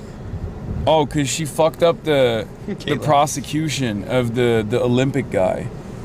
I think, right? Is that why she's getting the boss call from the White House? U.S. Attorney Janine Pirro arrived at the West Wing. Oh, it's definitely got to be about that. The guy that went to the reflecting pool, the Olympic athlete who went to the reflecting pool to like touch it and was arrested for it. Yeah, look. U.S. Attorney to D.C. Janine Pirro arrived at the West Wing of the White House moments ago amid frustration from President Trump, according to two sources familiar with the matter. Trump earlier today said Pirro choked and that he was really disappointed in her decision to withdraw felony destruction of property charges regarding the Lincoln Memorial reflecting pool. Wow. Yeah. Sucks to be Janine. Yeah, get fucked, Janine. She used to be Westchester County DA once upon a time. I can't believe she was like an act. I mean, I can't believe she's now again. You know who beat her for actively- Attorney General of New York? Andrew Cuomo. Jesus. Another villain. Oh my god. So wait, what do we got after this? We got this and then we got to get out to vote for. We are gonna literally knock on one door at this point. Well, we're not. We're just doing the street work. Yeah, we're gonna talk to one person and then get back in the car and fucking have to go back to the other get out the vote rally. Much. But I think I'm getting information. I think like our slot. Oh, we're close though. Yeah, we're close, and I think our slot at the next one is like not on the dot. You know, I'm gonna figure it out. Yeah. I got some waters. Yay! Oh, thank you. All right, I think we can officially head to the spot Great. because people are there. Great. You can leave the shawarma in here as like a car air freshener. Yeah, I was gonna say we should probably throw it out, right? I'm sorry. I left it for you. I thought you No, would eat that's it. okay. I'm vegetarian. Would you eat it, Vincent? No, I mean it's very He's good. pescatarian. True. Oh, damn. Oh, I'm glad you remembered that. Nice. Got it. I said, I thought even if you're a vegetarian, maybe you'll taste it or something. I don't know. Well, this is the one that's just the half I saved for you that is vegetarian. That one I will eat. Okay, I'm gonna give it to you because otherwise, it's gonna be in the back. Okay. All right. Let's do it. Getting out. Let's go. Vincent, you have my keys? I do.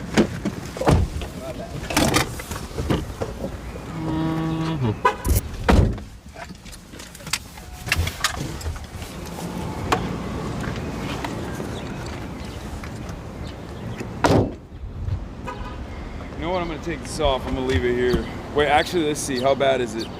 Can you see? Mm-hmm. Is it pitting? Keep it on. All right.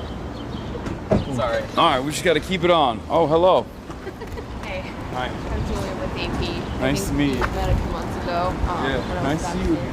Yeah, you as well. I gotta get situated just a second. Can you hold this? Absolutely.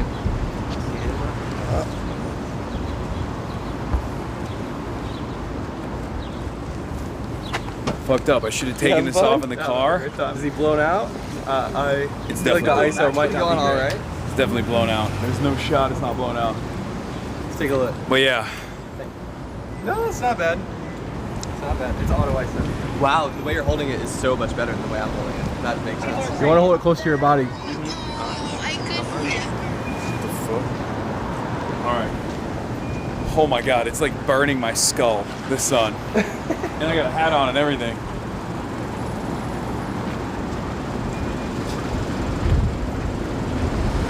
We got lit. Hold on. Let's Hold it. get this. All right, I'm holding here. The shade. Yo, can you unwrap this for me? Yeah, I got you.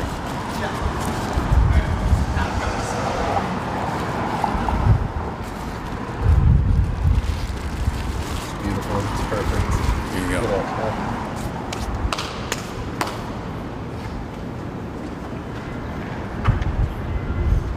This is a strange way to canvas. Camera. We're just walking up to people, being like, "Hey, you have a plan to vote?" Donovan, because he's like What? Donovan. Yes, Donovan is the goat. Also, you know who's coming? The goat, the true goat. Chris Rapp. Yeah. Oh, shit. He's incredible. They're both very high energy in different ways. And in ways that are very their city. That's true. I feel like Chris Rabb is doing capoeira every time he's canvassing. He's like jumping up and down. He's like, hey! You know?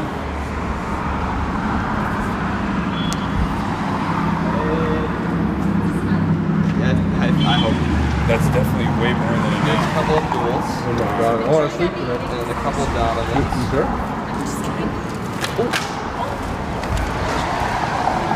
I could put it in a tote or something. No, it's fine.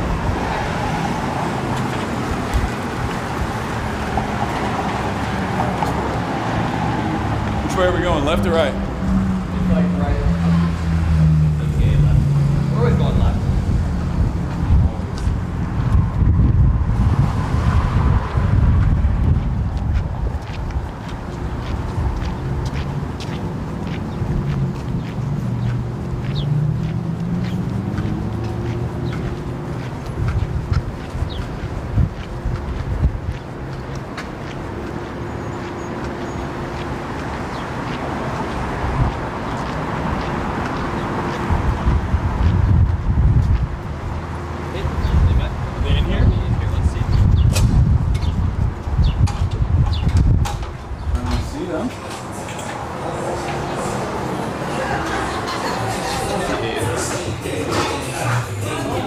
Hi. Our friends are here yet. I don't think so. Well, I don't think we're sticking around. We're handing out pamphlets for the election that's coming up tomorrow. Have you voted yet? Have you voted? Do you have a plan to vote? Okay. Have you heard about Abdul El Sayed? He's running for Senate. Oh, you see the commercials? What do you think about him? I have to do my own research. Okay. Once I do that. Well, can I share with you some of his policies, if you don't mind? You can see it back here as well. He's fighting for child care, Medicare for all. How does babies not bombs? What do you feel about that? Babies not bombs. As in money for child care rather than money for a war overseas. Because the person that he's running up against, Haley Stevens, has been backed by the Israel lobby, a lot of outside expenditures. That's probably why you're seeing a lot of ads on TV as well. They're like calling him a sexist and all this stuff. Oh yeah, it's ridiculous. It's totally ridiculous. And there's so much money coming in from corporations, like big corporations that are trying to stop him. But he's actually the front runner right now. But we can count on your vote potentially. Those are the things that you're interested in. What do you think about DTE? You like DTE? Too high. Prices are way Yeah, too right? And blackouts too. Well, really bad. there's only one candidate on this race that hasn't gotten money from DTE, and that's Abdul. Haley Stevens got $50,000 from DTE. So yeah,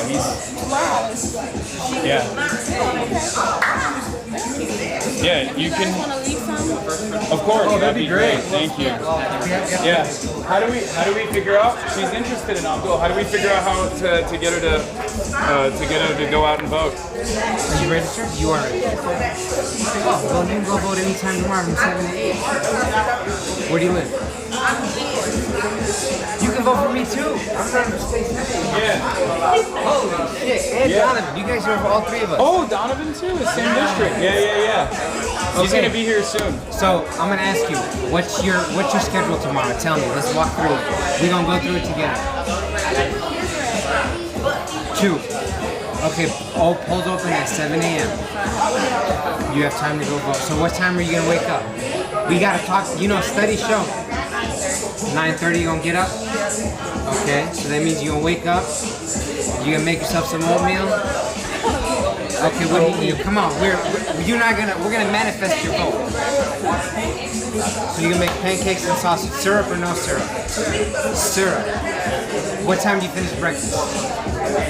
10 o'clock. Okay, and what happens at 10? Okay, so you have to be at work at 2? Hello. So you leave to come to, it's about a 20-minute drive to here, right? So you're gonna leave at 12:30. You're gonna bring your ID. You're gonna go to City Hall. Boom, bam, kapow. And I'm gonna do you one better. I'm gonna give you my cell phone number. Because I want you to text me when you vote. I'm serious. Don't put it down on the camera.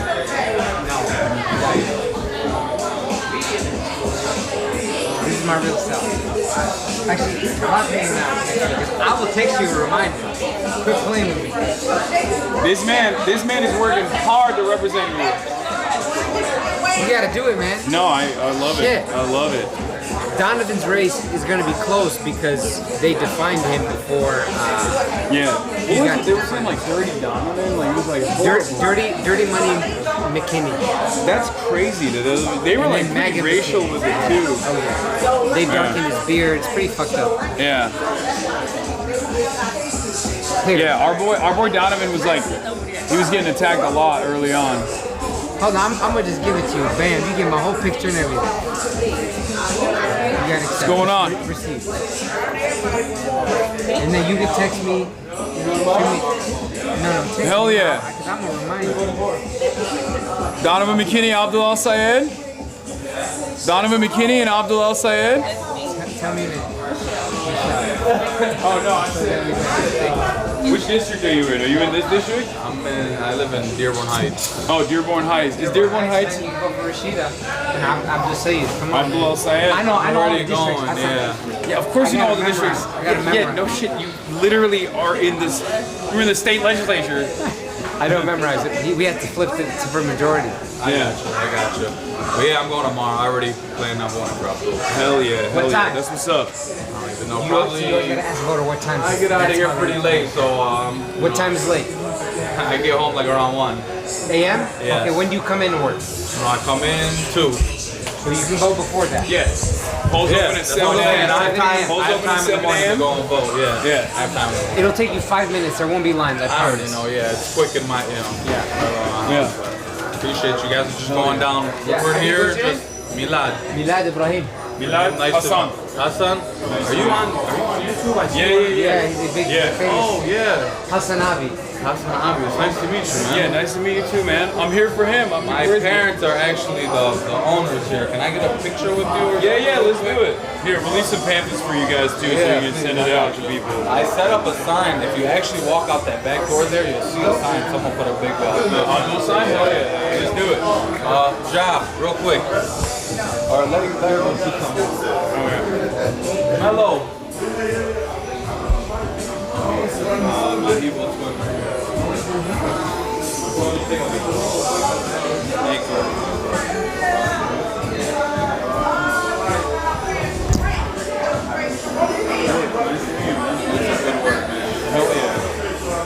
Thanks for coming in, guys. Of course. How you feeling, man? Pretty good. We're Shout out Twitch. Shout out to Kitab Cafe, my favorite coffee shop in Detroit. Also, I want to give a shout out to the groups that have been busting their ass for us, that have been doing the work. We oftentimes talk about the national named organizations, but there's a lot of local groups that have been doing so much to help myself, Donovan, and Abdul. Michigan United Action, one of the long-standing progressive organizations. Check them out at Michigan. Just Google MI United Action.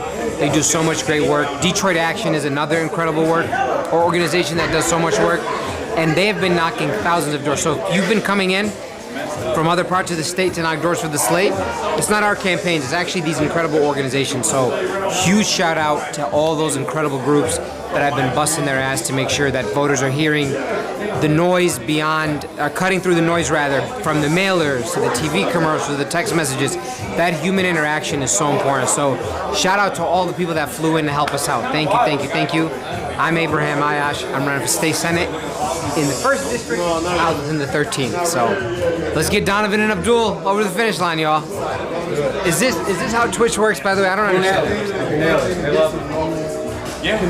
No, it's actually unbelievable simple. This is right. Yeah. We actually serve together on a board. That's right. The National Caucus of Environmental Legislators. Yep. Sometimes referred to as NCEL. Oh my God. No. Yeah. No, but it's about environmentally conscious state lawmakers who understand energy and environmental policies and how they're interconnected. And there's a a justice through line.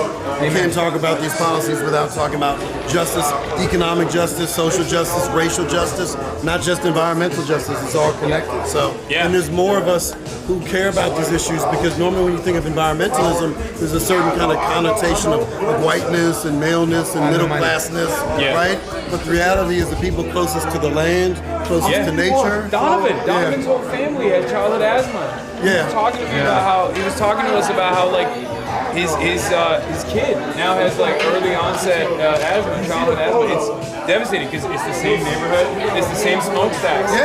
And nobody, all the rich corporations put them there on purpose because a lot of these folks don't have a voice, unfortunately, because they get represented by guys like fucking Sri Thanadar who don't give a shit. You know? Yeah, it is fast track the permits. Like there's a concrete crusher on the east side right now. Donovan and I fought in the legislature. They're trying to build this process. So the Maroon family, this fucked up asshole family.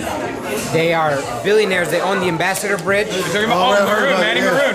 Gordie Howe Bridge, Trump's biggest donor. Yeah, stick it to him.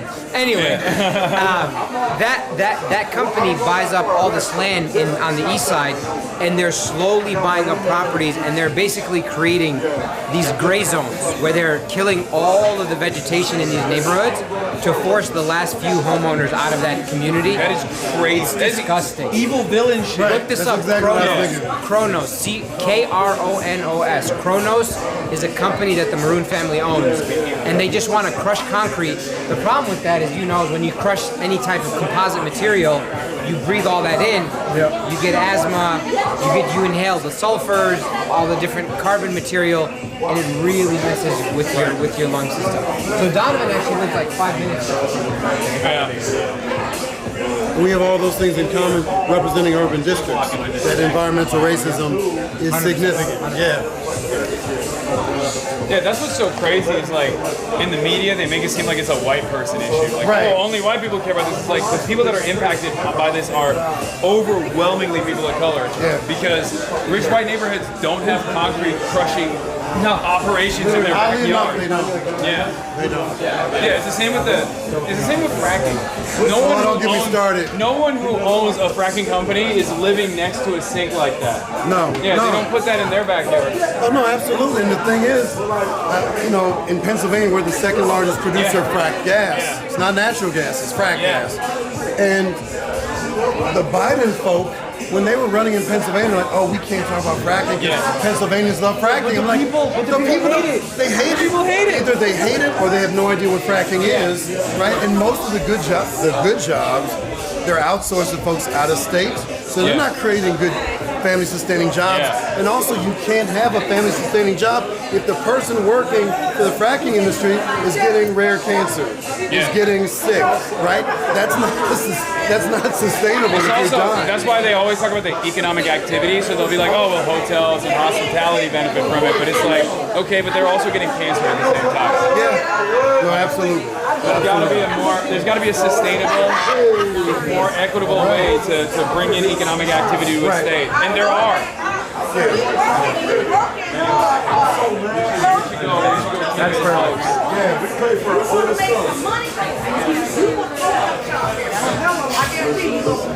Oh, dude.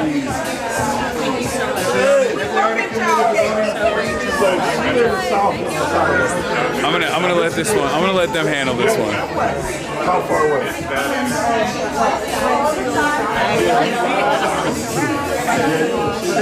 They're both trying to work. Well, I know more than I knew yesterday. I know, but I'm just saying. Came all the way from Philly, so area. All the way from Philly. That's how he just stay right over there. Yeah, I just got to wait to the Congress. Yeah, we're going to Congress. Hard carry. Like, are you an introvert or an extrovert? I'm like, I am an introvert. It's a good quality to have for a campaign. It's a good balance. It's a good balance. Yeah. For sure. How are you? Let me see this hat. Oh, nice. I will say, I have, like it's not with me, St. Louis's hat. Oh, yeah. Yeah, it's I dope. like theirs a lot. Okay, let's do it. Let's go to a table. We have a camera, that's why I want to like put a camera. Is this not free? Yeah. So then it's not free. We're gonna hit a bunch of businesses, so we're just like saying hi to the voters and then we're gonna walk. I'm more comfortable doing it outside rather than people eating because we have a camera on. Yeah, you know what I mean? It's like a private institution. I mean, they're fine with us filming, but I just don't want to. No, that's fair. You know, nobody wants to have a camera on their face while they're eating. Okay? Right? Unless you sneak it when it's like Chris and Donovan here, you can film them in action. I've brought in a lot of young people to support me in Philly who were first-time voters or had registered but never voted before, and they told me like, all y'all old people, right? Like, y'all don't care about young people. You just care about the seniors. You don't care about our kids. You don't listen to us, right? And so I listened, and then I expanded my platform so that they felt seen and respected. And as soon as they felt respected, like, I want to volunteer for you. I got $1. I'm gonna give you $1. And this is the first time these people have ever been involved. And I brought them into the campaign, and when they voted, they were voting for something, not just the lesser of two evils. And I've been voting for 40 years. And I can count on one hand how many candidates I actually love, right? That I really love. Because normally I'm like, yeah, this person's a little better than that person. But you have a unique opportunity to vote for someone who can actually represent the people. Where you don't have to say, well, no, because And I have colleagues in office who lost by 2 votes. By 2 votes. Good people who got beat by some raggedy people who lost by 2 votes. So maybe this might be an opportunity for you to express yourself by doing something you haven't done before. Just one time. You don't know. You can be the difference because it's a tight race. It's tight. That's why I'm coming all the way from Philly. 800 miles to help this race. On my own dime. Nobody sent me to we need this person, not just for Detroit, but you want it for the whole country. I would love that. And I say that without any judgment. You want to hear in the middle. Yeah, like a sandwich here.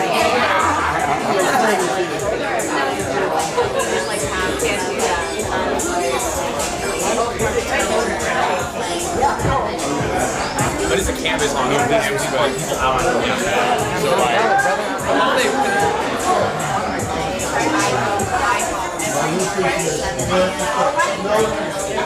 fucking outsiders coming into your goddamn state, taking up speaking slots. They don't even know. They don't even drink the water. They don't even make a plan, vote Abraham. Yeah, I'm gonna be like, I'm not even here for Apple. I'm here for Abraham, a different ape-related name. For real,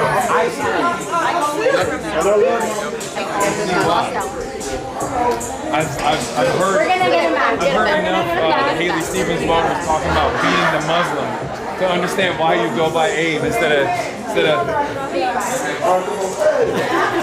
it makes it more Americanized. Yeah. All right. I'm gonna go knock down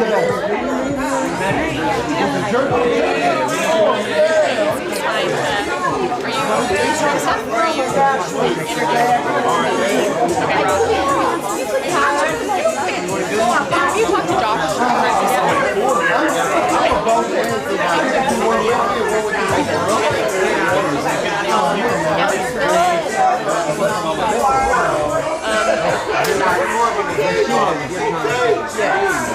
We're in Virginia. Northern Virginia. Yeah? Fairfax, Alexandria. Fairfax, yeah. That's what we're about to be going back to on Wednesday. Okay. When did you get in? This morning. You're there for election? Oh, hell yeah. I'm not missing this. This one's going to be, especially with the reports coming out with Abdul, how Haley's posters called her. You've done it, bro. Okay, I'm a Sigma. Yeah. You're a Sigma? All right. And I'm Iota, bro.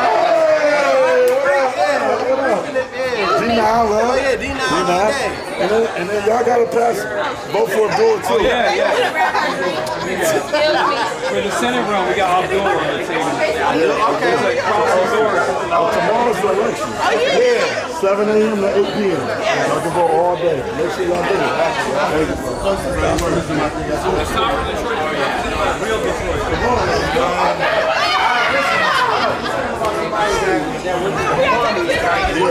Yeah, cool. No, this is different.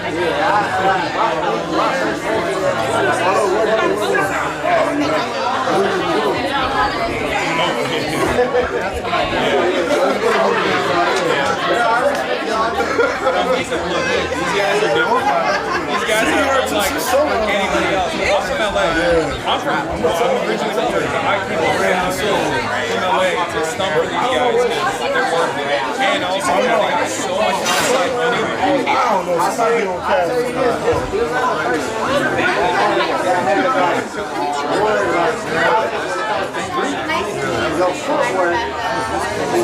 Oh yeah, no, that's true. These guys, so what you're saying is my mother told me how you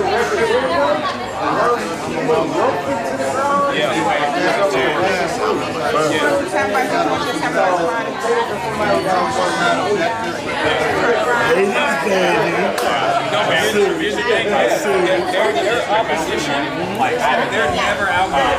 They're never out here. They're not talking with us. They don't knock on doors. Why? Because they got money. They got PTE bags in them, so they don't have to. They don't have to support is what I think. But because Donovan's out here every day, because we're out here every day, you know, we get to. And I stay still in the hood. I'm on Outer Drive in Mount area. That's where I live. I ain't never let. I'm raising my family. Flip it over. Yeah. You'll see this. My wife and I are 2 baby boys.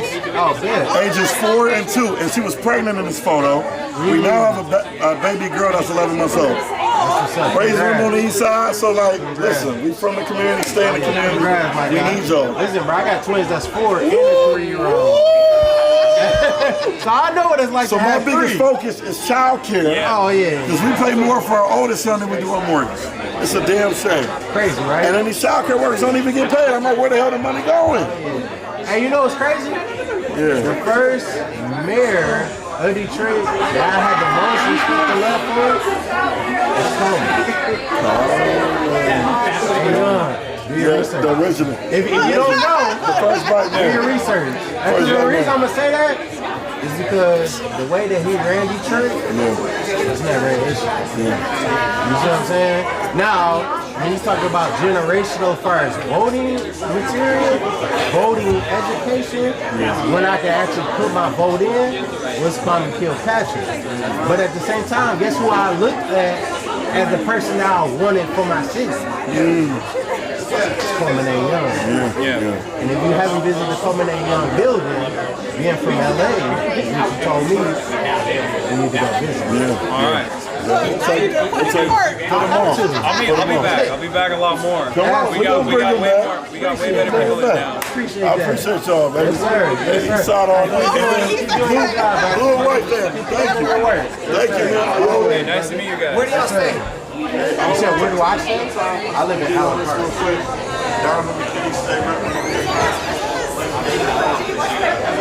Y'all take a look at us. Some good shit. As well. For the Senate.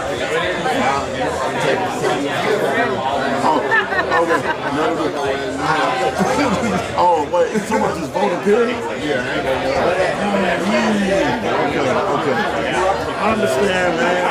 I know you probably think all of us the same shit. But it's different, man.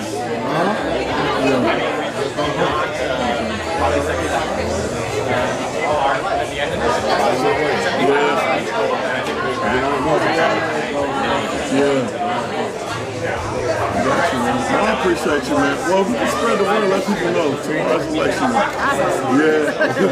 don't want to take up too much of your time. But y'all keep that means I appreciate y'all. Thank you, brother. God bless you. Thank you. We're going to make him believe in politics again with Donovan. I know. What up, dog? Come on, we're going to go. Let's go. Where's she at? I just saw it. She just walked through. Hey, Donnie just head out. Oh, there she go. Okay, I was like, she got me. Blue right there. Can you tell, hey, we're about to leave? All right, come on. We're going to cab. I told you she was over there. No. I was saying we're about to leave. So we need a picture. Okay, we're going to do a picture. Hold on. Oh, okay. Come on, do a picture. I'm sorry we bothered you. I'm sorry. I said, you guys can walk. I was totally Okay.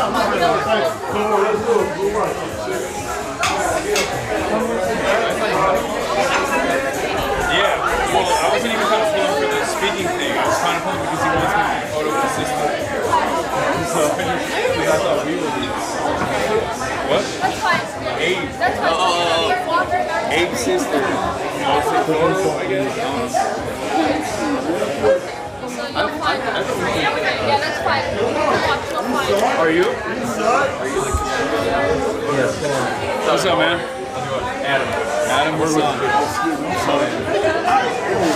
She's so good. I'm just, my mom is crazy. Oh my God, that was pretty good. No, she's the best. It's okay. Okay, come on. Are we good on time? Yeah. Okay. So we got 15 minutes. Like, we have 15 minutes.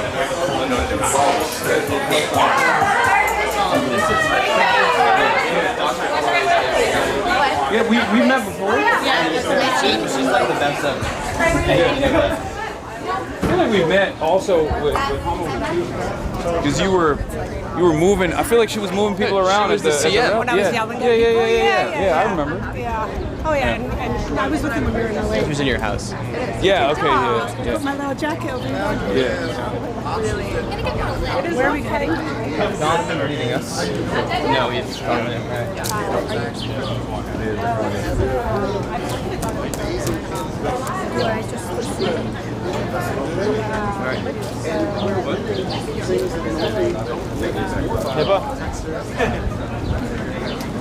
Are we leaving or are we still walking? We're walking. We're walking down past the street. Okay. Where? Where? What? We're just not gonna have it. Yeah. We're just gonna go to. That is the part of the core. He's rarely ever the guy who leaves first.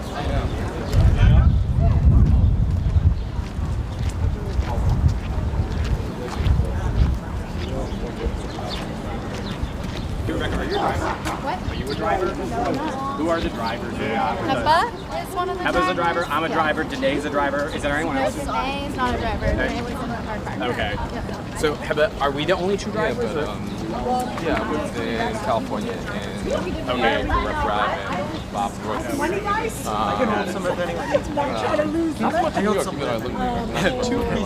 one guy was interesting. I don't know if Chad picked it up. I had to get closer. Yeah. The first table or the second table? No, the last table where he was like, I don't vote. He's like, I'm never voting.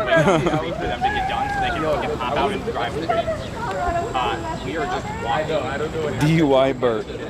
The photography was like making the stream bug out a little bit, like the flash photography. Wait, really? Yeah. It fucks with camera sensors.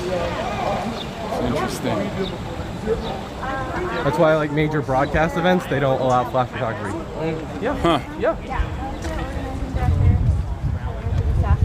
Okay. Yeah. If not now, nationally. Not feeling that suit hat combo, but it's not awful. I mean, it's. I have to represent. I'm out here. Gotta Chat. fuck with it. I'm not gonna lie. What? I kind of fuck with it. I like it. It's also a similar tone, you know? Of course. Navy. No, but like literally, So it like works. a month later, after I left, I was I'm excited. like,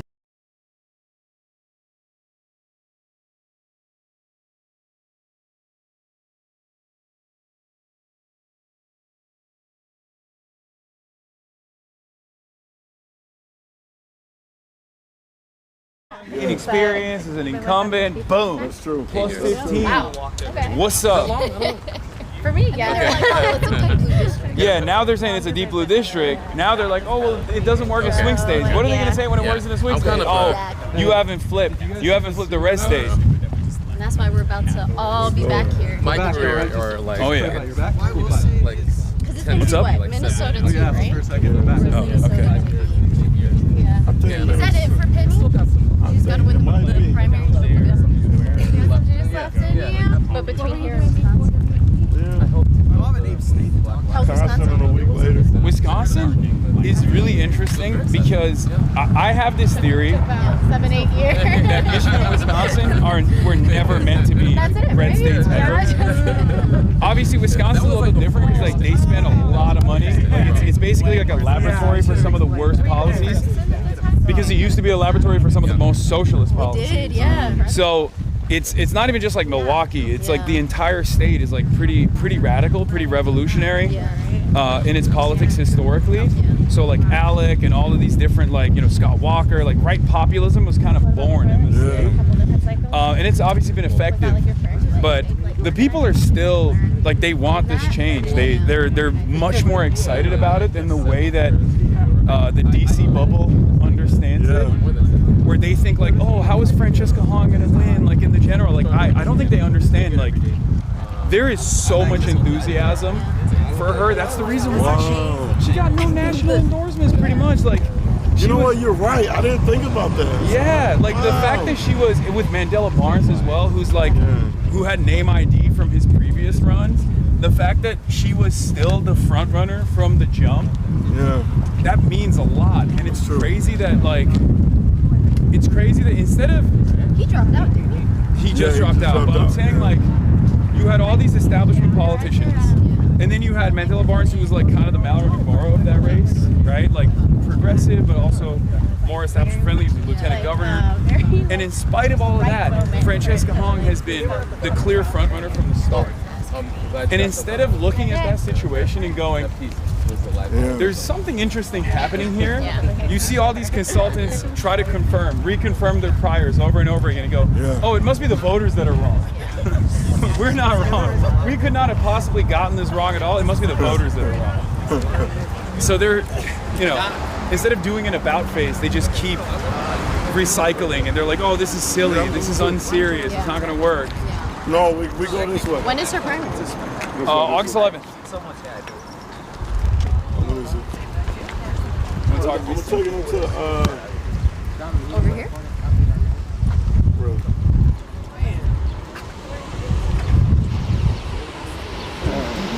What's her Republican opponent? Her Republican opponent in Wisconsin? Oh, Tom Tiffany. Yeah. He's election denier. Source. Is it open? Let's see if we go to source. Okay. He's an election denier. Classic. Is it open? Oh yeah. Wow. Get in there! I did an event for my children's book. Really? Yeah. You wrote a children's book? Yeah, Mama in Congress with my mom. Oh, wait. Yeah. We got brunch last time I was here. We saw the book. And So this is a black-owned bookstore, Source Booksellers. They've had so many like world-renowned people come in here and just come out here and talk about their books, and man, it's amazing. They usually set up over here, and then they just have the authors come and. This is so exciting. Yeah. This is the amazing owner and founder of it. And her daughter. Yeah, her daughter. Is also incredible. Yeah. Do you want to introduce yourself? Come Yeah. and tell the world. Hello. Hey, I've met you before. Yes. Rashida, by the way. Okay. Yeah. Hi. Hi, Hasan. Hassan, nice to meet you. Nice to meet you. I'm Rashida's son. Oh, you grown up? Yeah. Wow. So Yeah. you're all out doing the do, huh? We're going door to door handing out these papers. Yes, election day tomorrow. Tomorrow's election day. It is. So we gotta get the vote out. Well, shit, hopefully they're already out. Yeah. No. Well, half of Detroit hasn't voted. 50% of Detroiters received an absentee ballot and have not returned it. Isn't that something? No, it's not something. That's what they choose to do. Yeah. Don't. Hey, how you doing? Hey. Good to see you. How you doing? Oh, you got the audio. Let's go. How you been? Good. Good. You know Hassan. Look at her button, y'all. Look at her button. Yeah. Zoom in on the button. Let's go. Yeah. Beautiful. Thank you. Right on. Where's this gonna go? So we got some friends coming. Oh, it's live. Hassan About Piker. 30,000 Where does it people. go? Yes. Twitch.tv/Hasanabi. You remember Rashida's son? Yes. How you doing? And Well, then, we're growing. and then we got Maylak Quiros, who just got elected to Congress in Denver. Congratulations. Now, what And then we're Krista back there. I was elected to. I'm Democratic nominee for Colorado. And then we got the Working Families Party Executive Director. Young came out to National picture WFP. rally, so got to come back at it. Now, who are you? Maurice, I'm with the Working Families Party. Oh, okay, very good. Pleasure to meet you. Wow, if I'd known you were coming, I'd have baked the cake. No, we just appreciate y'all. We just walking the streets trying to get the vote out. Have you voted yet? Tomorrow. Tomorrow, first thing. Yeah. Okay, which neighborhood are you in? Lafayette. Oh yeah, so She's just outside of my she is district. from Oh my God, district. he's asking just Oh, for wait, himself. I'm at. You got something right there. Because you know I have everything west of 375. Oh, okay. You have you got some good friends. Oh, hey! How are you? Good. How you doing? I'm doing good. Yeah, good. It's nice to meet you. Yeah, we feel good on the ground. All right. But yeah, we can't talk on the ground. No, not at all. Yeah. Not at all. Yeah. We're also it's about sending a message, you know. Yes. I feel like we have to. Because, DC's been undermining these candidates quite a bit. You know, the media is Quite a bit. Like Yeah. millions. Like in the millions. That's all they do. Yeah. Well, that part is not undermining. That part is very. It's time for a change. Yeah. People have to stop. Like when I look at the Donovan Shree race, I'm like, the fact that like there's the juxtaposition is so perfect because he's like Detroit born and raised, like he's lived and breathed this neighborhood, you know. And then all of a sudden you got a guy from the outside who just chose the district because he thought this is the most amount of votes I got for my governor. Yeah, or they.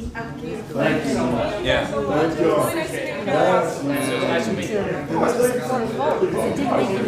No. Well, tomorrow we could correct it. Yes. You know? And I think it's this is one of those moments this year where, like, look, they're spending like $70 million, like $67 million in APAC money, and what's happening is their money is backfiring. Yeah. You know, and in some ways, when people see the money against us, that lets them know who to support. Okay, you know what I'm saying? It's like, if I see all these ads against this person, maybe I should support them, right? Because, you know. Yeah, no, I've definitely heard that a lot from all the canvassing that we've done, from the people that I've talked to. Where they're like, you just hear about this guy so much, and they keep saying he's sexist, and it's like he's not. You know, Yeah, it's like made up stuff. Yeah. When I saw commercials, and your mom would know. It's like, have you ever met these people? I know. Of course not. Yeah. And like, Just think the reverse. That doesn't make sense. and people are sophisticated enough to do that. Like, I flew in from New York. It's the same thing that happened with Zoran. They spent all this money trying to make Zoran Thank into you this so much. me in person. Yes. And it's like, he's the nicest person. It's like, oh. And it's like it gives them name recognition. Yeah, I know. Like, Donovan, it's been helping actually Sheree like talking to him. That's it. This place is amazing. Oh, this is beautiful. And I got my politics because my dad took me to Blackbird Scrubs. Oh, this was out in Long Island in Hempstead. It doesn't exist anymore. But it's important. Yes, it's so important. So, and like, you know, there's fewer black bookstores around. So, I mean, just thank you. It's a public service. You know what I'm saying? Donovan, oh my God. Yes! I'll take Wait, excuse me, rumbling in your hand. Put that down. Yeah. Okay. No, I got it. Yeah. Oh, I'll give you mine. Yeah. You're gonna have this live permanently in the photo. It has to. I was gonna say, as long as that one was in it. All right, I got it. All right, nice to meet you. Do you want an Abraham button? Okay. Yes, you're so I might have one. You guys are the same. What do you mean? What do you mean? You're the. He is a very, let's just say in the most positive terms, a very diligent organizer. Okay. That's what I try to say when people are very. You have to do it. Yeah. You're the fifth person to tell me I'm him today. Yeah, it makes sense. She's like, I got a button. You gotta pull the pamphlet. One more selfie because the girl's gonna kill me if I don't get one. Get in here. And Oh, hold for the both of apron. us? Yeah, Okay. hold the apron. Hold the She apron. works for me now. Ready, guys? No. Hold the apron. Okay. Show her the Donovan button too. Ready, guys? 3, 2, 1. I know. Beautiful. All right, guys, have fun. All right, have fun, guys. I wanted to say hi. Hi. I saw your stream and I live down the street. So Oh, hell yeah. You better, you already are voting for Donovan McKinney, I assume. yeah. Well, she knows what she has to And do. I'll also add. You know what you gotta do, Olivia. She's a foodie. Hell yeah. Yeah, so Detroit food influencer, I guess. Okay. So after the election, she wants me and Donovan to go on. Yes. Yeah. After you. Oh, that would be great. Hell yeah. What do you recommend? What have I been missing out on? Depends on where you want to go. I mean, I've had good Dearborn food. Dearborn's probably the best food city in the Yeah, country. no, 100%. Yes. Well, for Arab food, but for Detroit, you got a little bit of everything. Yeah, you know? true. Yeah, some good. None of that Arab food. Okay. It's better than Turkish food. Oh, what? That No is seasoning. crazy, bro. Oh, I'm No sorry. seasoning, just saying. Oh, I'm sorry. My bad. That Turkish food is not just sugar for your palate, for your Yemeni ass palate.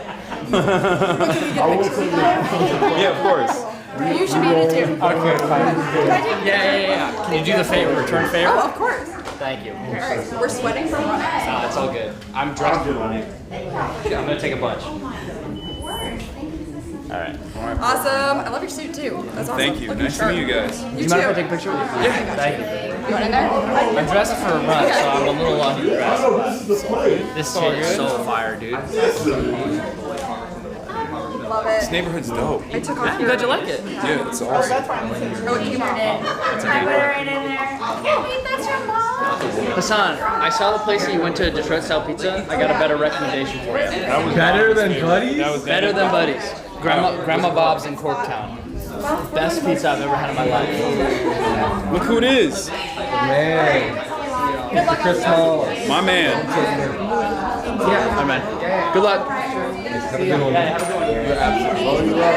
When the revolution comes, a fight for the future of the working class. To support her, and we like did a big. Me and him. You know Chris Small. No, bro.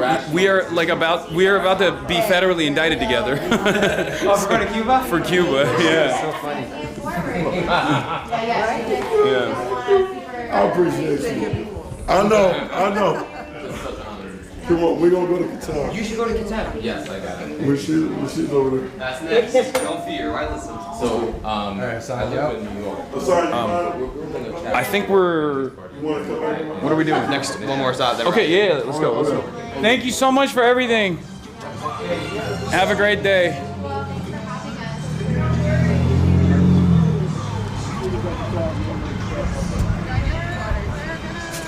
That was dope. That's so sick. We are going to take you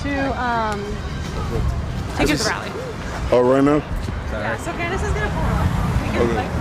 Candace is right there. Oh, okay. Yeah, So we're not thinking going it's 6:20. Oh, so we're bailing? Yeah, let's pop into guitar and let Donovan go, and then we'll get. And Yeah, then I your gotta car go will be speak there. at the rally, and then we'll bring you. All right. Thank you, bro. All right. See you Much soon. love, man. See you in a minute. See you later, maybe tomorrow. Thank you. Can I get one of those? I only had the one. It's all good. Don't worry about it. I could bring one. Do you have one right now? Yeah. But I will get you one. I can take the photo. Wow, Hassan, I'm honored that you're putting that on. Get in here. Get in here. Rashida. Alright, Then y'all coming to the. Again. Ready? Got it? Christmas we run it. Beautiful. I saw her running around. Oh, I'm getting that button. Take care, everybody. She's incredible. She's hilarious. She is just like you. I'm a lot more mellow. You are not mellow right. at all, bro. What are you fucking talking about? 2 days. You know what? I keep it real. Yeah, You are the only elected I've ever met that's worse than me with this. You have to. That's the thing. That's what the people want, son. That's why I you agree. make the politician. No. I don't disagree with you. I agree with you 100%. I went to that one. Yeah. You know, it's raw. Yeah. That's what it is. Be like nearly getting hit by a bike. All right, I gotta go action out there. Getting Where's the car? We're supposed to be going to another spot, right? Town. Yeah. You go to Tom's. I realized like You go to Tormini's Pizza. They got Tops? Well, I don't know where we're going. Where are you going? I know where I'm going. They're yelling about you. What's up? Y'all better be voting.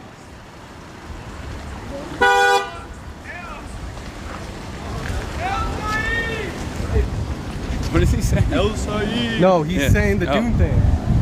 That's No, what he told said me. El Sayed. Oh, okay. Oh, we're back at your homie's coffee shop. I had nothing to do with it. I'm leaving. That's crazy. This guy, bro, he's so industrious. He's I could use one of those he just matchas. constantly. A matcha lemonade? Yes, ma'am. Sir. Abe. Yes, Abe. That's a good one. This is Hell yeah. Are y'all? What's going on? You go plan to vote already? You voted already? I'm going to vote for y'all. All right. You mind being on camera? Hell yeah. Come on, Thank do it you. the right way, bro. Thank you. Good. Where y'all going to Qatar? Yeah, we're about to go to Japan. Here I you got, go. I want to What'd you share. order? I met you somewhere before. You know Sheikh Almazar? Yeah. I want to talk to you in person. I'll be getting out right now. Very important. Look Yes, at sir. that. We got some serious business. Yeah, I want to Okay. talk to the brother. It's all right. Okay, no, that's all good. Damn. It is serious. It's like, how do they think like a state senate? Like it's What's going on? what? Oh, Jesus. What's up, guys? What's your name? We're handing out pamphlets for the election. Have you made a plan to vote yet? I am gonna vote. Okay, hell yeah. What do you think about child care? Health care for all. That'd be great. That'd be great. Well, Abdul's your guy then. He's running for Senate. That's what's up. What do you think about DTE? Man, go listen. DT don't give me no breaks. That's right. Abdul is gonna punish DTE, and same with. Are you in this district? It's my restaurant. I know, but you. So okay, perfect. Yeah, I live not too far away. Okay, perfect. So Donovan McKinney is also running to represent this district. Right now, you're being represented by a guy named Sri Tanadar. Have you seen him with the weird hair? He's got a toupee on him. Super fake. He's not even from here. He's not even from here. Donovan, on the other hand, born and raised in Detroit. Yeah, Donovan, born and raised in Detroit. Wait, do we have lit for Donovan? Wait, Abe, come here. Yeah, I have lit. Quick! I ran out of lit. We got a voter here. Here, I'll show you. Sure. I'll show you Donovan's stuff too. Now y'all got to come visit the block now. Oh, of course. Shock, we got Flo, we got Katab. Yeah, we're about to go to Katab right now, but hey, let me give you. I gotta get going. Okay, I'm leaving too. Oh, you are. But here, this is Donovan. These are his kids and his family. Okay, that's what's up. Abraham. And that's Abraham. What's up, who's running Abraham? as well. How you doing? Good. How are you? Oh, you're shell shot. Yeah. Okay. Wow, he's like, I don't even need to talk. What is this? Because we know shell shot. You know what's up. Yeah. You know what's up. We love you guys too. Yeah, For sure. But if you want, we can leave you some more literature to give out to Y'all can people always bring some stuff potentially. and put it up here. Right? Sorry. Right? I'm you ready. are. It's all good. I This is got how you. we talk This is your to me. first rodeo? What's happening? You must like this This guy. could be my last already. I'm retiring. Sure. Give some Donovan ones too. You said you took. It's like LeBron going to the Sixers or what? Yeah. I'm going to the Sixers. Get on top of that and put your people on top of that. Yes, sir. That's the best move. Yes, sir. Talk to you about it tomorrow, but get on top of that. Yes, sir. Yes, sir. Thank you, sir. I got you. Thank you. For sure. For sure. Yes, sir. 100%. Okay. Thank you so much.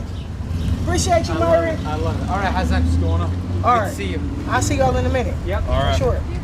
But yeah, Donovan, he's going to punish DTE. He's going to bring back money into this district that's necessary. Okay. Shri hasn't done it. Donovan, as the state legislature, brought in like 10 times more money than Shri did at the federal level when he was your representative. Yeah, yes, please. Yo, Vincent, can I get that matcha lemonade? Yeah. For sure. Sure. All right. Nice All to right. meet you. Nice to meet you. Have a blessed day. Have a great day. I'll see y'all in a minute. All right. We got boys and This place is Oh, what's up, guys? Y'all are all voting, right, already? Oh, yeah. All right, already voted. Abdul Al Sayed, Donovan McKinney. Being courteous That's to what's the up. That's what I'm patrons. talking Chat. about. Give me a sec. This guy too, Abraham Ayash. That's my name. Quick duet, man. What? Wait together. I know you like the number. Can I get you on camera saying that? Too late, yeah. Well, we gotta do it together. I am a numbers guy. We gotta do it. We gotta do it together. Yeah, sure. right. We'd love to. Okay. I'm a numbers guy. I know you like the number. You want to take a photo? Yeah, let's do it. All right. Yeah. Can I get a I picture? appreciate everything you're doing out here, man. It's cool to see you out in our neighborhood. So. Of course. Yeah. Wait, do you want me to take it? Oh, okay. I mean, You guys, take your own photo. Bro, people say like please, people be like, I look please. just like you all the time. So man, you're a beast. Nice to meet you, brother. Oh no, we got it. We're good. No, He's a good-looking guy. Thanks, man. All right. You want to pick? Yeah, sure. Wait, can you take a picture of? Yes, I can. Also, I'm not gonna do anything the same as he did, but also, wait, hey, what are you doing? Get in. No, get in, bro. Oh, get in the soda. Yes. Coffee. Okay. You want me to take the picture? Yeah, sure. I can take it for you. Okay. Cool. Damn, you got a congressman. That's congressman. crazy. Yeah, I was about to say. Well, I already voted for you, so. But you can't vote for it. She's in Denver. That's what they call a representative right there. That's what I would. It was a joke, but it didn't hurt. It didn't land. All right. Thank you. See you later. Thanks for what you're doing. The Detroit Mules. Yeah. This is how we put the 14% up with the mules. Yeah, right. Yeah, we bust them in. By the way, this is Fox News tomorrow. Did y'all get to say hi yet? Yeah. Hey, what's up, guys? Y'all voted already? They close it like. Huh? Oh, no. man. Yeah, illegally, I mean. Just kidding. That's just a joke, Fox News. I'm just joshing. I'm just playing Fox News. We should bounce in like 5. Yeah, okay. Like, your Well, coffee's once we get the for being coffee, done. we'll peace out. Who's Rashida? Is Rashida training volunteers for? That's cute. Oh my god, she's unreal. She never stops. She doesn't stop. She's the best. I'm noticing a consistent attribute between all the people that we're working with that they just don't stop. Yeah, because we don't have a network of like billionaires that it'll just be like, oh, $10 million easy. Here's our super PAC. Boom.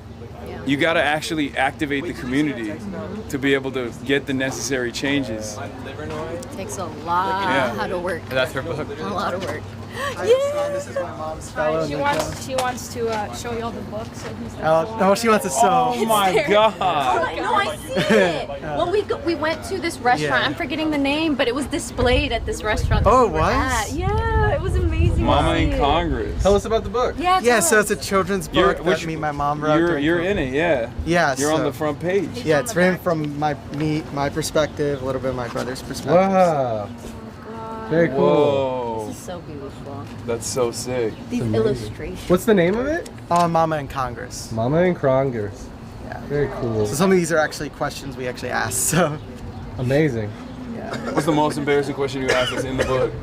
Well, I could say the. Are you the president now? Oh, that's what my brother asked. Yeah. When did you guys write this? So April 2020 is when we started because during COVID we didn't really have much to do, so we started in a Google Doc. My mom knew I liked writing screenplays, so I just wrote it on that format. Very cool. Then Miranda helped us with turning into a children's book. So That's so sick. And it's beautifully illustrated. Yeah. thank you. That's awesome. What's up? Are we taking a photo? What's Yeah, I up? can take a photo for you. Sure, why not? You want me to take it? Twist my arm into This it. is major street cred in San Francisco, you know? Yeah? You want me to take the picture? Sure. Yeah. That's a great line. Yeah, it is a great line. How old are you? I'm 16 years old. on the bus on the Rashida's longest time supporter. I was on her campaign table when I was 2 years old. That's That's incredible. Hi. Hi, what's Hello. up? My name is Maria. Are you I okay do with being on camera? I assume? Yeah, I'm fine. I do social media for Kitab. Uh-huh. You were just talking to Ayash, right? Yeah. Did you tell him you were coming? Like, Did I tell him I was coming to Qatar? No. Okay, because I do like interviews. Have you seen the Instagram? No. Okay, I have I'm gonna not. show you guys the Instagram. You want me to do an interview for Kitab? Yeah. I'm down to do it. Yeah. Okay. There you go. You sold him. Is it fine if I have you at that table? Yeah, over let's there? do it. Okay. Do you want it to be live? Yeah, you can Yeah, even let's go record for her it. and everything. I just like. Hello, hi. Everybody here voted, right? 4 minutes. Abdullah Syed and Donovan McKinney. Oh, what's up, dude? Sorry, Y'all can in my I steal the table? We do that over Well, you're in my area. 425 minutes? Oh. No, you're an independent reporter. You're impartial. That's true. These people probably voted for who knows who. Down ballot, there's not the uniformity. It's not the same level of coordination. I've seen a lot of Abe's opponent with them dual signs in his yard. I'm seeing a lot well, of. it's also because there's. I think Abe's race has like the most money in any down ballot race like ever. It's one of those down ballot races that's like gotten a lot of outside money. Yeah. When he was the floor majority leader, and you've been walking around with him, so you can kind of get a sense of Abe. No, he rubbed a lot of people the wrong way. No, but he's it's the and some people don't like him. The corporate class is spending against him. I know. His opponent will say, it's not my fault that everybody hates him. So interesting. It's crazy because he's such a good fighter. Like he is. He's done a lot. It's a very contentious race. I filmed both of them in a parking lot not too far from here, arguing with each other after their one and only candidate forum. Myself and a nonprofit director held another candidate forum that Abe's opponent did not show up to. Yeah. I would imagine because they weren't trying to get into another parking lot argument fight. But he is an environmental justice organizer. Is he taught labor at our local university here for a year. And so he actually has some progressive pedigree himself, of course, as being unraveled here as we see who's supporting it. It's interesting because like one of the institutions, right, that is supporting Abe's opponent is now putting Abe's like signature Freeze DTE that he fought pretty hard for on his campaign work, like on his campaign pamphlets, and it's like. There's a lot of... It's become safe for Democrats in Michigan to talk about DTE. Yeah. And we wonder why that is. Democrats who take money from DTE are still talking about, we got to get rid of DTE. Oh, no, I know. Haley Stevens with Root was saying... Yeah. And that's been an evolution. They didn't used to be like that. It's interesting because that is the number one, like way more than... Even in like Hamtramck, even in Dearborn, in places that you would assume like AIPAC might be more prescient of an issue... People, when you say DTE, people's eyes light up, where they're like, no. Even Republicans are talking about DTE. Yeah. It's a data center as well. It's the same thing. Yeah, Will Lawrence in Lansing is going to win his primary because of that issue. Yeah, no, for sure. Republicans are also talking about money out of politics right now. There's a Republican gubernatorial candidate, his name is Perry Johnson, right? Yeah. He, in a press release yesterday, said that he's going to back the money out of politics ballot initiative that they spent a whole month. This kind of stuff is like both positive because it means that like the message is penetrating and people really want it and there's a lot of appetite for it. But it's also very frustrating because I know that they're not going to follow through on it and they're just like leaning into it and it's very annoying. But I saw a version of this with Francesca Hong's race in the Wisconsin gubernatorial where like... You were just there yesterday? Yeah, I was just there yesterday. Like all of the establishment candidates that try to like consolidate support behind one another to like unseat her to, yes. And then we're going to film something, right? Yeah. Can I have you sitting right there? Okay, yeah. I'm so sorry. All of those opponents of Francesca's, they're all taking her policies. Like, yeah. Democrats talk about now. That's it's so straight steal from Zora. Nice to meet you. Sorry, nice to meet you too. All right.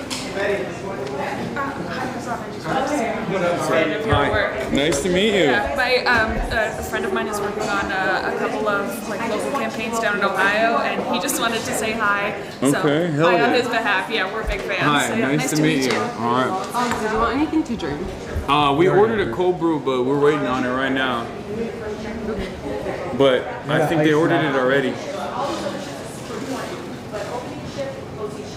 Always tends to be where we see the heaviest traffic. Thank you for stopping by. Alaikum salam. Of course. Thank Abe, honestly. This is the second time. I've been here.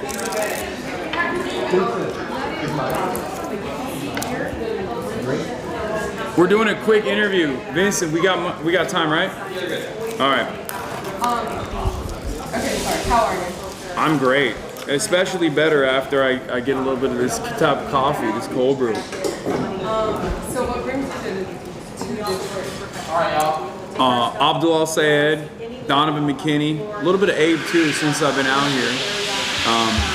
I'm out stumping for these guys, and we're trying to make an impact in Detroit and give the people of Detroit and the people of Michigan what they deserve, like better representation. So what got you into the team will do the midday coverage? What got me into politics? I was Yeah, I'm a streamer. I you know, this is what I studied in college, and I think it goes even further beyond that though. Like I grew up in Turkey, so I saw my government change a lot when Recep Tayyip Erdogan came to power, and that's what piqued my interest at first in politics, because I got to experience those changes in real time, and then it just carried over, I guess. So now I'm you know, personally involved in campaigns to a certain degree that I never thought I would.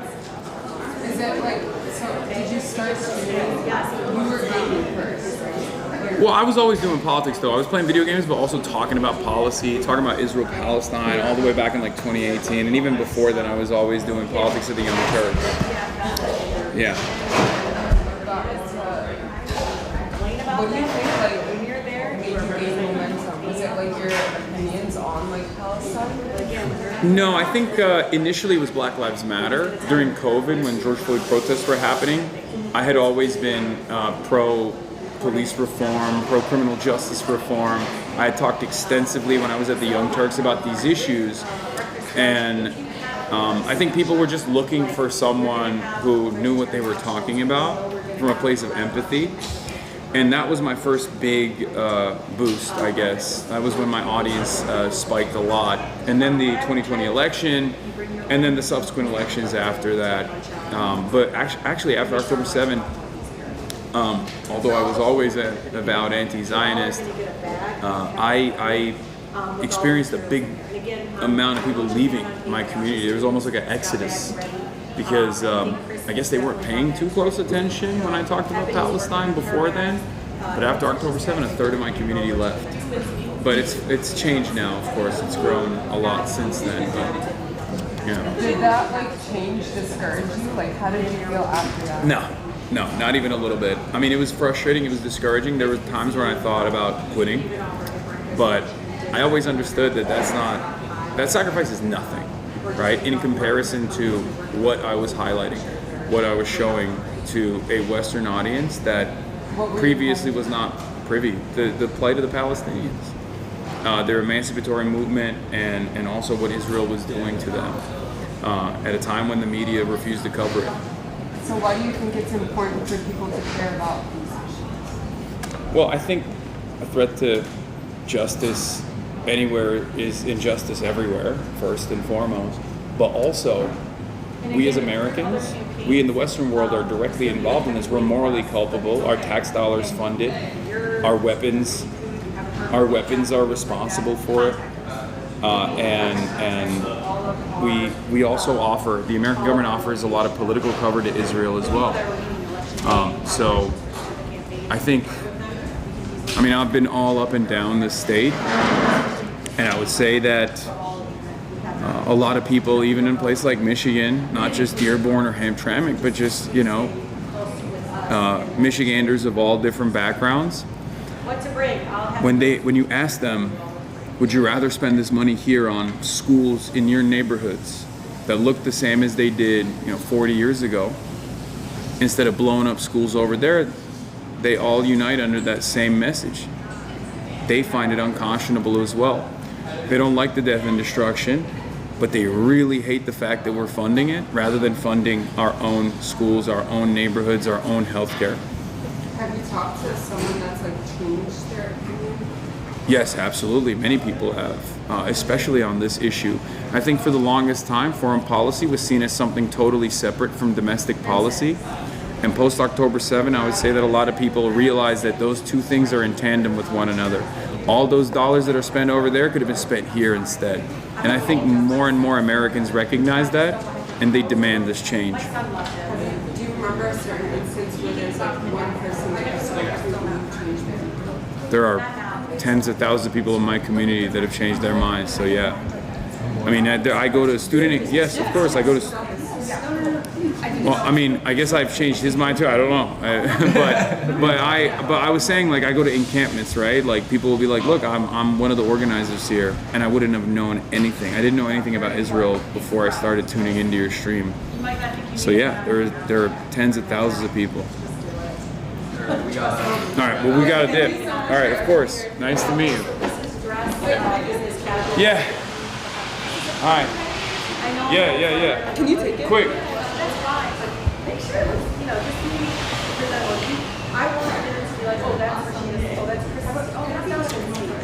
You don't? You got it. Off stream. You got it. Off stream. Hi, Vincent. Hello, everyone. Wait. Oh yeah. Oops. No. It's mine now. Just pop your head and just do this happen. What? Pop your head and just do. They can't volunteer training. Okay.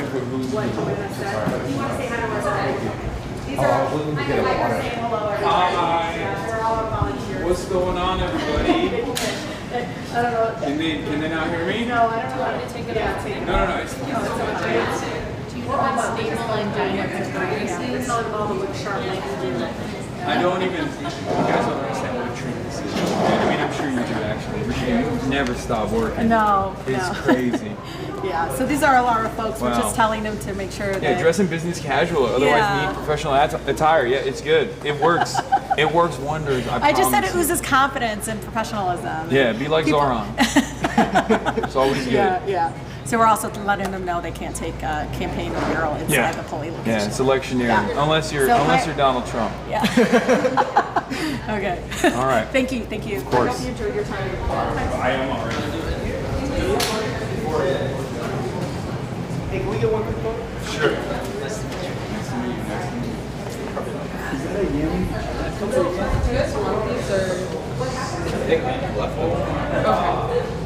Okay, perfect. Thank you so much.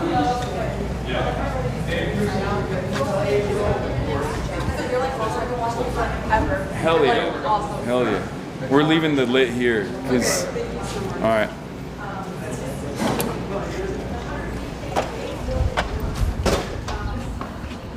All right. Where's the whip? Oh my god. You're doing good, man. So I'm speaking, and then afterwards we're doing a walk, right? No, afterwards is the dinner. Oh, okay. We're there? I got you some water. We're not I saw you're a lifesaver. You can do it ad hoc.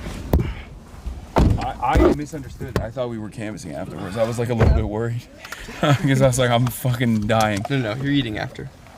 That's the Linda eating moment. This is extremely good. This is what is this, Hannah? It's a cookie crumble. Let me try it. Yeah. Something. Do you mind? I don't mind. You heard cookie crumble? He's like, He's yeah. like, let me get in there. Yeah, Let me get a little, Oh my god, I little should have flavor. gotten that instead of fucking the straight cold brew. Yeah. The cookie milk. Check focus, cameraman. I did it. Caffeine dehydrates. Ain't no way.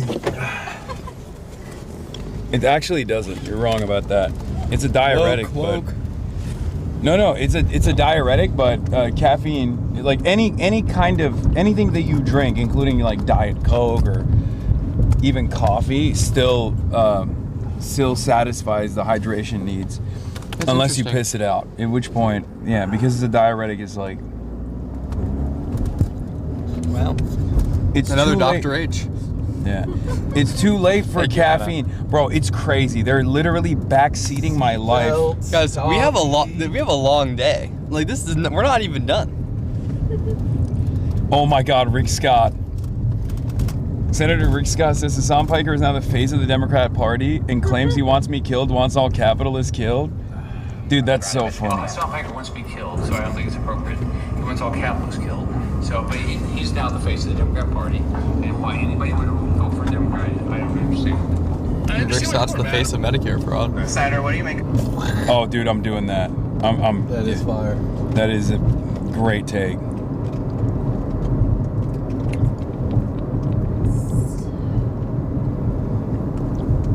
You saved my life, Vincent. Did I? Oh, with this? The drink? Thank I don't know Hannah. if you It's all, noticed, it's all gone. Hannah. Oh, that's the second drink.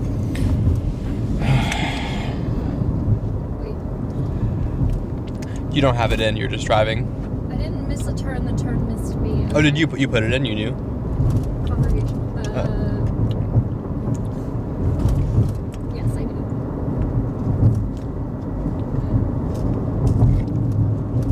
Getting the cookie crumble now. Woo. That's how the cookie crumble. I'm like hoovering up the. Yeah, that's how the cookie crumbles. I'm hoovering up the cookie crumble with the straw, like strategically. We need to bring back Let's Talk Turkey. It's like gingerbread. It's so good. Biscoff. Controlled substance. I was so bad at gingerbread houses. Biscoff is a Schedule 1 controlled substance. Have you ever had the Biscoff spread? Oh my gosh. This is so good. It's gotta be weird if you're like a reporter and you don't know who I am at all, and you've heard all of these like things, all these sound bites and shit, and then we're just like out and about walking around and everyone's like, oh my god, like it's so awesome, like I love that, you know, I also want to fight for Medicare. No one is, weirdly enough, no one is talking about, I don't know, like doing terrorism. No one is saying that. It's so strange because you would think that's proposing to do terrorism. Yeah, no one is coming up to me to say, let's do direct action, comrade, against the Capitol owners. Like, it's just strange, right? It almost feels like you fucking made up all of this shit endlessly.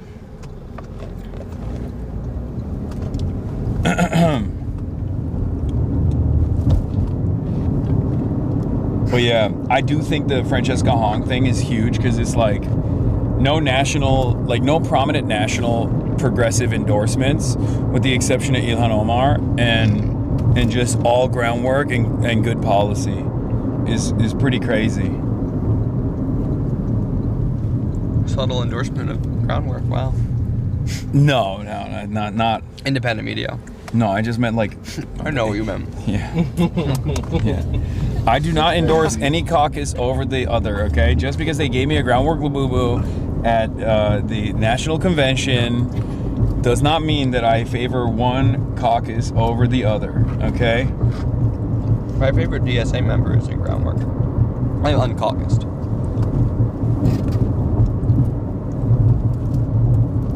Okay. I'm kind of proud that I've never been in any caucuses. You guys are in DSA with no caucus? Uncaucused? We're uncaucused. You're unbossed and uncaucused. I joined DSA when Dari won. Wait, really? Yeah, I was just like into the. I'm just a left electoralist, you know. Well, there's definitely. So you do have a caucus then. I'm extreme. Well, there's a few that are aligned, at least two. Yeah. But yeah. I was a big supporter of DSA candidates, and then I just didn't pay the $10 or whatever. Now I do. You're like, this shit ain't nothing to me. These dues. And so you gotta switch to income-based dues. I do. It's actually brutal. It is. That's a lot. 1%. I save 10% of my income to give to candidates. Really? Mm-hmm. That's like crazy. Tithe, yeah. That's great. It's like 5 to 10. Not You 10. you do fucking love elections. It's nuts. Yeah. That is an insane level of determination and excitement That is very cool. for just the American electoral process. Well, I don't know. I don't know if it's the American electorate. It's just. Wait, you're not funding fucking, you know. No, it's all American, but it's not the process. It's that you can materially improve people's conditions so much of elected office. It's kind of funny because you are exactly the prototype of like the election Twitter guy who would be like, Hasan's refusal to endorse Kamala Harris publicly is a non-starter. He should be killed. Because there are like people who. To be clear, I do believe that. Yeah, yeah. People who have your level of enthusiasm and excitement and you know, who like live and die by, they normally live and die by the harm reductionist credo, where they're like, if you haven't I agree voted, with your harm reduction. I'm not going to say it, but I am a harm reductionist, as you guys know. yeah. I've made many choices that have been heavily publicized about who I would vote over what entity in the Middle East region. the region, or what's the West Asia? Yeah, exactly. The Near East.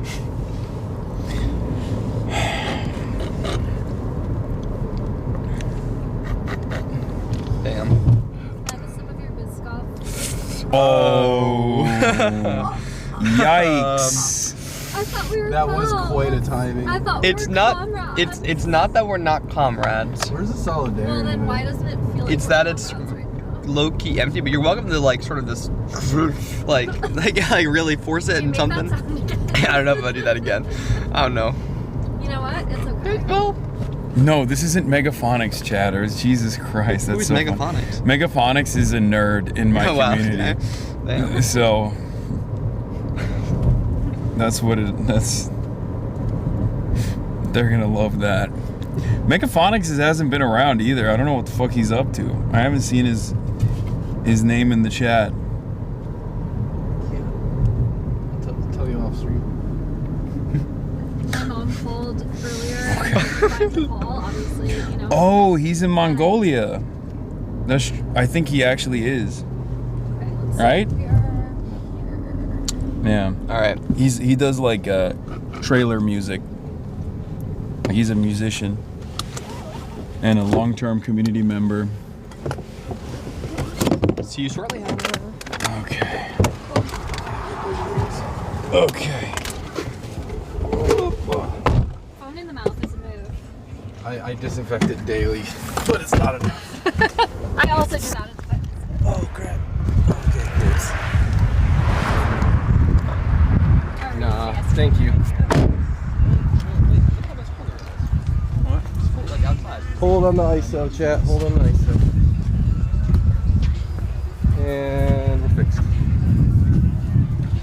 How bad is oh no. I have to keep the hat on. Keep the hat on. Camera operator. How bad is it? I'm not telling you, bro. You look great. Bro, I'm gonna do a speech. You look really good. That's your voice went up so much. That is crazy.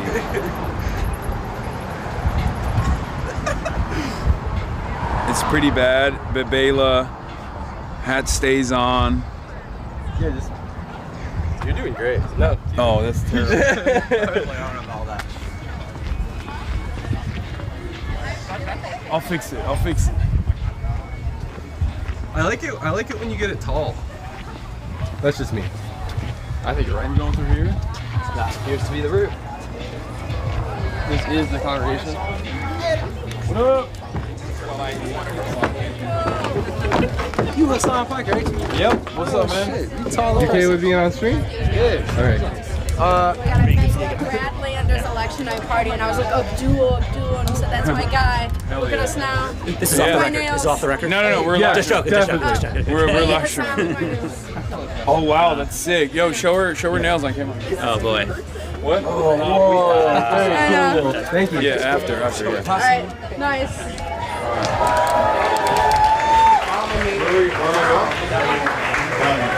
What's going on? What's good?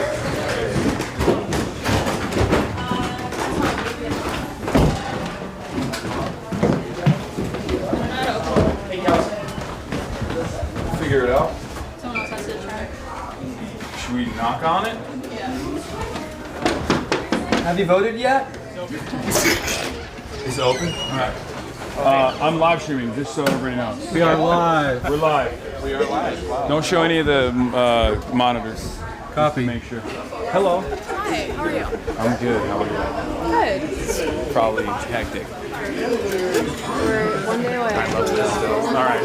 Where should we? I'm not gonna lie, it's nostalgic. We don't want to. Whatever that says about me. I feel it. I'm with it. Some D&D in the dungeon, yeah.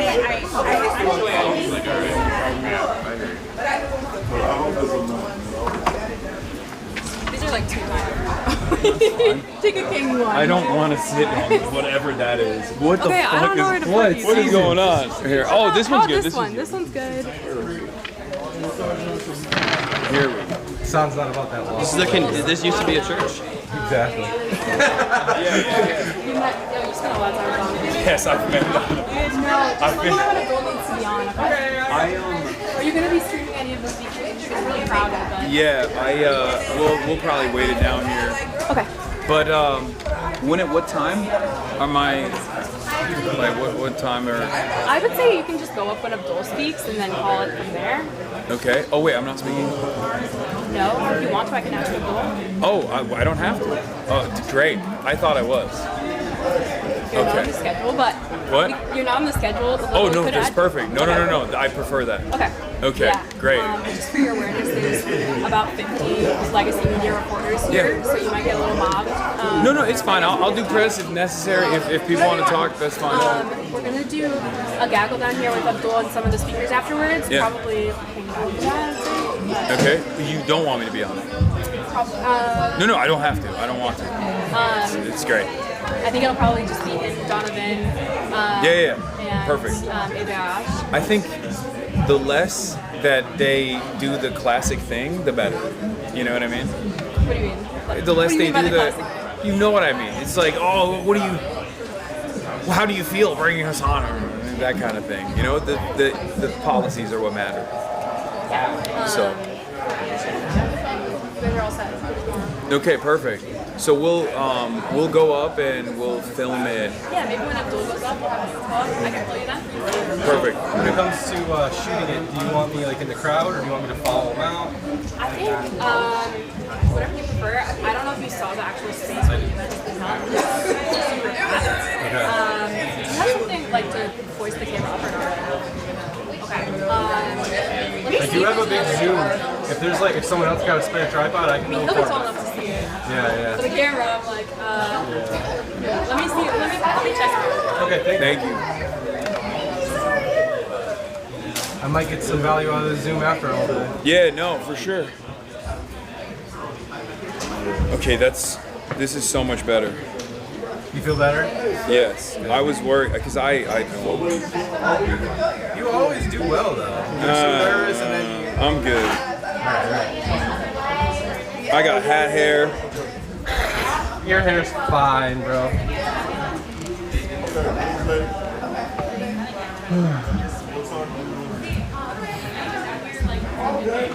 Looking like Mandark right now? What does that mean? I don't know.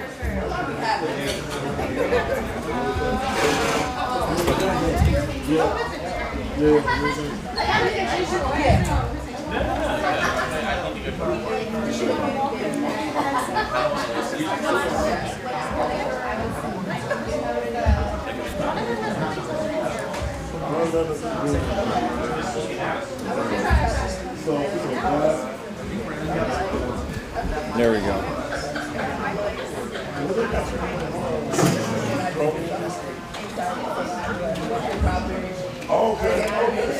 Oh.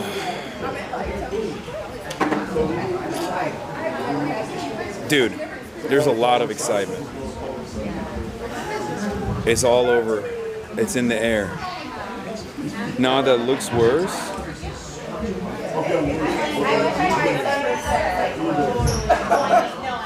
Ask a woman for some product and go in the bathroom. You look like you formed the Little Rascals. Puffed is worse. Get some water and a comb. Guys, shut the fuck up. Okay?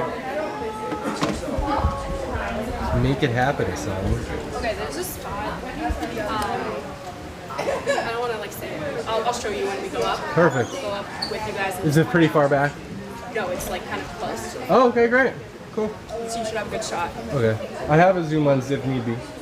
I think it'll be harder and more distracting and difficult to have you guys like try to. In the audio? Yeah. So no. I think I'll have you. Perfect, thank you.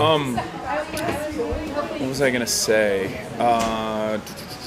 There's nothing else after this, right? Like, there's no. Or is You there? can go candy thing if you want. Yeah, I was gonna say, like, is that? Well, I think there's dinner. There's an option. Maybe? I don't know, but. Maybe not from us. Got it. Yeah. Okay. That, to my knowledge. All right. I'll let me check. Here. Okay. I can show you. Yeah. I don't want to say it out loud. I don't think with Abdul though, right? No, I don't think so. I think you would know if it's. Oh. Yeah, no, I don't think that's Abdul. That's nothing that we know. Copy. All right.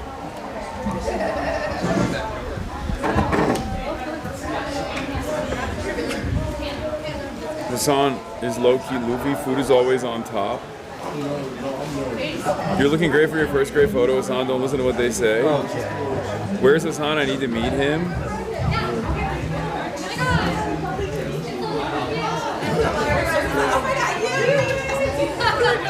You guys made him insecure about his hair. Put the hat back on? Okay, I'll put the hat back on. You son of a bitches. You sons of bitches.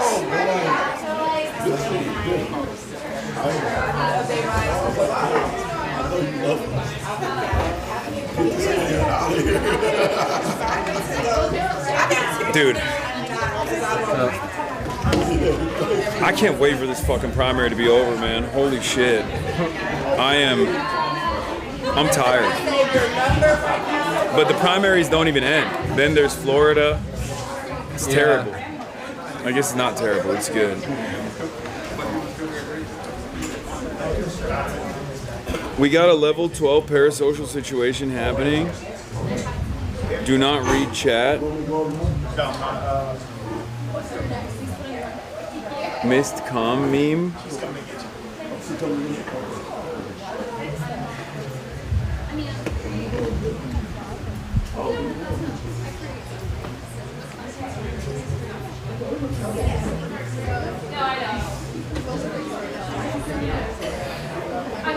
Come to Louisiana, wear a cheese hat.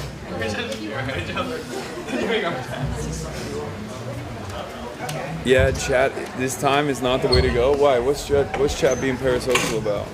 I'm trying to see the memes, but I don't see them.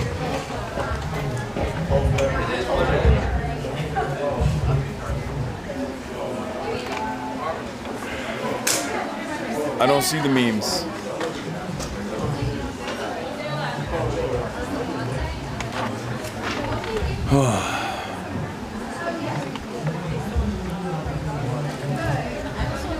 You don't even look tired? That's crazy. Bro, I am definitely tired. I might not look it, but I am it. I am... Wait, fixing it for the hat? What? No, I'm good, thank you.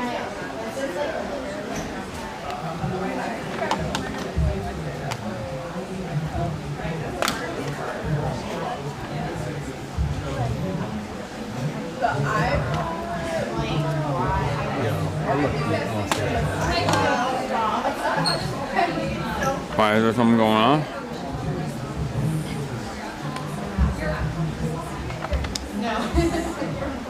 He's asking me to do stuff. Tell him you're working. I did.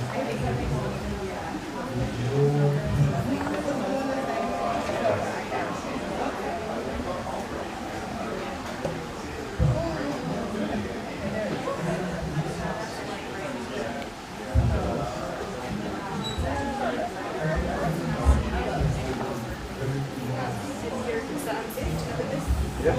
I mean, And then we're doing prep. what do you do? How many people are there?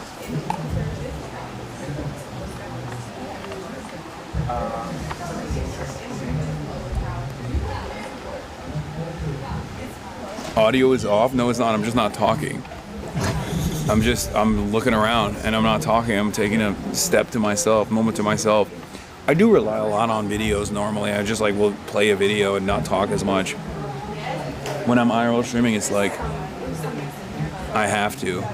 And I'm reading chat, which is probably the worst time to read chat because chat's being parasocial apparently. It's over for Judge Janine. No, not my Lebanese queen. My Lebanese queen, Judge Janine Perot. Is she out because she couldn't successfully prosecute someone for bullshit charges for touching the reflecting pool? This is devastation. This is utter devastation. What up, though? How you feeling? I'm good, man. How you been? I'm tired. Yeah. We've been you like canvassing. back and forth, right? Yeah, well, Wisconsin and then here we've been canvassing all up and down. You know, trying to peel off all of Donovan's district to push him for you a little bit as well. You know. I feel pretty good, man. Yeah. I feel pretty good.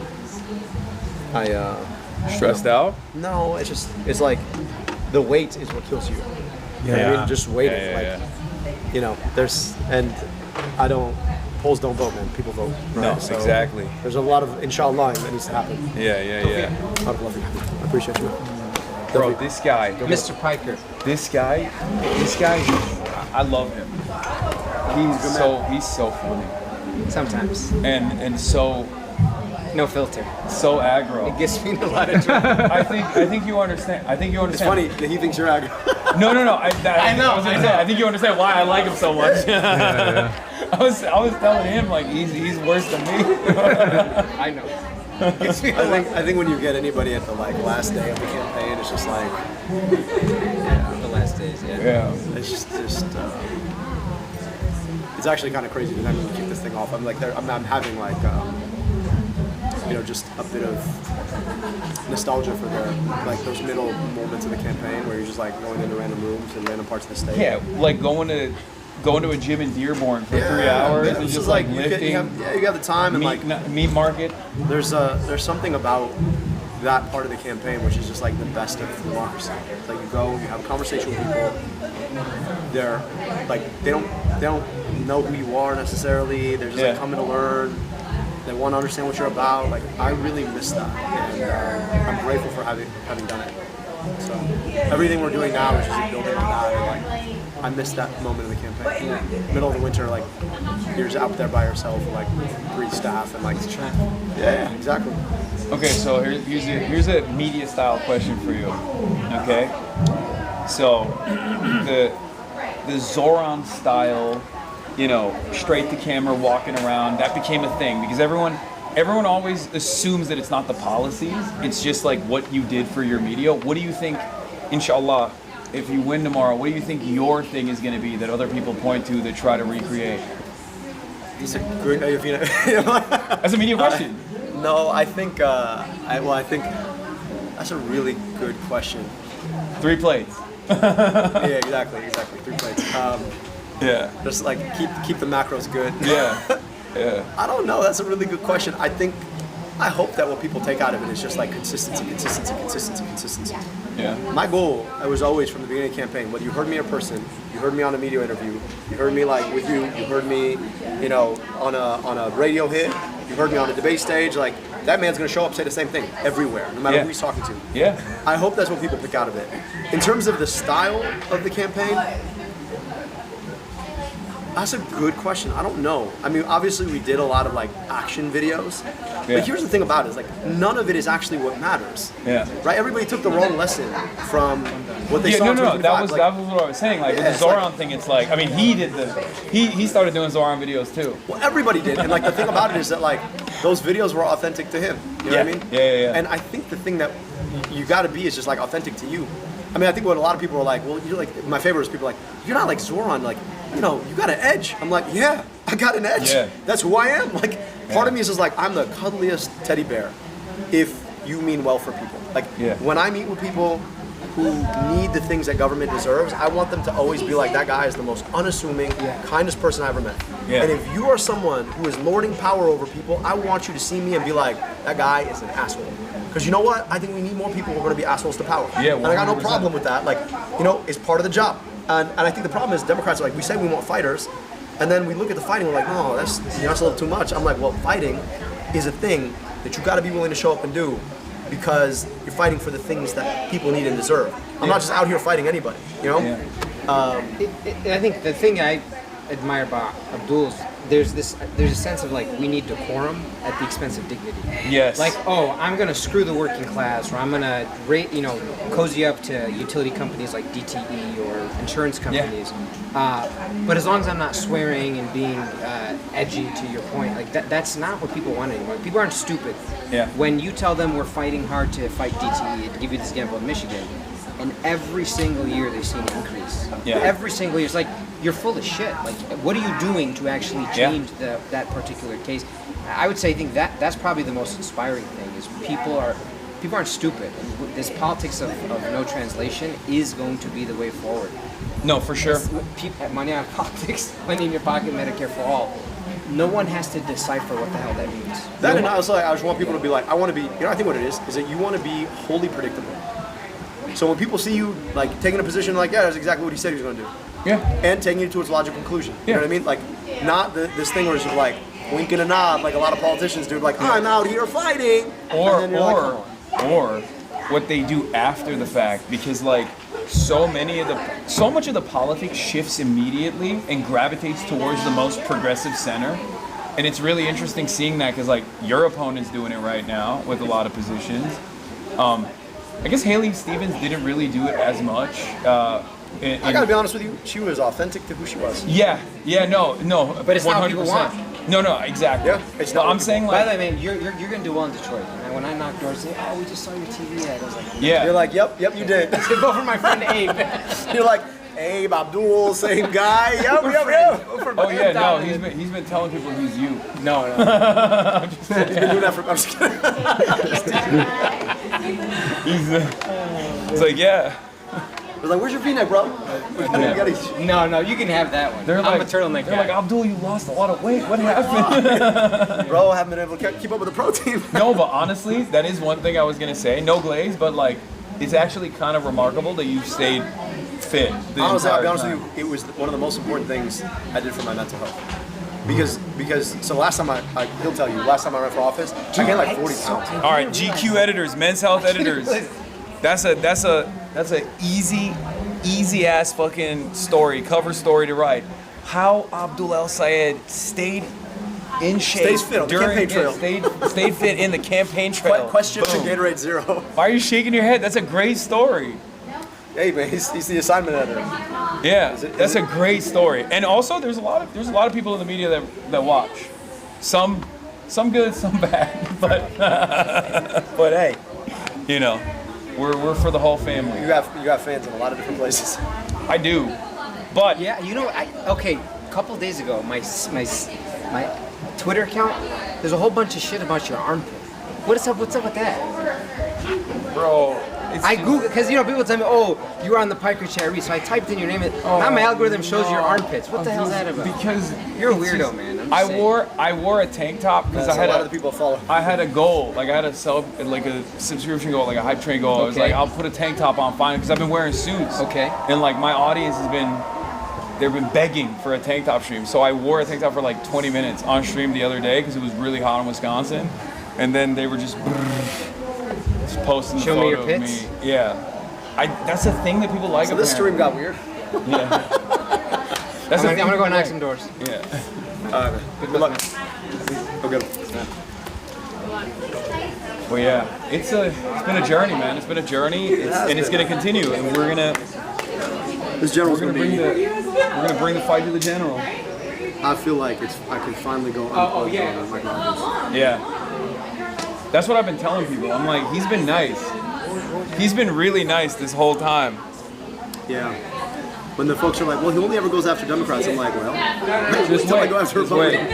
But that's going to be the real. I mean, that's going to be the real test. I mean, that's the real test. There's no winning until November. Yeah. No, I agree. Winning in August is to set you up to win in November. Yeah. And frankly, we don't even win in November. We win when we get Medicare for all.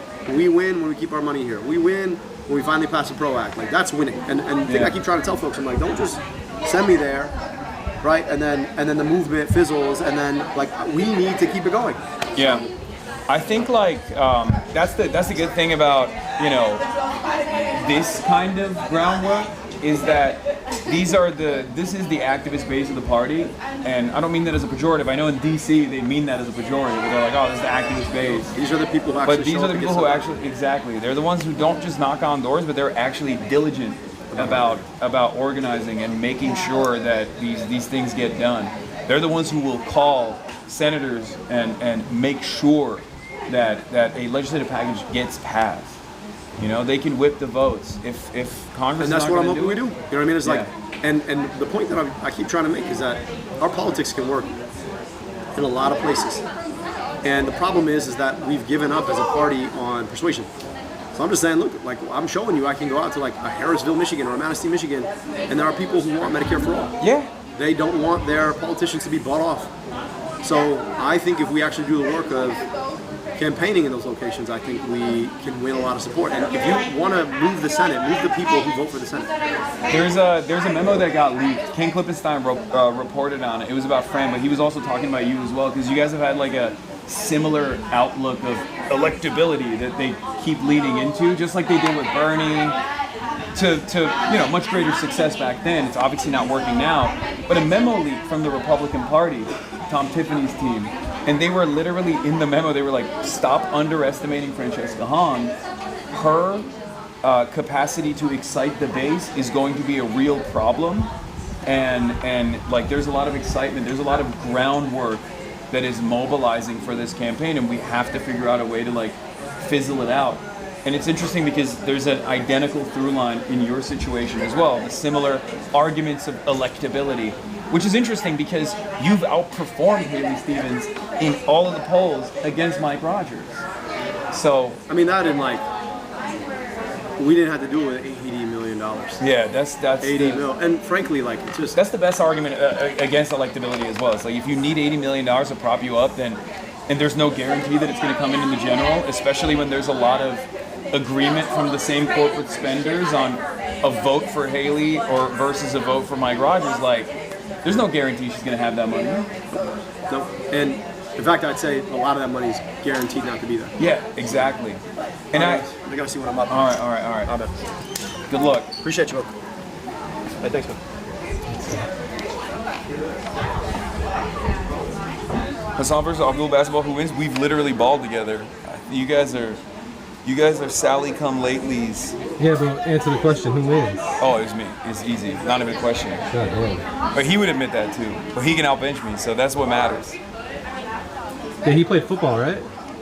Lacrosse. Lacrosse. I think he might have played football too. Yeah, he was the football captain. Abdul reminds me so much of Jank. It's not even funny. Yeah, I can see that. He reminds me, but like actually, very solid across the board on his politics. Yeah, like, yeah, no vibes, yeah. Yeah, but he is the classic, like, you know, first generation, fucking loves this country, wants to just like make it better.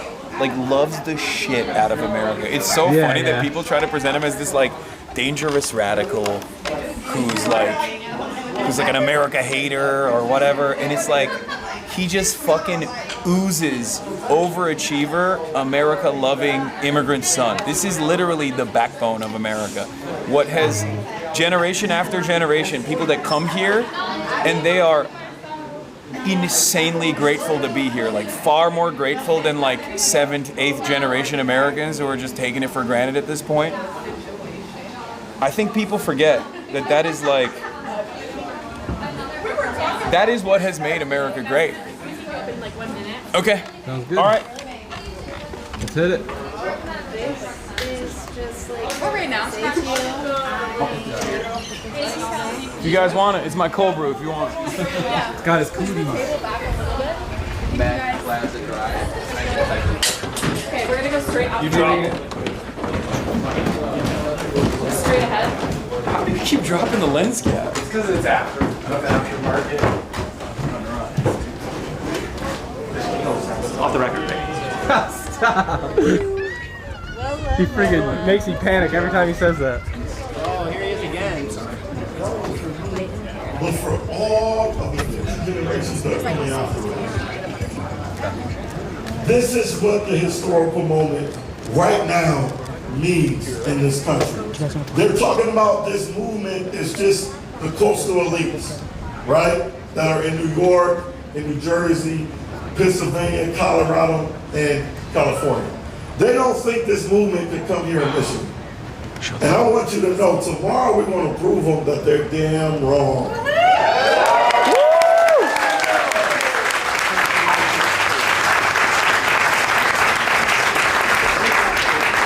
And that Michiganders all across the state are ready for change.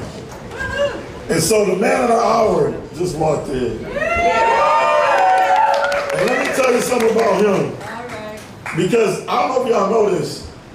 When I first won state representative back in 2022, I won in the district that got redistricted because of the 2020 census. This was the first time in modern history we no longer had any congressional districts or state legislative districts that solely represented the city of Detroit. So my little area in Northeast Detroit got lumped in with Macomb County. The majority of the city of Warren and all the center line, and just had a little bit of Detroit. For those who are familiar with the area, my original district went from DeQuinder to Hoover, 6 Mile, all the way north to 14 Mile. And people told me as a young black man, they're like, how you gonna win in Macomb County? how you gonna win a majority white district? And I came to Abdul, and Abdul told me this. He said, be your most authentic self. You know how do you do that? Just be yourself. You don't have to change anything. When you're talking to inner city Detroit, when you're talking to suburbanites in Macomb County, let them know your vision for what you want to do in order to improve their quality of life. That's this man who gave me that advice. And by the grace of God, we ended up winning every single precinct in the primary. Crazy. Became the first black person to ever represent Macomb County in the legislature, which is crazy.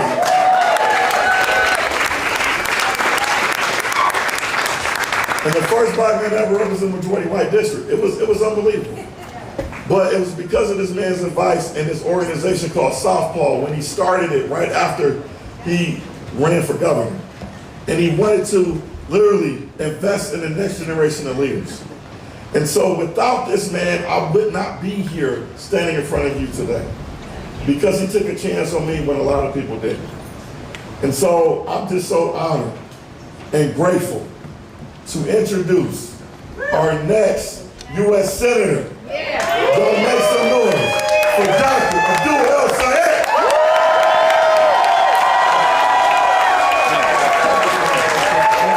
No, I'm not going to. No. Oh, Do we give it up for incredible speakers? Next Congressman from mighty 13th District, Donald McKinney. All right, so one last time for the primary. Money out of? Politics. Money in your? Pocket. Medicare for? All. Let's make sure they hear us north of 8 Mile. Money out of? Politics. Money in your? Pocket. Medicare for? All. I'm in a bit of a reflective mood. We kicked this campaign off back in April of 2025. And before that, I ran for governor back in 2018. And it's fitting that 2026 is the 250th anniversary of the founding of this country. Both a birthday and a commemoration. This is the last speech I'm going to give for the primary. God willing, there will be many, many more for the general. But this is the last one for the primary. And it's a moment to reflect, and as I've been able to share conversations with my teammates, folks who were there on day one when we kicked off this campaign, I've been thinking a lot about the emotions of that time and the emotions of this one. Before there were walls of cameras, before we had full rooms, we would go out there and talk to like 5 people at a time, 10 people at a time, who would ever show up. We'd set up a whole bunch of chairs and 5 people showed up and they all sat in the back. So we'd round up the chairs, we'd sit down with them, and we'd talk about the substance of our politics. Who are we? Who do we want to be? What is Michigan? And what do we want to make of it for us? And those are the conversations that became the substrate of a broader movement that we are culminating here and will finally culminate 13 weeks, God willing, from now. And this campaign has come through a lot. We kicked it off 15 months ago. But in some respects, sometimes you want to think about where you sit relative to a far broader history than that. Because 250 years is a very long time. And in reflecting on our 250th anniversary, it is impossible not to also reflect on the many, many mistakes, moral failures that this country has made. Founded on the removal of a whole people. Founded on the idea that we could compromise on whether or not people, as a function of the color of their skin, could be enslaved by other people. Founded under the idea that all people are created equal, all men, but that only meant certain men and not women. And over time in our history, our country, as it grew, there were people who recognized that they could no longer make peace with those compromises. And they would start in rooms, very small ones, in conversations about a burning question that they had in their hearts.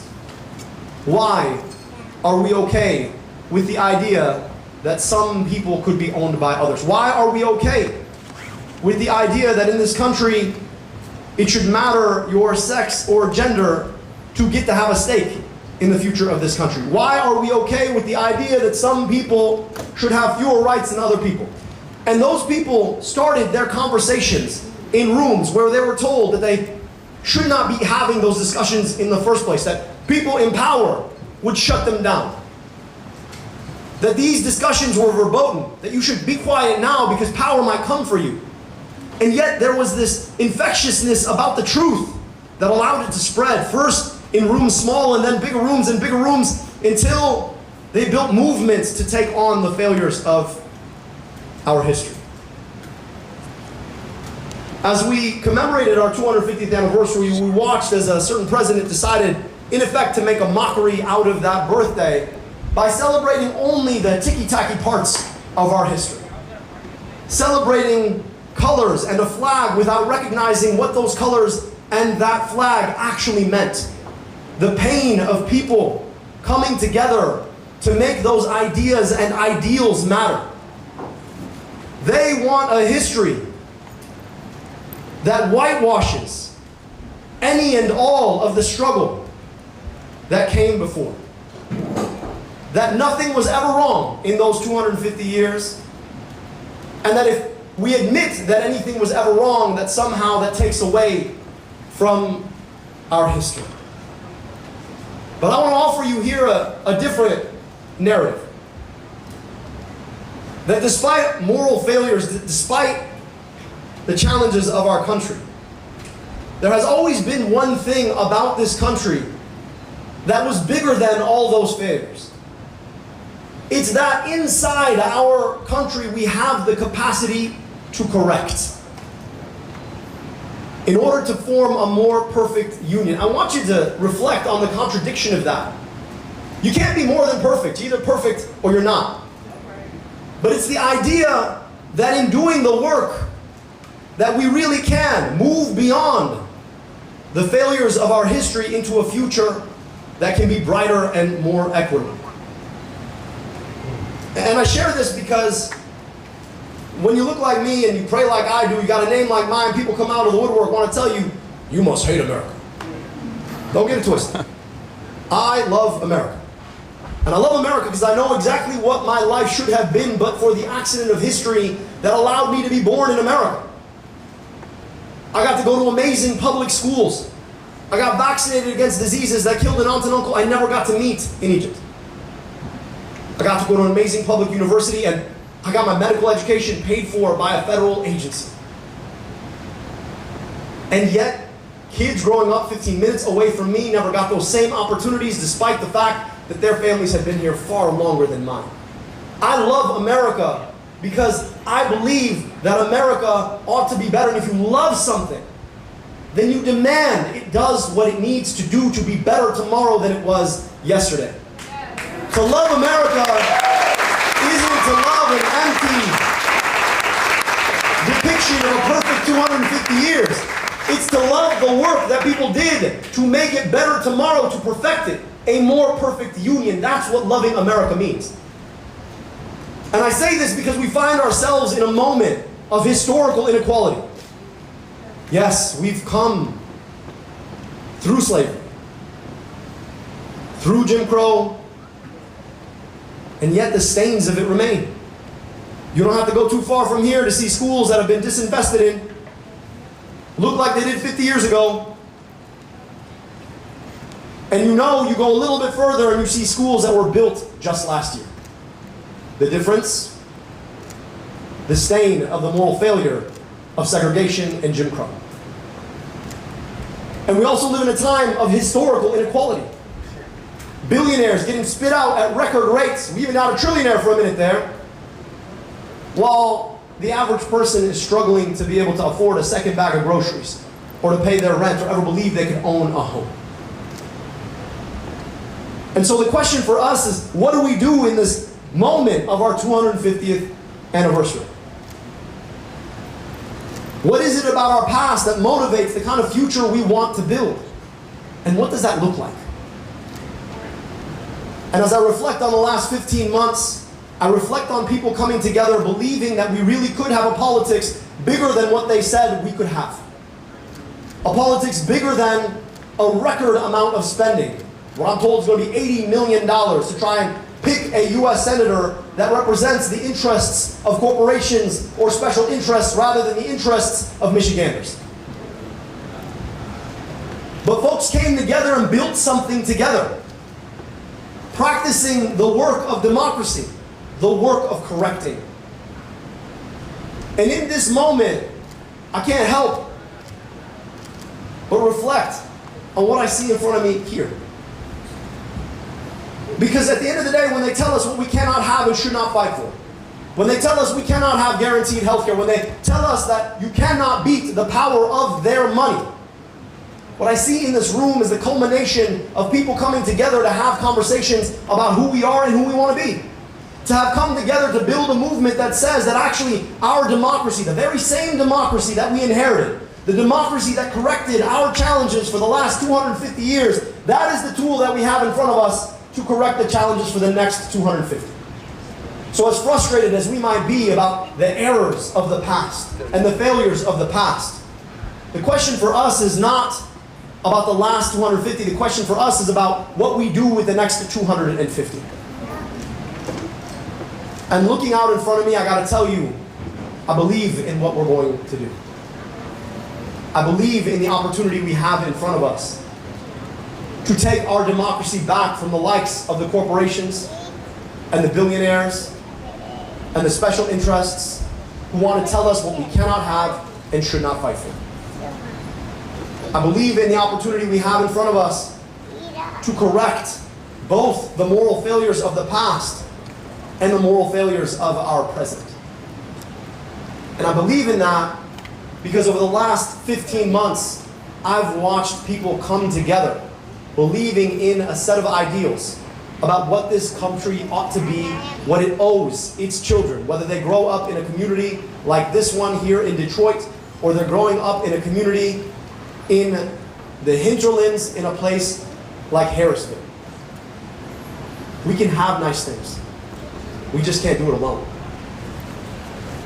And for a long time, they've assumed that we cannot reach across the divides that they assume are unbreachable. Divides of race, of faith, of gender identity, sexual orientation, of geography, to build together what we can only hold together. Which is the essence of that democratic idea that brings us here today. Tomorrow we're going to vote. And once those last votes are counted, we'll have once again exercised that right of ours, that beautiful right of ours, our democracy by which we correct. The work is not over. We don't know what the votes will say, although I feel pretty good about it.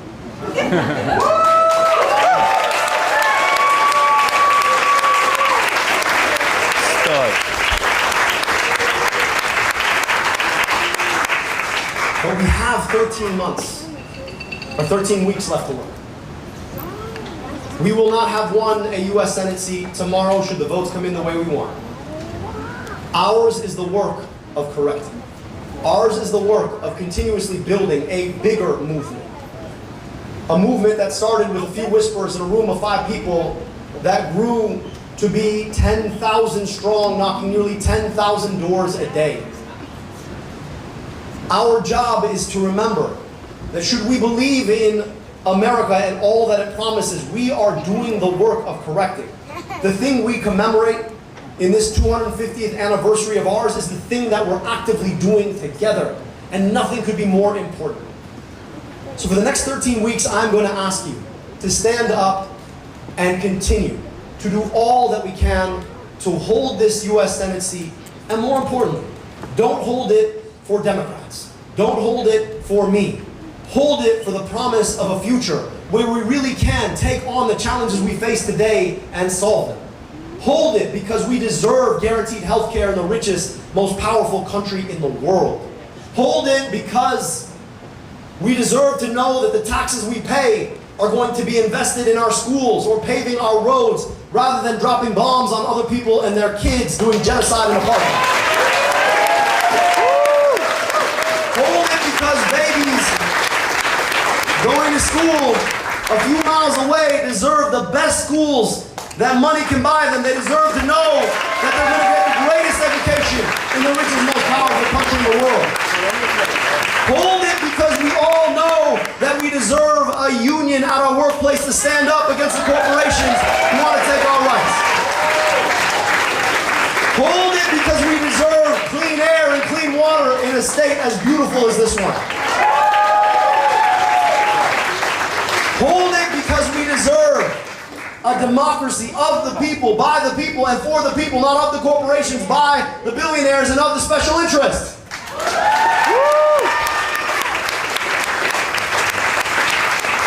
Hold it because we are all we've ever needed. This movement of ours has proven that it can come through $80 million of spending in lies because we're willing to hold with us the truth. We're willing to do that thing that democracy is built on, which is having the conversations eye to eye with your neighbor about who we are and who we want to be, what we want for our America. You can't buy that. You can't buy inspiration. You can't buy people deciding to be a part of something. You can't buy hope. You can't buy belief. And so what we've got is worth way more than their 80 million. They can burn their money all they want because ours is the democracy that will do the work of correcting for the past 250 years and for the future if we are willing to show up for it. And all my friends, I'm telling you, you have shown up for it. We have shown up for it in rooms big and small, and we're going to continue to show up for the next 13 weeks. And I cannot tell you how grateful I am. Thank you so much.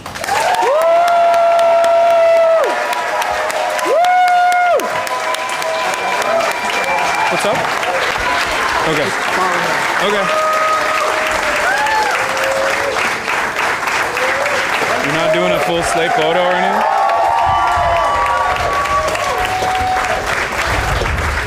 Thank you so much, everyone. Please stay standing or seated for just a moment. Down and over, guys. You got it, Okay, straight into the pizza place? Yeah, pizza place. You said straight into the pizza place. How are you, man? Good to see you. How you been? I'm good. You ready for voting for tomorrow? Are you gonna vote? I'm not sure if I'm blocking the wrong. You're good. What? What? I mean, good to see you, man. You know who that is, right? So That's my son. Mm-hmm. Oh, yeah. Can you take a step back, please? Thank you. We can just go we can go downstairs. You can go down there, yeah. Press will be down there, so we might try to interview you, but go ahead. Okay. Straight down the That's fine. stairs, and then we'll meet you down there in a minute when we're all set up. Yeah, got it. Good shit, son. We should You inadvertently worked as a stage manager for us right there. Yeah. I was body blocking. Oh. I got you. Oh. Got it. Okay. All right. Is there a more private location we can stay at? That's the downstairs, where we just were. Green room? Yeah. Oh, I thought you said. It's fine. Whatever. Can you bring us there, Vince? Yeah, I got you. Yeah, back to green room. You got to get your lens cap. No, we don't. Oh, cool. Cool. Thank you. Thank you. Hi. What's up? Yeah, he's my friend here. That was a great speech. I don't know if you listened. Oh, no. I mean, not Okay, Denver team. Nice. My goat. What's good? Come on, What's good? Everybody's here. All the stars are here. Yeah, we gotta keep going every single Yeah, next I spot. know. Hasan Piker. My friend. Thank you so much for being here.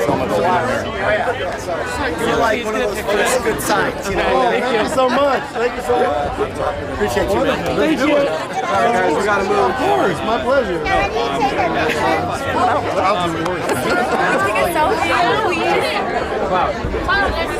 Thank you.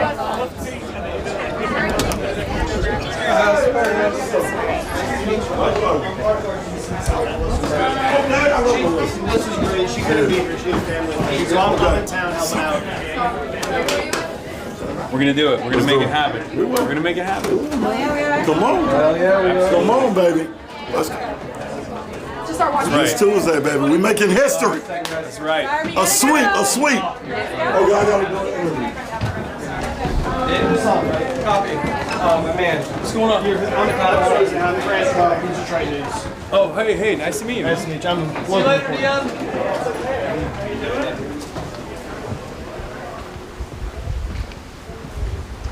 Get your lens cap. Where's your lens cap? Got it. Oh, you got it? Abdul team found it. Came to me. Impeccable. They're great. Damn, what are we wrong?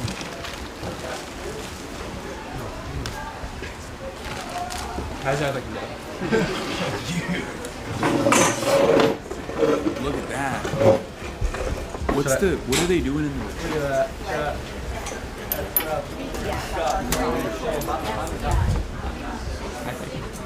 Talk to me? Oh, okay. That's funny. I want that show. Dude, he's such a stud. That was a great speech. Loved it. He put the. I got your Ever side since- profile reacting. Ever since Abe told me,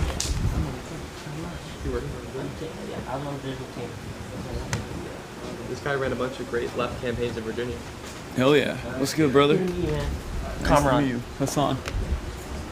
I would love to have you in Virginia next cycle. So Hopefully there'll be. because like I know it seems like Hopefully there'll be more neoliberal excitement. headquarters. Because but I'm Norfolk, telling man, I you know. got the defense contract. Norfolk. No, Northern Virginia. I'm telling you, I know it's like Lockheed Martin territory. Yeah. But Well, like, I mean, there's Muslims. DSA is huge Yeah. in the DMV. Detroit, I mean not Detroit. Sorry, the larger like DC DSA is all of the DMV. Yeah. And it's got like, I mean, it's one of the largest chapters. In And the there's country. also a huge Muslim American population, like Loudoun County, like one of the largest Muslim American population, like communities is. And You're live, by the way, just so you know. Oh, sorry. I'm just making sure. Oh, I thought you said I'm loud. No, you're live. You're on stream. Hey, chat. Yeah. You're so loud. No, I would never say that. That's great. Well, it wasn't much quieter in this room before we got here, so. It's got a library. Yeah, I was a campaign manager for a Palestinian American state senate candidate. He was a delegate in and the establishment just came after him like they had. Of course. All these endorsers go after him, Mark Warner, etc. Anyways. No, I was about to dig in. No, I'm just kidding. Hi. Yes. How are you? Did you get to go to your movie market? What? I did not get to go, but it's okay. It's okay. Will it be bothersome if we're... I've literally never stopped campaigning. I've been canvassing nonstop. Yeah, we appreciate you. Yeah, of course. Is it going to be bothersome if we're like... No. Okay, cool. I think you could probably use a few more reporters. Bro, it's so funny. I don't think we have it. It's so funny Do how you think people are gonna know what's going on in Michigan? it makes me very excited, like the level of interest in this race, because I was there in the ground floor when, weirdly enough, no one was paying attention. It was like a sleepy ass Senate run. And it was like, yeah, there's the left candidate. Sure. Yeah. Third place, And he now, won't make it. But what this is, it's also just like, I think it was like, maybe 3 weeks ago that it was like the media had this, oh shit, like politics as we know it is about to flip, and this is where it's happening. I mean, you've seen it too in the the press that on like Rep Rab and Dr. H relative to Mela, like they're starting to realize, oh wait, these primaries are earthquakes. That's why Donnie had unique insight into what was going on, because we've been friends for almost a decade at this point. So he got unprecedented early access to like the beginning stages of this movement, which is, Near like when he did the Dr. Mike video and stuff, I remember. Yeah. Those early days. Yeah. Yeah. Brother, let me tell you, all I'll say is this. Let's just say there were a lot of friends that I hit up to be like, you gotta see this man. You gotta get this man on your podcast. And I'm willing to bet they would love it now. Yeah. I remember like with Junaid, it was like, they were like, oh my God, there's one New York Times reporter reaching out to us. It was like a major moment. Yeah. Now, like it's like, well, I think the 15th New York Times reporter has just hit the campaign. Say that's largely because of independent media, though. Like Absolutely. Because like independent media lights the flame, and now there's like enough. Like now we have competitive audiences. So then everyone's like, they can. It's so perfect because these insurgent candidacies can basically grow momentum quietly because no one gives a shit about independent media in the DC. What if I grab the chair?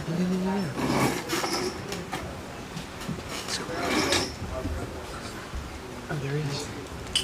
Oh, we're whispering because they're doing a press scrum.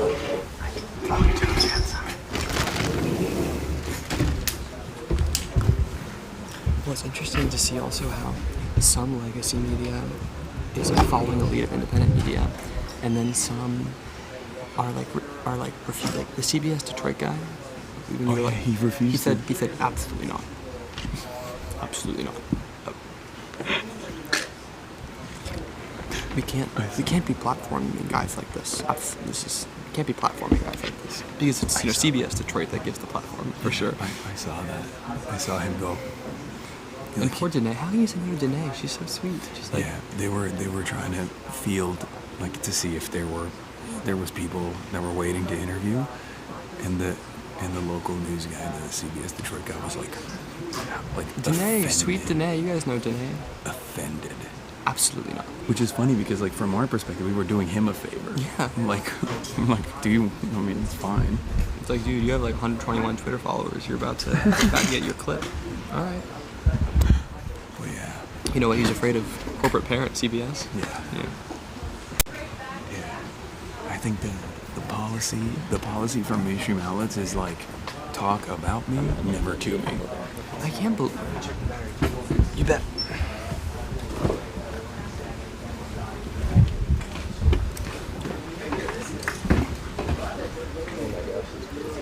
What is it at? Okay, that's fine. It's a great time, son. What are these names? Polo. Tomorrow's the big day. We're gonna have the best tie for last. The one that they gave me in Wisconsin, a fan gave me an indigenous bead one, yeah. I know about that. I'm so amused by the tournament these music gave me. My mom is sending me tweets from Audrey, that's her name. She's like, look at you. It's crazy that you know who that So is. funny.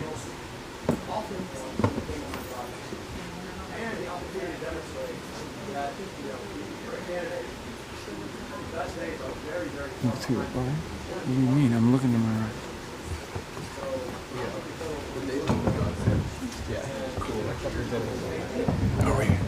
Are we about to run out of juice? Oh, that's fine. Yeah, we'll be good. What if that translates? About 3 hours and a half. Oh, you're the leader.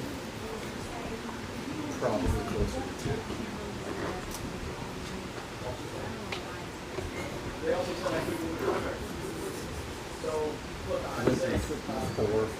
Look at that.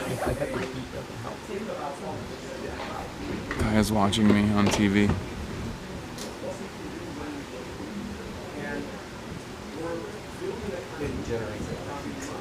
Yeah.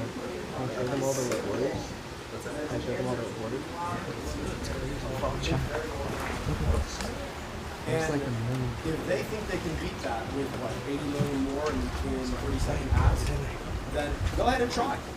But, you know, I just think that we have an opportunity to continue to build this movement. We've got 13 weeks left to work. And I'm running against a guy who is the worst iteration of both versions of the Republican Party. He carries all of the baggage of the neocon era, and he carries all the baggage of MAGA. He is as corporate as it gets. He helped to architect an opioid epidemic that killed 600,000 Michiganders. He literally sponsored and introduced the legislation that kicked it off. He voted to raise prescription drug prices I don't know how many times. He's out here talking about how excited he is to work with the military-industrial complex, which, by the way, is the reason we're at a war we have no business fighting, and our gas prices are $5 a gallon. Also, you know, it's funny because he demonizes EVs but drives one. I mean, he's a walking hypocrisy. So I really just can't wait to tee off on him, and it's going to be a really fun 13 weeks. Hands, go here. Chris Jensen from MS Now. You just suggested that money is not the biggest impediment should you win the primary tomorrow. So what is? What's the biggest challenge for you if you're going to beat Mike Rogers? Time, but also, you know, he's been at this now for, what, 13 months unopposed, and I think he's gotten lazy, and I think he doesn't know how politics works in 2026. I mean, the guy lost in 2024 when Trump was on the ballot. That's a good chat.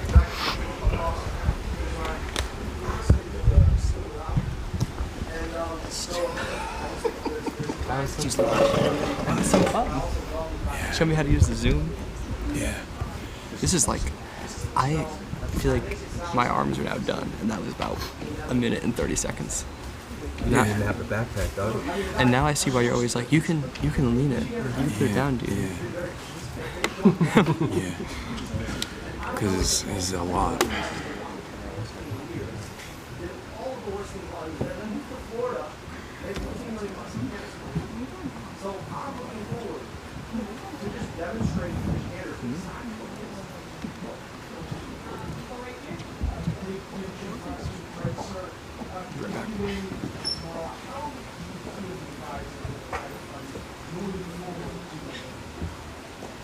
I think nothing feels revived like a shared space every country. So if we went out today, if you voted for me, dude, how you holding up? Just excited. Love that. I'm excited for it to be over. For now, it's not over after this. But at least there's like a level of. Can we watch Abdul talk? Yeah. Okay. Do you mind? What's up? Do you mind? No. Okay. Trumpism, hold them accountable for the next 2 years, and build it. My hand is out.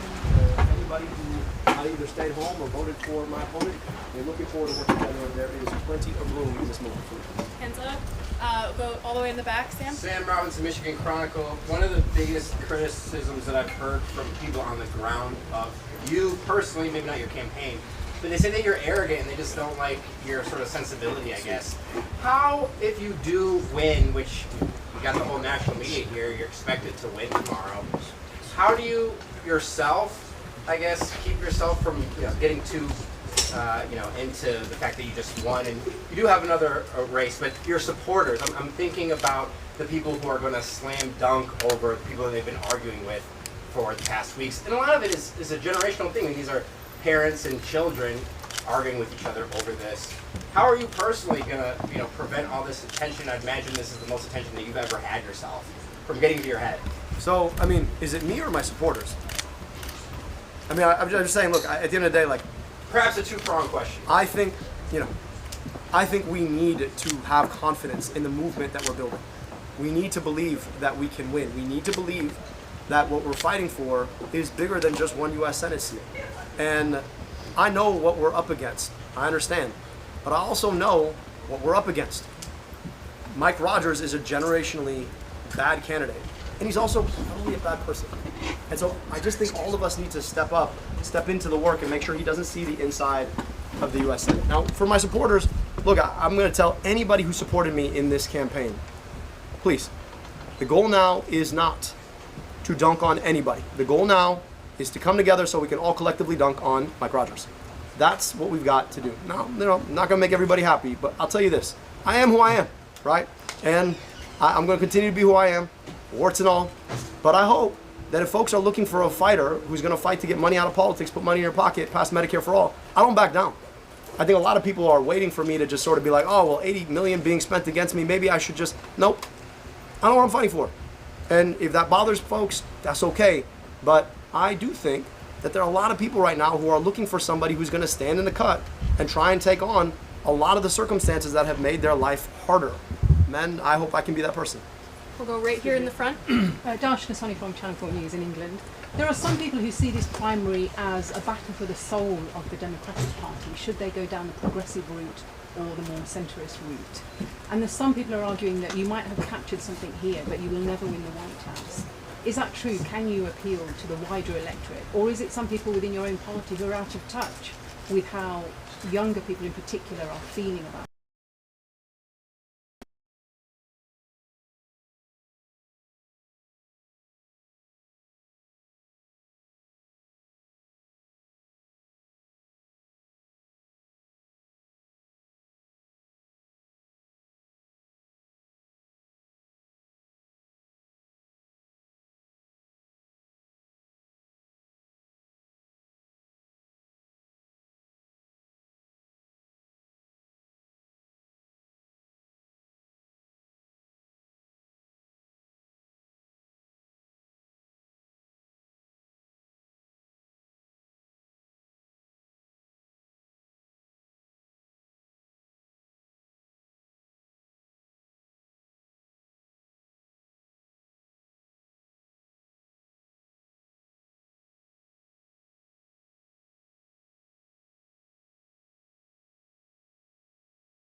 Yes, a different era.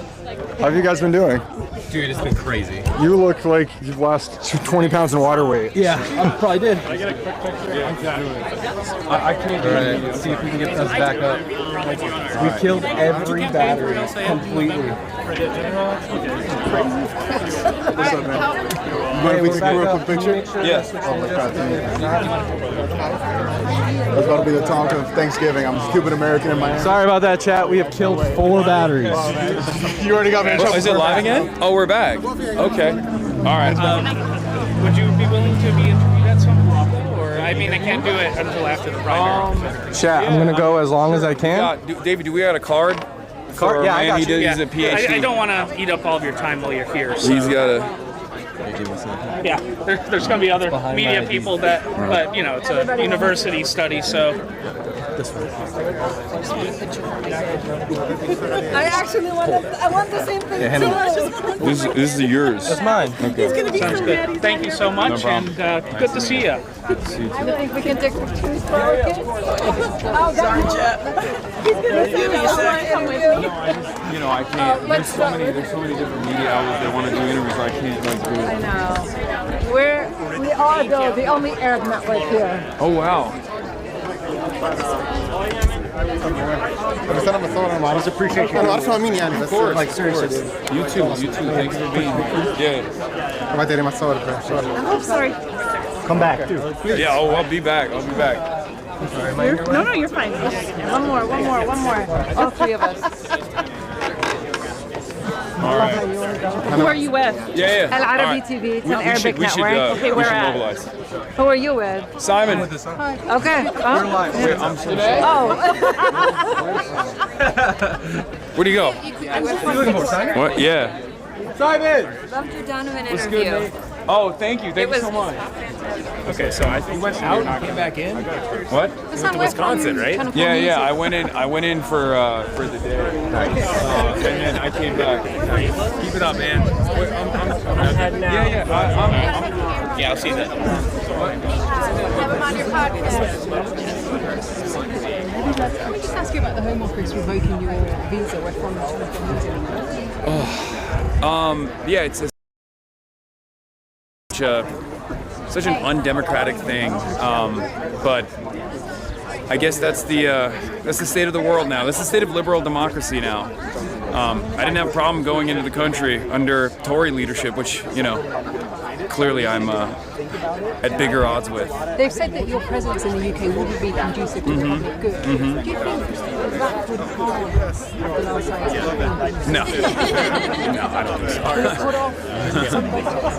No, I don't think so. No, I don't think so. The overwhelming majority of the Western world, I think, recognizes that what Israel is doing is a genocide. I think the media is now playing catch-up at this point, but for the most part, the people are pretty united on this issue. And no matter how hard governments move in the direction of repression, you can't really hide from it. You can't really hide from the shame either. So, you know, it's a setback, it's a hurdle, it's a real shame as well, especially considering that. I mean, I personally thought the UK was a bastion of liberal democracy, that these values like freedom of expression were values that especially the Labour government would be committed to. Hopefully there will be some attitude shifts happening with Burnham. I'm not. Yeah, I don't. I have not been in there. Yeah, I think. Yeah, of course the government is going to say that. They're not going to be like, yeah, we hate free speech now, but were they really committed to it with the pensioners that they arrested for the Palestine action protests that were taking place? I don't think so. I think that was a significant mode of repression from a government that recognizes that they are out of step with the needs of their voters, with the needs of the masses that recognize that Israel is committing a genocide, and the masses that demand a change from their government. That is the fundamental of liberal democracy, something that I believe in, something that I'm fighting for here in the United States of America, as the Trump administration is putting democracy in the crosshairs. And it is a real shame to see that exact same mechanism of repression get repeated in a country like the United Kingdom. Something the country will deny, obviously, the United Kingdom. Of course it's going to deny it. They're not going to say they're fascist. They're not. Apply to go again now that Andy Burnham is in Yes, of course. And there's, we're in works. There were a bunch of different conferences that I was supposed to take part in that I had to take part in digitally. Now, in the age of the internet, it is also additionally silly to try to restrict movement in this regard. But I think it was more so a message. It was a message to everybody else that to think twice before they speak out against Israel and against the UK's relationship with Israel, against the United States' relationship with Israel. It's very frustrating, and it also has an additional compounding effect in terms of growing anti-Semitism. Not only is this false association of Zionism and Judaism very harmful for Jews living in the Western world, and it's something that I actually ironically warned about the last time I was in the UK when I spoke at the Oxford Union, which is what I was supposed to do this time as well before I got banned. It's also very harmful for democracy in general. We should not feel comfortable about our governments taking action like this. I'm not.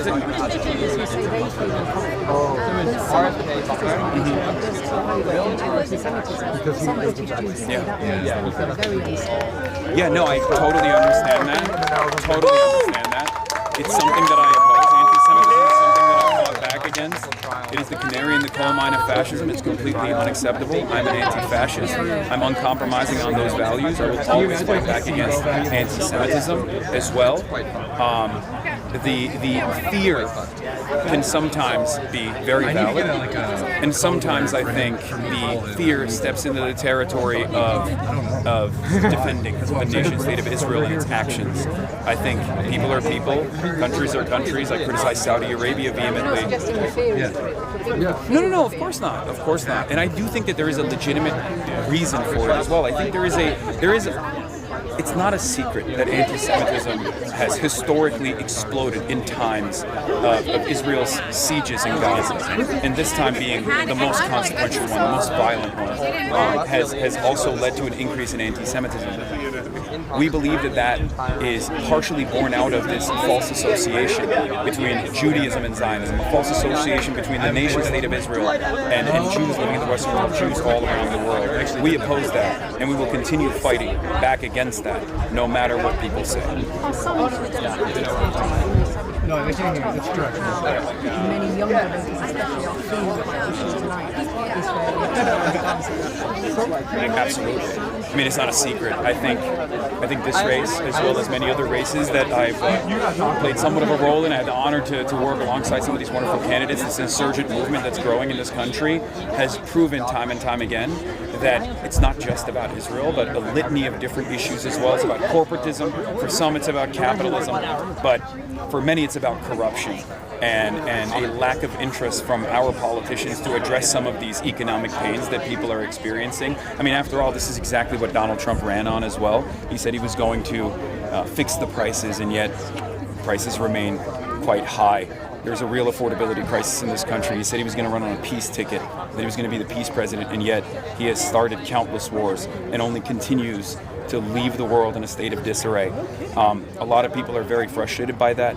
It's not just the Democrats either. There are a lot of independents who are frustrated by this too, and there are a lot of Republicans who are frustrated by this too.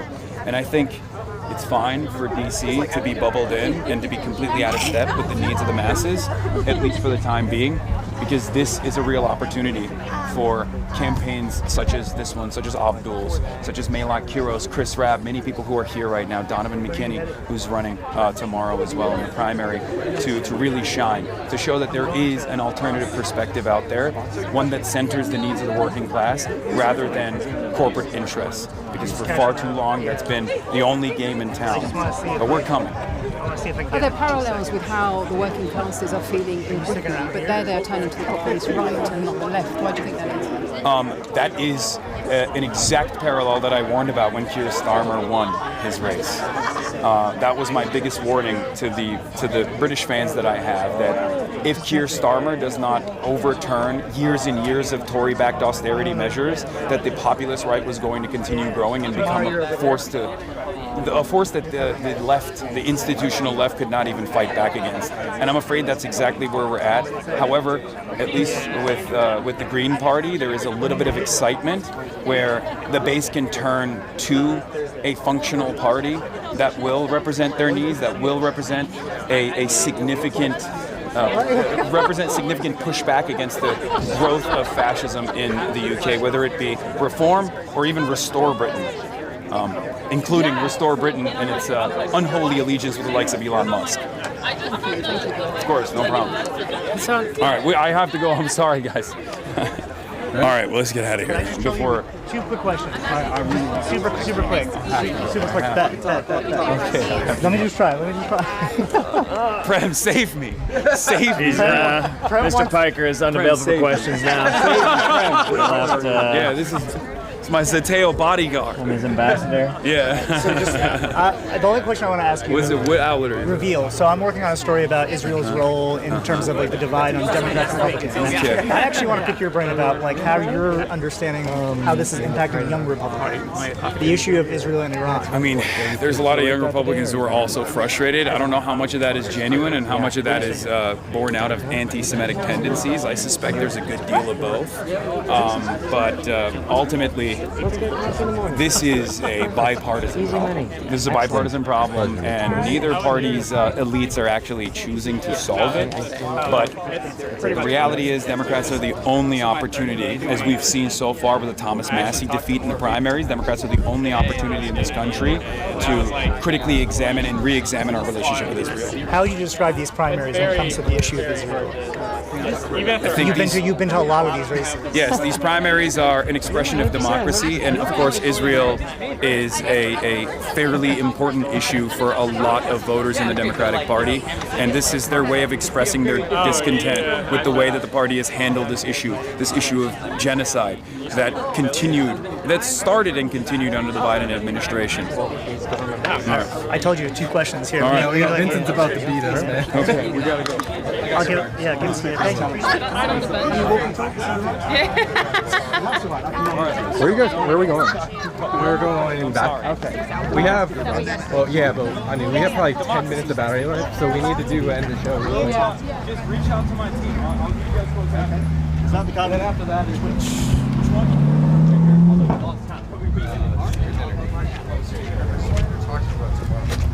Yeah.